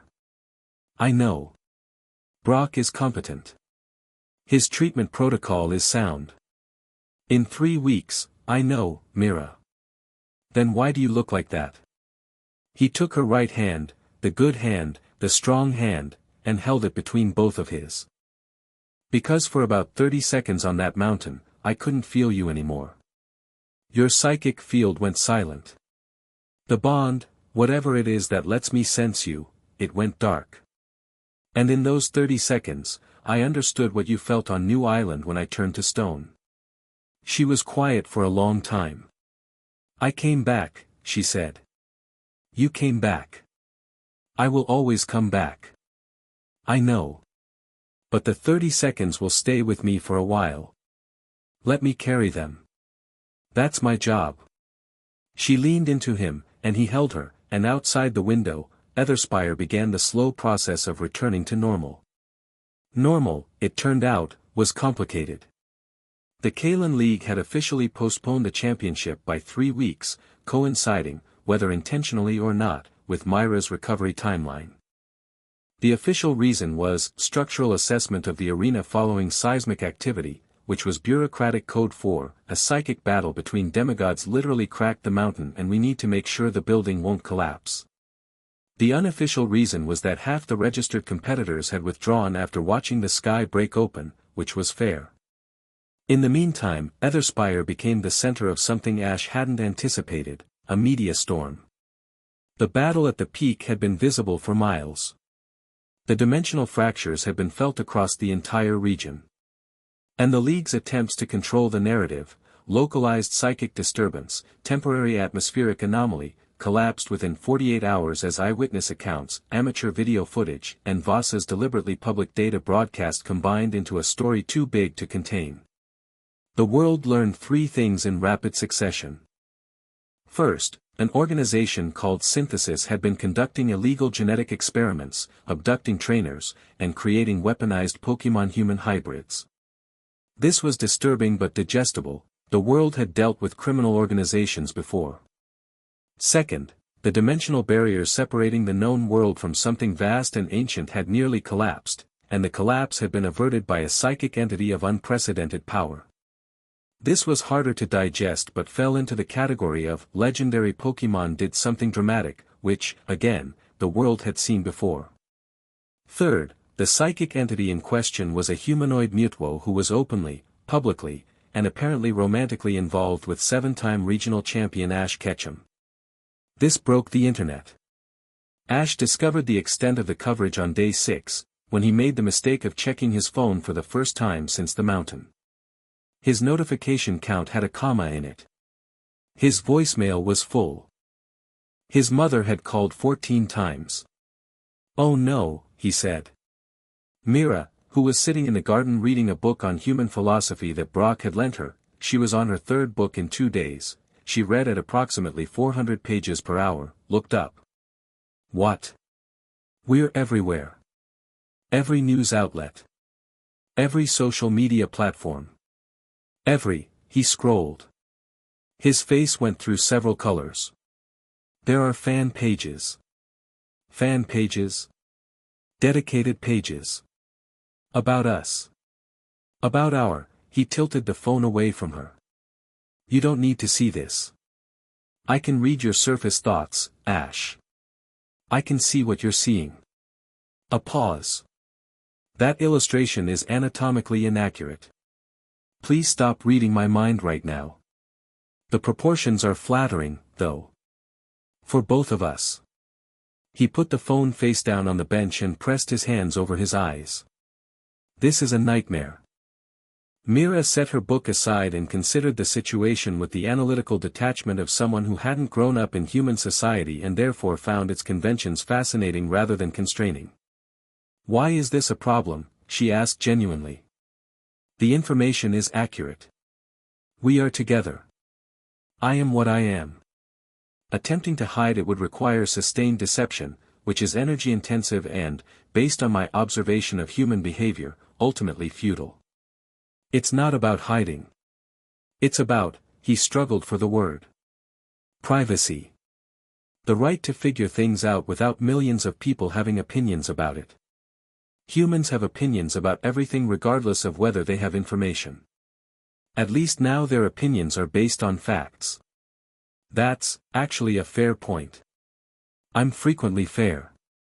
You just don't notice because you're busy being worried about things that don't matter. Public opinion matters. It affects policy. The League is drafting humanoid Pokemon rights legislation right now, and public sentiment will shape how that goes.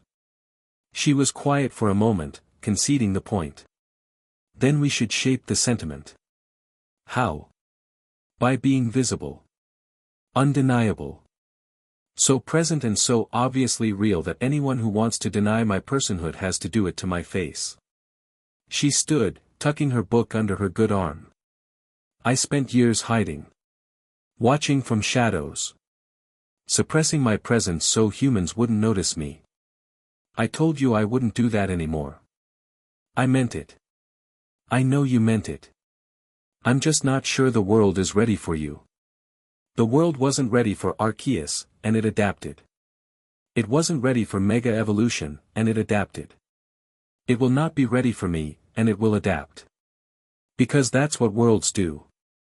She looked at him with those violet eyes, steady, certain, burning with the quiet conviction of someone who had chosen to exist on her own terms and would not be argued out of it. The question isn't whether the world is ready. The question is whether you are. I've been ready since Tidewall. Then stop looking at fan pages and come walk with me. I want coffee. They walked. Etherspire had changed since the crisis. The city still functioned, markets opened, people went to work, Pokemon were trained and battled and loved, but there was an undercurrent of awareness that hadn't been there before. People looked at the sky more often. They held their Pokemon closer. They talked in quieter voices about what they'd seen and felt, the moment when reality had stuttered and something vast had pressed against the window of the world. And they looked at Mira. She walked through the streets without her sunglasses. No psychic camouflage. No suppression of her presence. She was herself, tall, silver-haired, violet-eyed, moving through human spaces with the careful precision that would never quite pass for natural but was uniquely, unmistakably hers. People stared. Some with curiosity. Some with fear. Some with a wonder that bordered on reverence, because the footage from the mountain had shown what she'd done, the impossible light, the sealed sky, the moment when one being had stood between the world and its unmaking. A child, maybe 6, riding on her father's shoulders, pointed at Mira and said, clearly and loudly, "Daddy, is that the lady who saved the sky?" The father looked uncomfortable. The child did not. "Yes," Mira said, looking up at the girl.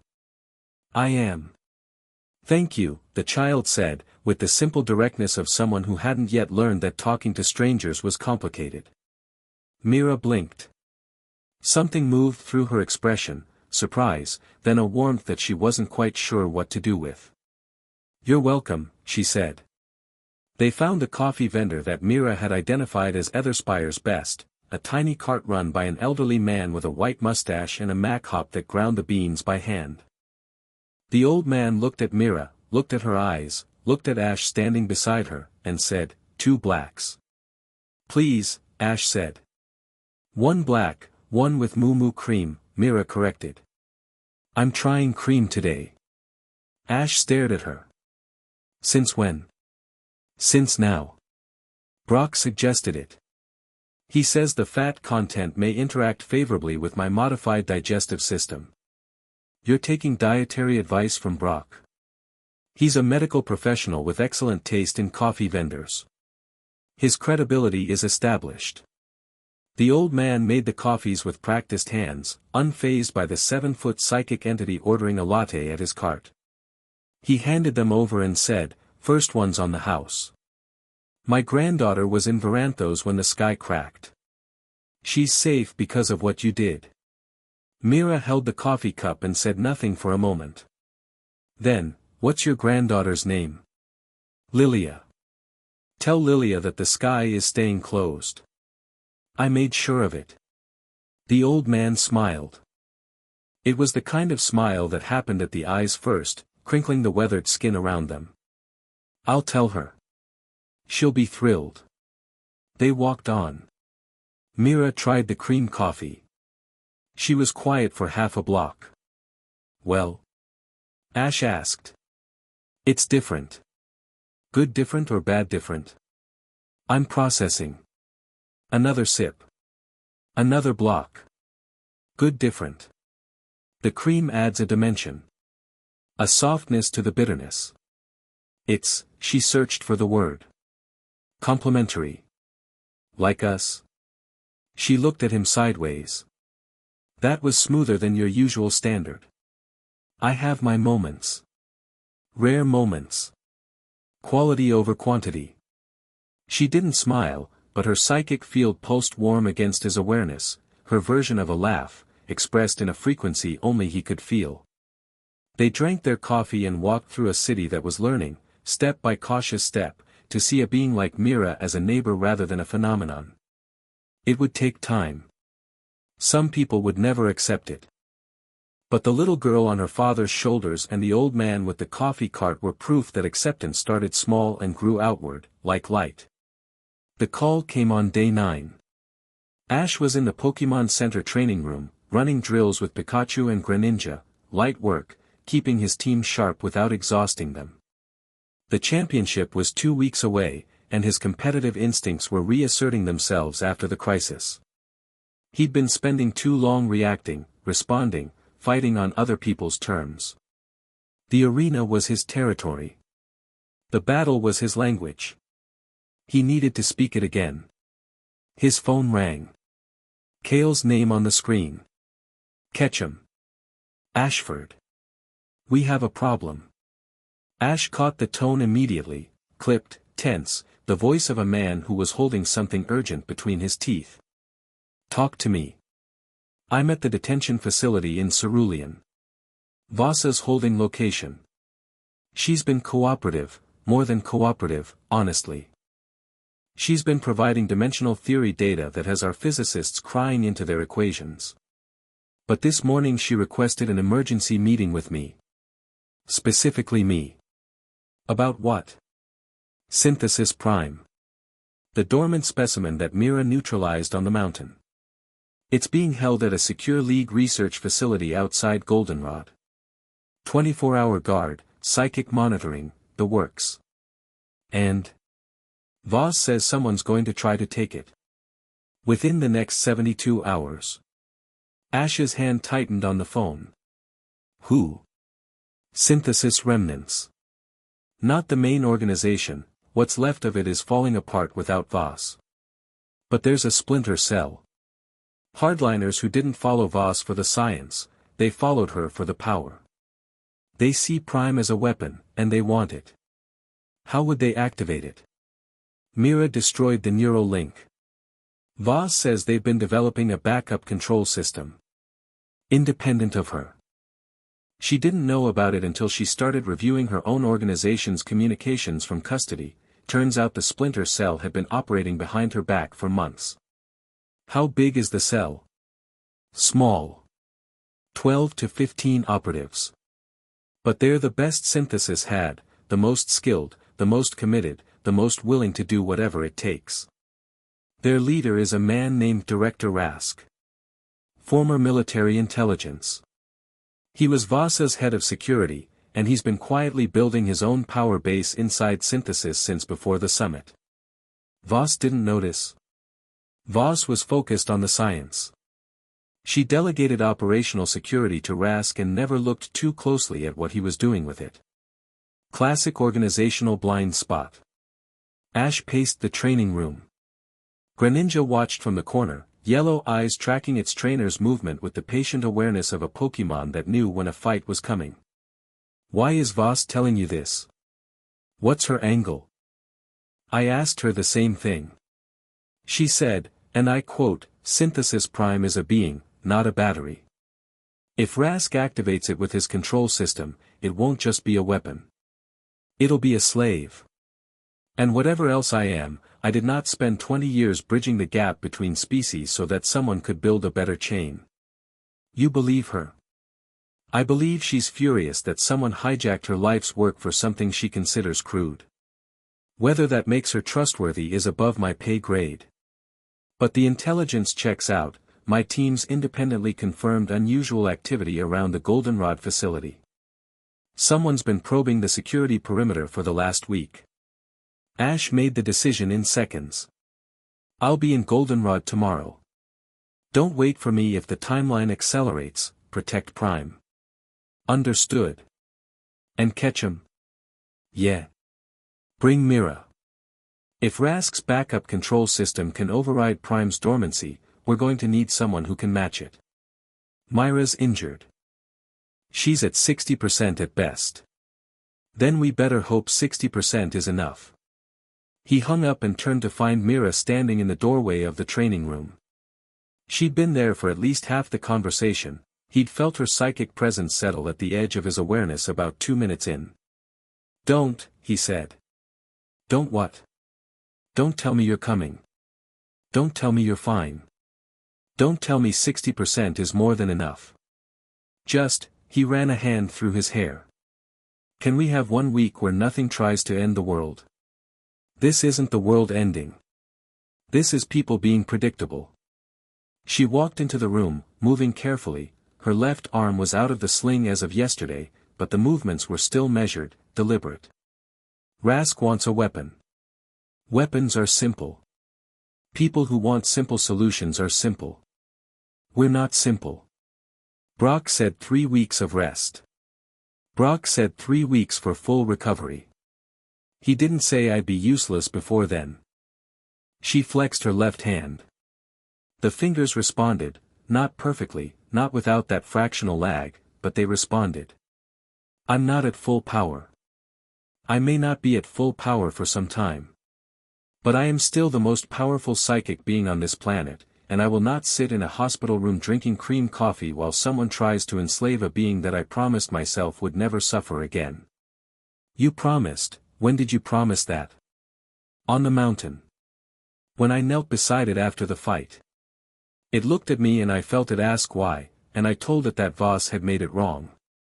And then it went dormant, and she paused, and Ash saw the fracture line in her composure. The nursery. The tanks.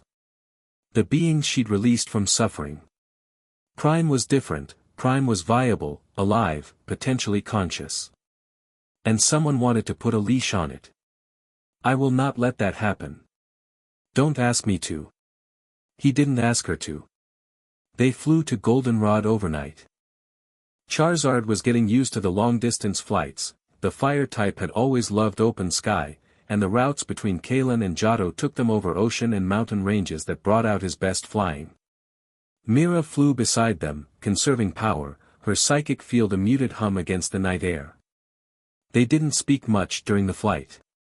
The silence between them had evolved over the past week, from the charged quiet of new connection to something deeper, more weathered. The silence of two people who had seen each other at their worst and their best and had decided, with full knowledge of both, to keep going. At one point, Mira drifted closer and put her hand on Ash's shoulder. Not for balance, she didn't need balance. Just to touch. Just to confirm. The warmth of her fingers seeped through his jacket, and he covered her hand with his without looking, and Charizard adjusted his flight path to keep the contact stable, because even the dragon understood that some things mattered more than aerodynamics. Goldenrod City hadn't changed. The sprawling Johto metropolis hummed with its usual energy, neon lights, crowded streets, the massive radio tower dominating the skyline. It felt surreal, walking through a city that was going about its business while somewhere in its outskirts, a dormant god lay in a laboratory and armed men were planning to steal it. Kale met them at the Pokémon Center near the city's east gate. He looked tired, dark circles under his eyes, jacket rumpled, the Lux Ray at his side alert and bristling. "Status?" Ash asked. "The facility's locked down. Lance authorized a security upgrade after my report, double the guard, psychic monitoring stations at every entrance, the works." He spread a holographic map on the center's conference table. "The problem is the facility itself. It was designed for research, not defense. The walls are reinforced, but they're not built to withstand a coordinated military assault. If Rask hits it with his full force, how full is his full force?" Mira asked. She was studying the map with the focused intensity of a chess player evaluating a board. 15 operatives confirmed. All combat rated. All carrying enhanced Pokémon with the latest generation of collar technology, stronger than what we saw at the summit. And Rask himself is, Kale hesitated. Is what? Modified. He has a neural implant similar to Voss's, but more advanced. Voss's implant gave her limited psychic abilities.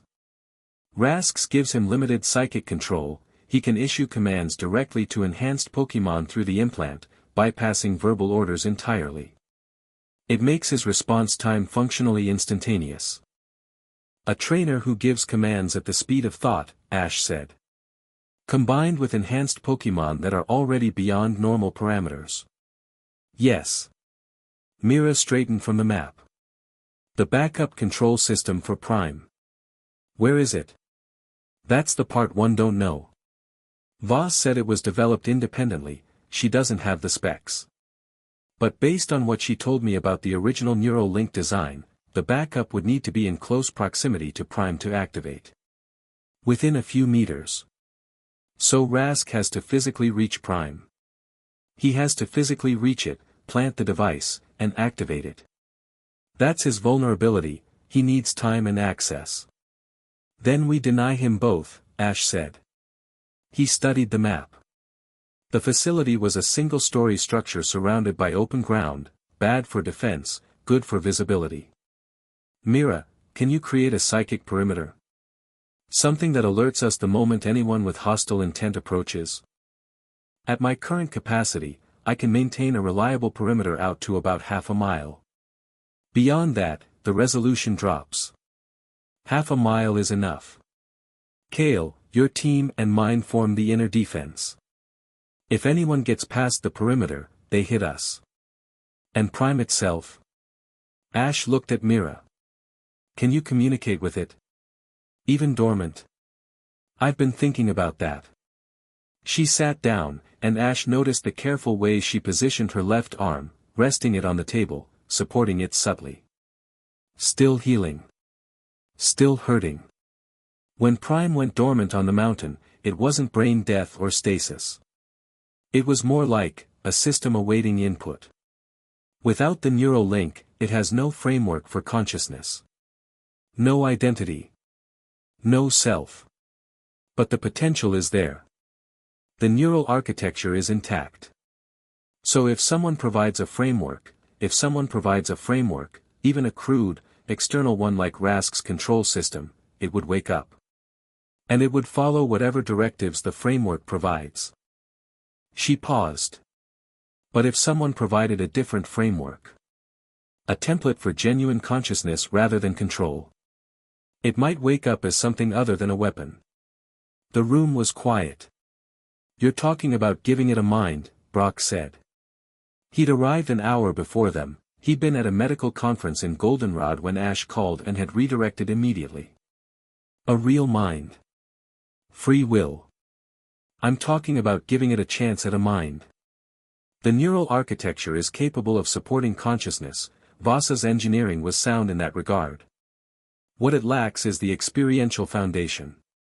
Memories, choices, relationships, the things that turn neural potential into personhood. Can you provide that? I could provide a psychic template. A copy of my own neural patterns, adapted to Prime's architecture. Not my memories or my personality, that would be overriding, not awakening. But the structural framework that supports consciousness. The capacity for self-awareness, for choice, she looked at Ash. For wanting. The thing you told the primordial you wouldn't give up. Yes. If Prime has the capacity to want, then whatever it becomes will be its own choice. Not Voss's design. Not Rask's control. Its choice. And if it chooses poorly? Kale asked. If it wakes up with free will and decides to burn everything down. Then I stop it. Again. At 60% capacity. At whatever capacity is necessary. The debate lasted another 20 minutes, circling the moral and tactical implications. Brock raised medical concerns. The psychic transfer process would strain Myra's already compromised neural interface. Kale raised strategic concerns. If they woke Prime before Rask arrived, they'd be defending a conscious, confused, potentially hostile entity while simultaneously fighting a military assault. Ash listened to everything and said little. Finally, he made the call. We wake it. Before Rask gets here. If we give Prime consciousness and it chooses to fight with us, that's a decisive advantage. If it chooses neutrality, we've still denied Rask his weapon. And if it chooses to fight us, he looked at Mira. We'll deal with it. That's a lot of ifs, Kale said. Everything's an if. The question is which ifs we can live with. I can't live with leaving a being in enforced dormancy when we have the ability to give it a choice. Kale opened his mouth, closed it, and shook his head. You're going to get me killed with your optimism one day. Not today. That's what you said before the mountain. And you survived the mountain. Barely. Barely counts. They moved to the facility at dusk. The League Research Center was a low, sprawling building surrounded by manicured grounds that looked like a corporate campus but were monitored by enough security equipment to protect the small nation. The guards, doubled since Kale's report, were professional and alert, aware that a threat was coming even if they didn't fully understand what they were protecting. The director of the facility, a precise woman named Dr. Tanaka who specialized in Pokemon neurology, met them at the entrance. She'd been briefed by Lance and was cooperating, but the look she gave Mira was the look of a scientist trying very hard not to ask 1,000 questions at an inappropriate time. It's in the primary containment lab, Tanaka said, leading them through sterile corridors. Sublevel 1. The dormancy has been stable since transport. No psychic fluctuations, no biological changes. It's essentially in standby mode. Has it responded to any external stimuli? Mira asked. We've run standard psychic monitoring. Passive scans show neural activity at baseline, enough to sustain biological functions but nothing approaching consciousness. It's alive the way a seed is alive. Waiting. It won't wait much longer, Mira said. One way or another. The containment lab was a clean, white room dominated by a reinforced enclosure at its center. Behind layers of transparent alloy, Synthesis Prime lay on a padded surface, eyes closed, silver skin catching the overhead lights. Its chest rose and fell with slow, mechanical regularity. Its tail was curled beneath it, motionless. The red amber of its eyes was hidden behind closed lids. Mira stood at the enclosure's edge and placed her good hand against the transparent barrier. Her psychic field extended, gently, carefully, and brushed against Prime's dormant mind. "It dreams," she said softly. "Not real dreams, it doesn't have the framework for narrative cognition. But there are patterns. Flickers. Like a computer running test programs in the background." "Is it in pain?" Brock asked. "No. Not in the way the nursery specimens were. The biology is stable. The mind is just empty. Waiting for content." She turned to Ash. "I need to be inside the enclosure. Physical proximity will strengthen the psychic transfer." Dr. Tanaka started to object, and Kale overrode her with a sharp gesture. "She knows what she's doing. Open it." The enclosure's access panel required 3 separate authorization codes. Tanaka provided them reluctantly. The barrier slid open, and Mira stepped inside. She sat beside Synthesis Prime on the padded surface. This close, the differences between them were stark. Prime was larger, more angular, its features harder and more alien than Myra's carefully crafted humanoid form. But the resemblance was there, the echo of a shared genetic foundation, 2 variations on a theme written in the language of psychic biology. Mira placed her right hand on Prime's chest, over its heart. Her left hand she held in her lap, still unreliable, still healing, a limitation she couldn't afford right now but had to work around. "Everyone back," she said. "The psychic transfer will generate significant ambient energy. Anyone with psychic sensitivity will want to be outside the room." Dr. Tanaka and her staff retreated. Brock went with them, positioned to provide medical support if needed. Kale stayed, standing guard at the lab entrance, hand on his pokeballs. Ash stayed too. Inside the room, 5 feet from the enclosure, watching. "You don't have to be here for this," Mira said. "Yeah, I do." She looked at him. The violet of her eyes was softer than usual, not diminished but warm, like the difference between a spotlight and a hearth fire. She was afraid. Not of Prime, of failing. Of reaching into another mind and finding that she couldn't give it what she promised. "Remember what you told me on the mountain," Ash said. "About choosing. You said you spent years learning how to want. Give it the chance to learn too." She nodded once. Closed her eyes. And began. The psychic transfer was invisible to the naked eye but felt like a pressure change. The air in the lab thickened, grew heavy, charged with a static that tasted like copper and ozone. Myra's psychic field expanded from her body like a wave, engulfing Prime's dormant form, seeping into the empty architecture of its mind. Ash watched her face. Concentration. Strain. The careful precision of someone threading a needle while standing on a tightrope, one wrong move, one careless impulse, and instead of awakening consciousness, she'd overwrite it with her own patterns. The difference between a template and a takeover was intent, and intent was the hardest thing to maintain when you were pouring yourself into someone else's void. Minutes passed. 5. 10. Prime didn't move. Myra's breathing deepened, and sweat appeared on her forehead, a biological response she didn't need but couldn't suppress under this level of psychic exertion. Then Prime's fingers twitched. Not a reflex. A movement. Deliberate. Exploratory. The fingers of a being testing its own body for the first time, discovering that it had hands and that hands could move and that movement was a choice you could make or not make. Its eyes opened. Not red. Not amber. A pale, clear gold, like sunlight through honey. The slit pupils expanded, contracted, expanded again, adjusting, calibrating, seeing. They found the ceiling first. Then the walls. Then Mira, sitting beside it, hand on its chest, eyes still closed. Then Ash, standing outside the enclosure. Prime looked at Ash. The golden eyes were blank, not hostile, not curious, not anything. They were eyes that had never been used for expression, attached to a mind that was still booting up, still processing the sudden, overwhelming reality of existing. Its mouth opened. A sound came out, not a word, not a growl, something in between. A vocalization that carried no meaning but carried intent. The intent to communicate. The first, fumbling attempt of a consciousness that had just discovered it had something to say. Mira opened her eyes. She looked at Prime.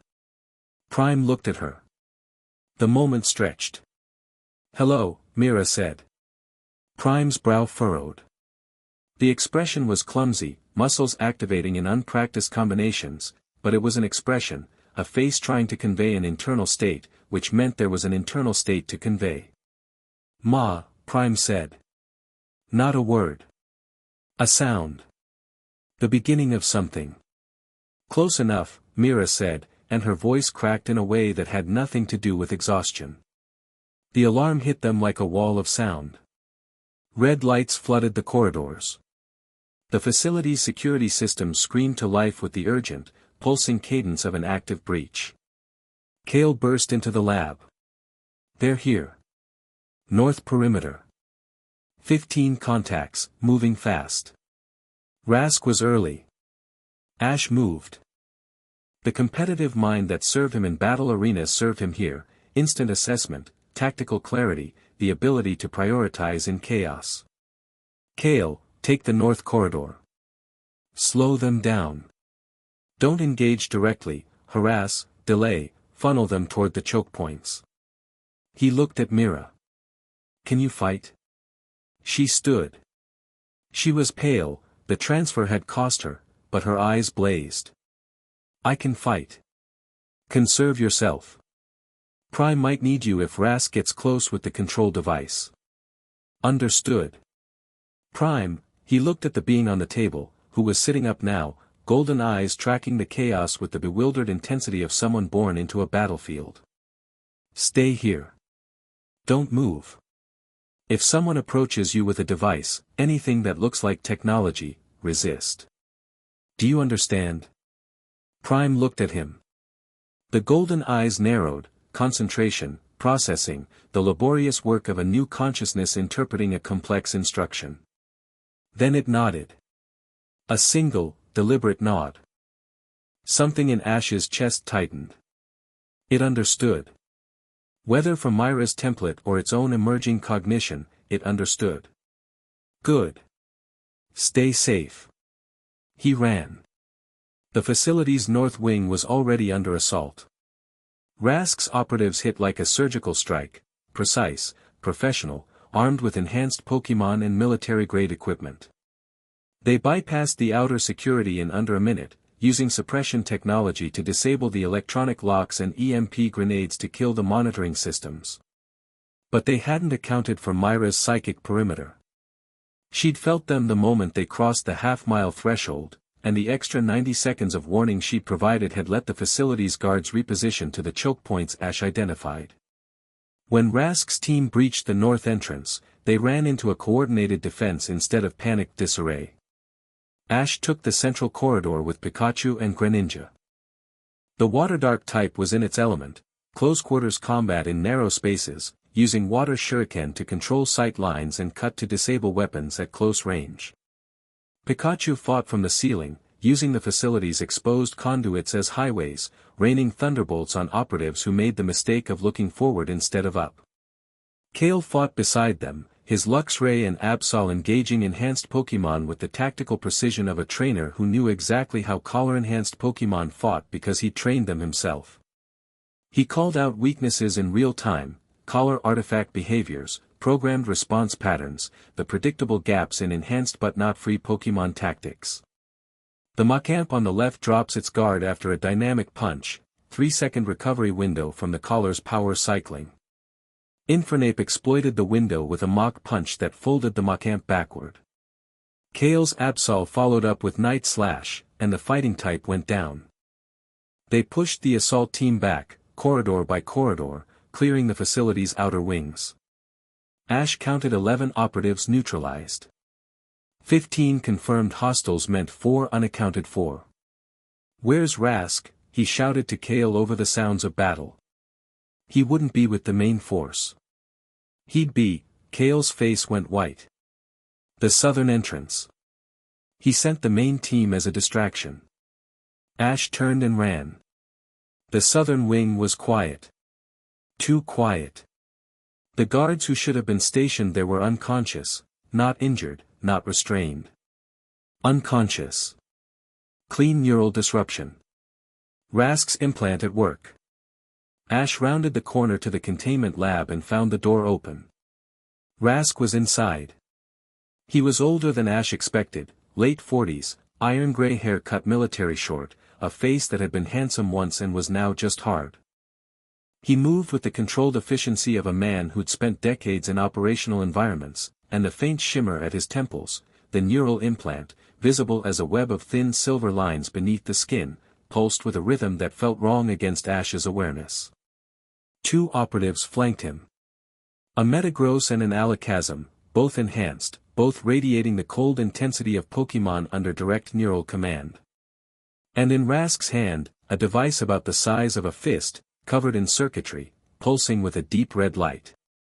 The backup control system. He was 10 feet from Prime. Prime was still on the containment platform. It hadn't moved, it was following Ash's last instruction with the literal-mindedness of a consciousness that didn't yet understand nuance. But its golden eyes were locked on Rask, and something in its expression was changing. Not fear. Not anger. Something more fundamental. Recognition. It recognized what that device was. Somewhere in the neural architecture that Voss had built and Mira had awakened, the being understood at a primal level that the thing in Rask's hand was a cage. And it was afraid. "Stand down, Ketchum," Rask said. His voice was calm, the forced calm of authority, backed by the implicit threat of 2 psychic-type Pokémon under instantaneous neural command. "This doesn't concern you. Everything in this room concerns me." Heroic. Impractical. Rask took a step toward Prime. The device in his hand pulsed brighter. "I'm going to activate the control system. Prime will come with me. We'll be gone in 5 minutes, and you can go back to your championship and your pet experiment and pretend this never happened." Pet experiment? The Mewtwo. She's a fascinating specimen, but ultimately limited. Voss's sentimentality corrupted the original design. Prime is what Mewtwo should have been. Pure capability, unclouded by the delusion of personhood. "It's already a person," Ash said. "It woke up. It understood me. It's afraid of you right now." Those aren't the reactions of a tool. They're the reactions of unformatted hardware responding to stimuli. Once the control system is in place, the stray signals will be overridden. Rask took another step. 8 feet from Prime. "Last warning, Ketchum. My Pokémon are faster than you. My implant processes tactical decisions in microseconds. You cannot beat me in a fight." "You're right," Ash said. "I can't." Rask smiled. It was a thin, satisfied expression, the look of a man who'd calculated every variable and confirmed his advantage. "But I don't have to," Ash finished. Greninja materialized from the shadow behind Rask's left shoulder. Not from a pokeball, it had been there since Ash entered the room, cloaked in the water shadow technique it had perfected over years of training. It moved with the liquid speed of its kind, one blade already extended, aimed not at Rask but at the device in his hand. Rask's implant registered the threat. His Metagross reacted instantaneously, a bullet punch aimed at Greninja's trajectory. But Pikachu was already in position on the ceiling conduit directly above the Metagross, and the thunderbolt that hit the steel type was concentrated, precise, and strong enough to stagger it for the half-second Greninja needed. Water Shuriken. 3 of them. Not aimed at Rask, aimed at the device. The spinning blades of compressed water hit the control system and shattered it into components that scattered across the lab floor like broken teeth. Rask's expression didn't change. His implant recalculated in microseconds, shifting from acquire asset to neutralize threat. His alakazam fired a psychic blast at Ash, not a battle move but a kill shot, the kind of unrestricted psychic force that could liquefy a human brain. It never reached him. Mira appeared between Ash and the psychic blast like she'd always been there. She caught the attack with her right hand, her good hand, and crushed it in her fist. The psychic energy dispersed in a shower of violet sparks. That, she said to Rask, was a mistake. Rask's implant evaluated Myra's threat level. Whatever number it produced, it was apparently high enough to override his composure. He took a step back. Your implant is impressive, Mira continued, walking toward him. Each step cracked the floor tile beneath her foot. Not from weight, from psychic pressure. She was running on fumes and fury, and the fury was doing most of the work. Neural interface, psychic command capability, microsecond response time. Very advanced for human technology. It's the next step in, it's a toy. She raised her hand, and Rask's implant, the silver web beneath his skin, the technology that made him faster and sharper and more dangerous than any unmodified human, turned off. Not destroyed. Disabled. A targeted psychic pulse that overwhelmed the implant circuits and dropped it into safe mode. Rask staggered. Without the implant's enhancement, he was a fit man in his late 40s with 2 Pokémon he couldn't command quickly enough to matter. His Metagross and Alakazam stalled, their neural command link severed, left to operate on base-level training that was nowhere near sufficient for the situation. Pikachu hit the Metagross with another Thunderbolt. Greninja engaged the Alakazam. Both enhanced Pokémon went down in under 10 seconds.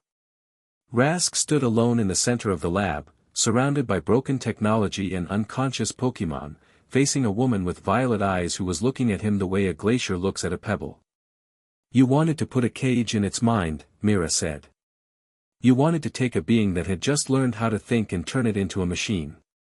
It was designed to be a machine, I was designed to be a weapon. I chose otherwise. That choice is sacred, and you tried to take it from something that hadn't even had the chance to make it yet.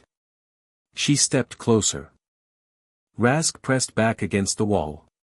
If you ever come near Prime again, if you ever attempt to control or coerce or cage any being again, I will find you. And what I will do won't be quick, and it won't be painless, and no human technology will protect you from it. Do you understand? Rask understood. It was written on his face in a language that required no psychic ability to read.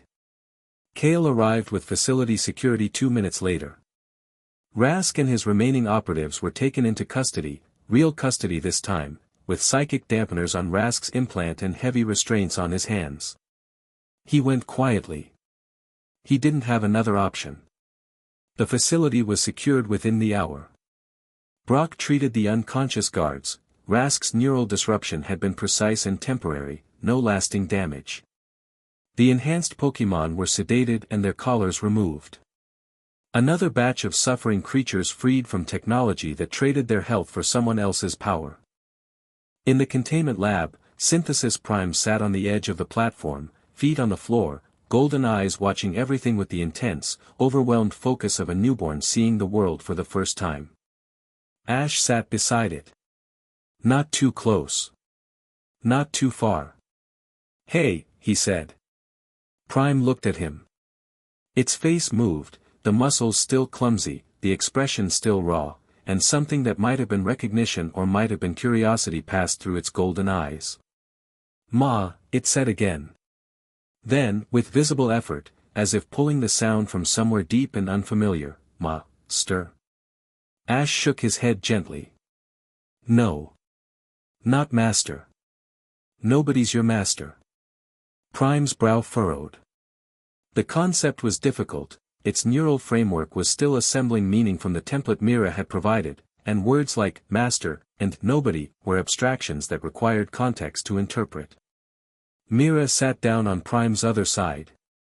She looked exhausted, the fight with Rask, on top of the psychic transfer, on top of weeks of incomplete recovery, had pushed her to a limit she was too stubborn to acknowledge and too drained to hide.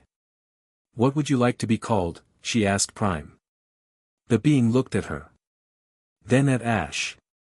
Then at its own hands, silver, four-fingered, turning them over slowly, studying them as if they were the most fascinating objects in existence. Which, for a consciousness that had existed for less than an hour, they probably were. It looked up at the ceiling. The lights. The clean white panels. Then back at its hands, catching the light, reflecting it. "Lux," it said. The word came out slowly, carefully, each phoneme placed like a stone in a wall. "Light." "Lux," Mira repeated. "That's a good name." "Better than mine," Ash said. "My mother named me after a condiment." Mira looked at him. "Your name means, the residue of combustion." "It means, that's not," he stopped. "Okay, technically, yes." Lux made a sound. It was rough and unpracticed and barely recognizable, but it was, unmistakably, a laugh. Mira stared. Ash stared. They looked at each other. "It laughed," Ash said. "It laughed at you," Mira clarified. "I approve." They returned to Etherspire 3 days later with one more passenger. Lux sat in the transport that Lance had provided, a specialized vehicle with psychic dampening walls that Mira had personally certified as adequate but insulting, and watched the landscape pass through the windows with the hungry, ceaseless curiosity of a mind experiencing novelty for the first time. Everything was new to Lux. Trees. Clouds. The color blue. The way wind felt against skin. The concept of tomorrow. Mira spent the journey answering an endless stream of questions that were asked not in words. Lux's verbal capabilities were still developing, but in psychic impressions. Feelings shaped into queries. Emotions bent into question marks. Why is the sky that color? Atmospheric scattering of sunlight. The shorter wavelengths, blue and violet, scatter more than longer wavelengths. Why does scattering happen? Because light interacts with particles in the atmosphere. Why does light interact with anything? Because that's its nature. Light connects things. It travels from one point to another and carries information between them. Like us? Mira paused. Yes, she said. Like us. Ash watched the exchange from across the transport and saw something he hadn't expected, Mira as a teacher. Patient, precise, adapting her vast intelligence to the bandwidth of a consciousness that was weeks old. She didn't talk down to Lux. She didn't simplify beyond necessity.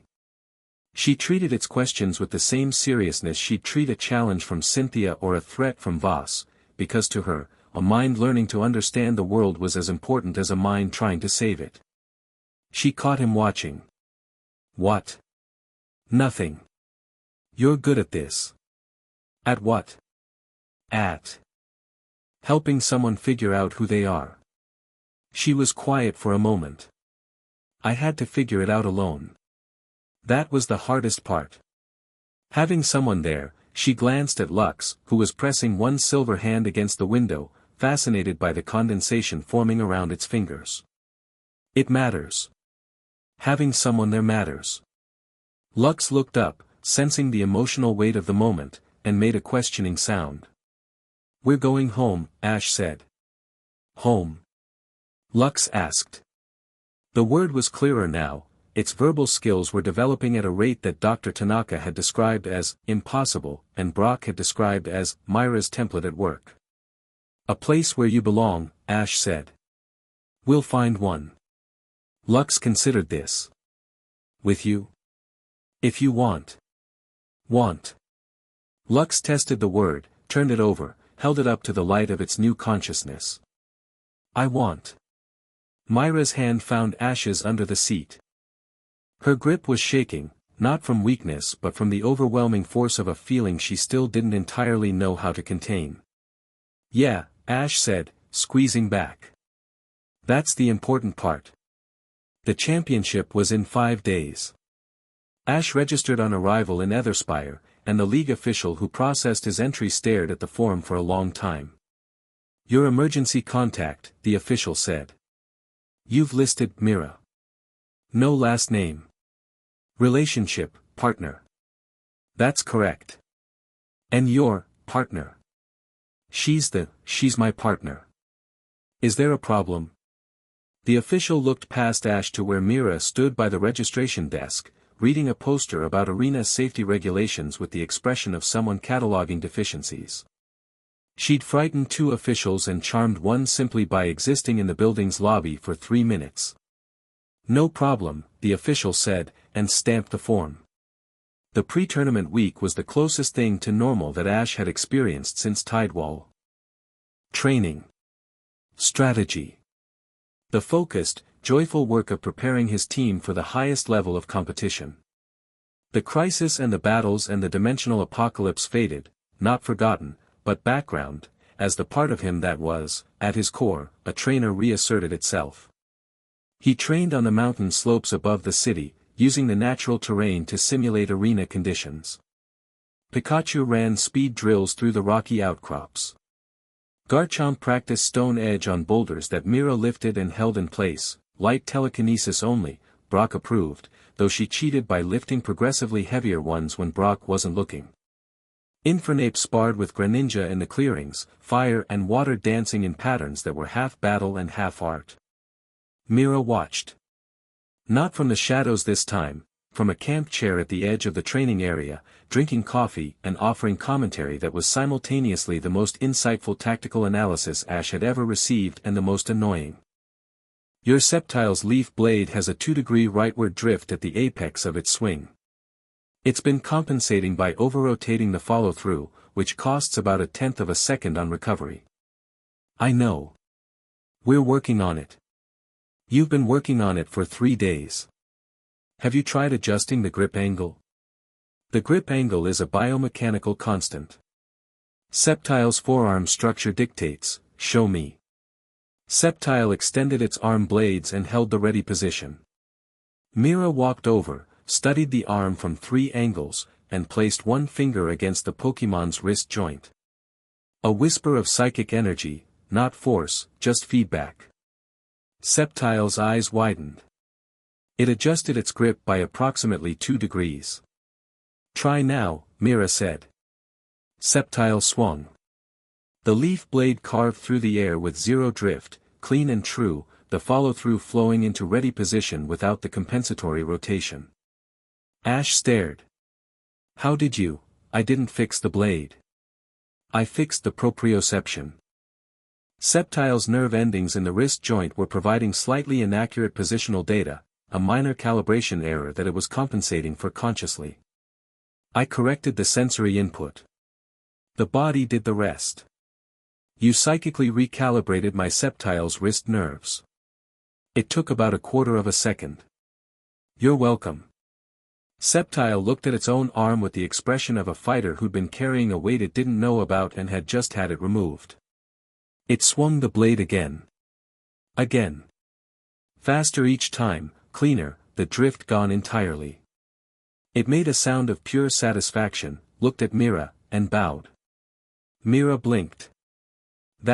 You don't need to," Sceptile bowed deeper. "Your Pokémon are as sentimental as you are," Mira muttered, but she was doing the thing where her psychic field pulsed warm, which meant she was feeling something she didn't want to name. Lux joined the training sessions on day 3. Its motor control was developing rapidly. Mira attributed this to the psychic template providing a fast-track framework for physical coordination, and its power, while untrained, was enormous.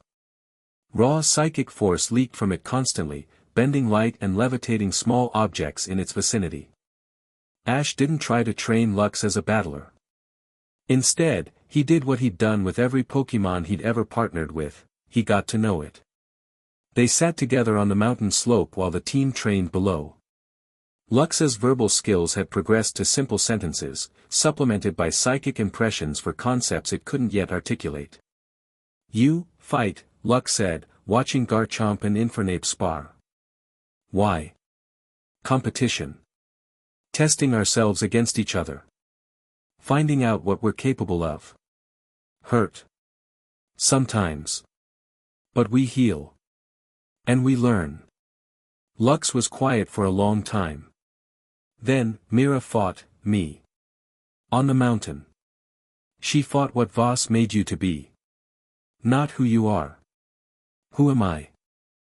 Ash looked at the silver being sitting beside him on the grass, golden eyes earnest, four-fingered hands resting on its knees, experiencing the concept of identity for the first time. It was, in so many ways, what Mira had been, new, confused, powerful, searching for a reason to exist. That's up to you, Ash said. But you've got people who'll help you figure it out. Lux looked down at the training area, where Mira was correcting Greninja's water shuriken trajectory with a series of increasingly exasperated psychic diagrams. Pikachu had fallen asleep on her lap. She was pretending to be annoyed about it and failing. Family?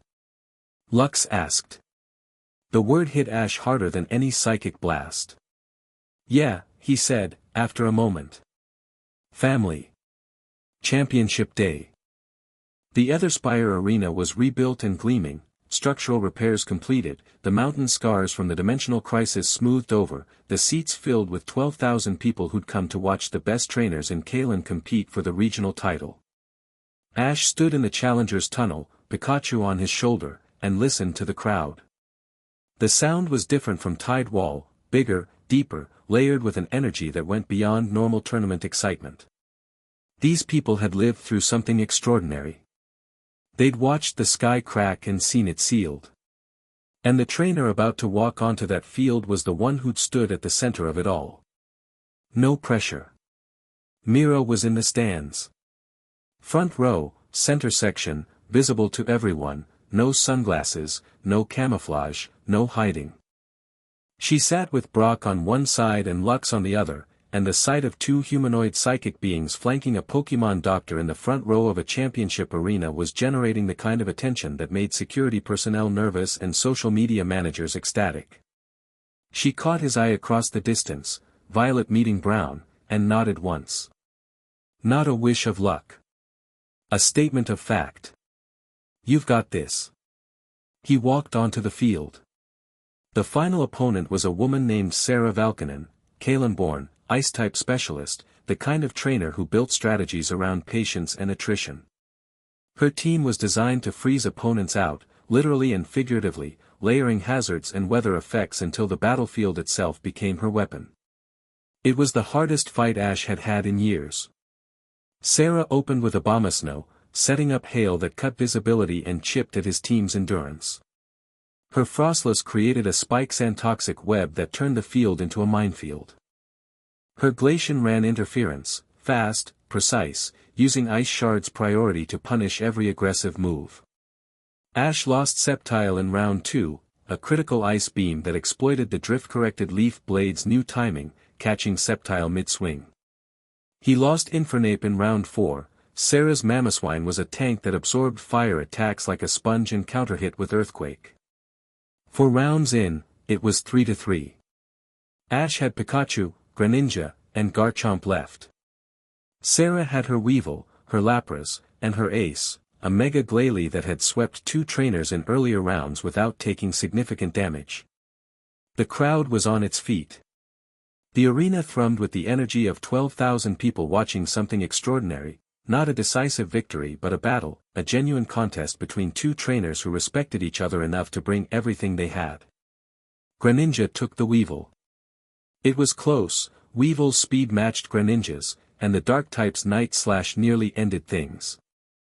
But Greninja's battle bond activated, the transformation that turned it from exceptional to transcendent, and the powered-up water shuriken that finished the fight carved a furrow in the arena floor 6 inches deep.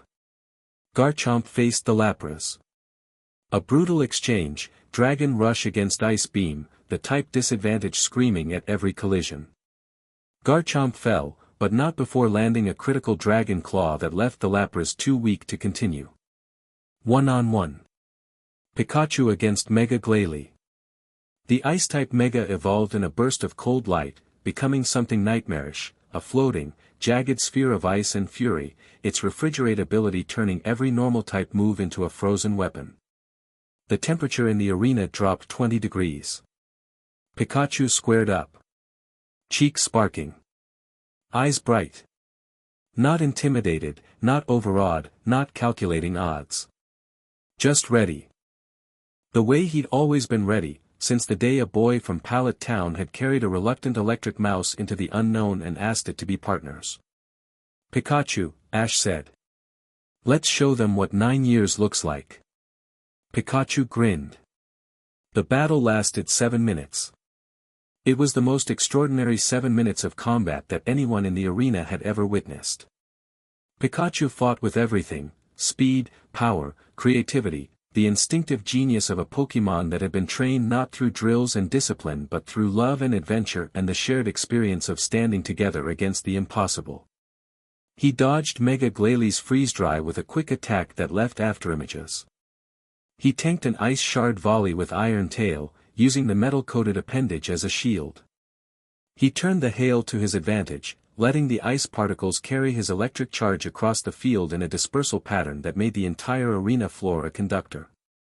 Mega Glalie fought back with terrifying force. Crunch attacks that cracked the air. Explosion threatened as a final move, the ultimate gambit, sacrificing itself to guarantee the knockout. Sarah's hand hovered over the command, weighing the cost. She didn't give it. Instead, sheer cold. The one-hit KO move. The Ice Type's nuclear option. A blast of absolute zero energy that would end the battle instantly if it connected. The accuracy was terrible, 30% at best. But at this stage of the fight, with both Pokémon damaged and exhausted, a 30% chance of instant victory was a gamble worth taking. Mega Glalie gathered the cold. The air crystallized. The temperature plummeted past anything natural, past anything the arena's environmental systems could manage. The attack launched, a wave of absolute cold, white and blue and final. Volt Tackle, Ash said. Through it. Pikachu screamed. Not in pain, in defiance. The electrical aura erupted around his body, golden and blazing, and he launched himself directly into the sheer cold wave. The collision was the single most memorable moment of the tournament. Absolute cold met absolute will. The ice wave shattered around Pikachu's electrical aura, not negated by type advantage or power differential but by the sheer, unreasonable force of a Pikachu that had been Ash Ketchum's partner for 9 years and had decided, with the same stubborn certainty that Ash brought to everything, that this was not the attack that would stop them. Pikachu hit Mega Glalie with the full force of a Volt Tackle enhanced by 9 years of growth, trust, and battle. The Mega Evolution shattered. Glalie hit the arena floor in its base form and did not move. The stadium erupted. 12,000 voices, united in a sound that went beyond cheering. It was recognition. Acknowledgement. The sound a world makes when it sees something that reminds it of its own capacity for greatness. Ash stood on the field with Pikachu on his shoulder, the 8th regional championship in his hands, and looked up at the stands. Mira was on her feet. Her psychic field was flaring, not dangerously, not destructively, but expressively, radiating a joy so intense that every psychic-sensitive being in the arena felt it. Brock was applauding with tears streaming down his face, because Brock had been there since the beginning and understood what this moment meant. Lux was watching with golden eyes wide, absorbing the sight of a human and a Pokémon standing together in triumph, learning in real time what partnership looked like. Ash raised his hand to the crowd. The roar intensified. But he was looking at her. That evening, after the ceremony and the interviews and the congratulations, Ash and Mira walked together through Etherspire's lamplit streets. The city was celebrating, music from open doorways, trainers battling in parks, the electric atmosphere of a community that had survived something terrible and found something worth celebrating on the other side. They walked to the hillside overlook above the city. The same place where, weeks ago, they'd talked about the future while the world was still piecing itself back together. Below them, Etherspire glowed. Above them, the sky was whole, unbroken, intact, scattered with stars that didn't know how close they'd come to being unmade. Mira sat beside him on the grass. Her left arm was still stiff, still healing, but the pain was less. She told him yesterday that Brock's treatment was working, that the integration was stabilizing, that given time, the weakness might resolve entirely. 8, she said. You're counting again. I've counted every one. She pulled her knees up and rested her chin on them, a posture she'd learned from watching humans and adopted as her own. This one was the best. Because of the Pikachu-Glalie matchup. Because I watched it from the stands.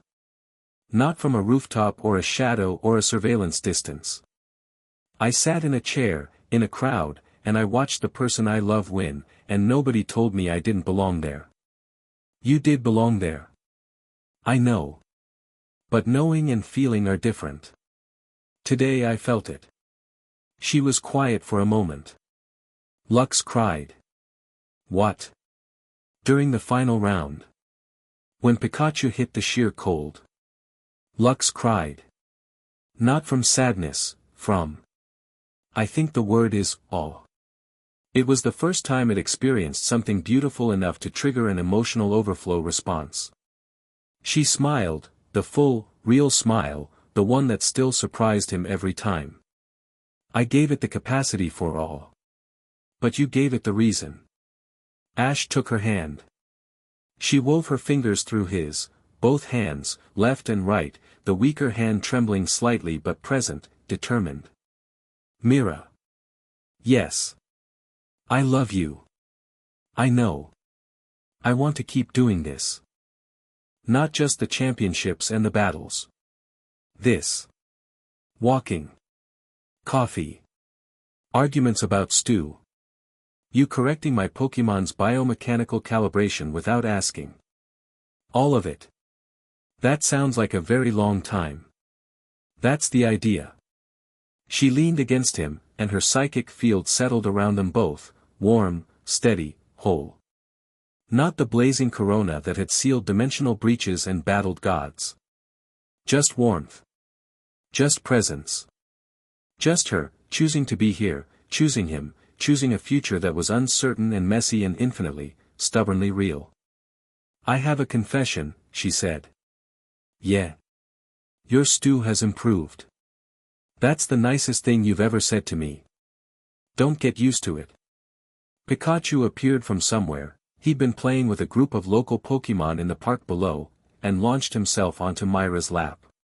She caught him one-handed, settled him against her chest, and he fell asleep immediately, trusting and warm. Below them, the city celebrated.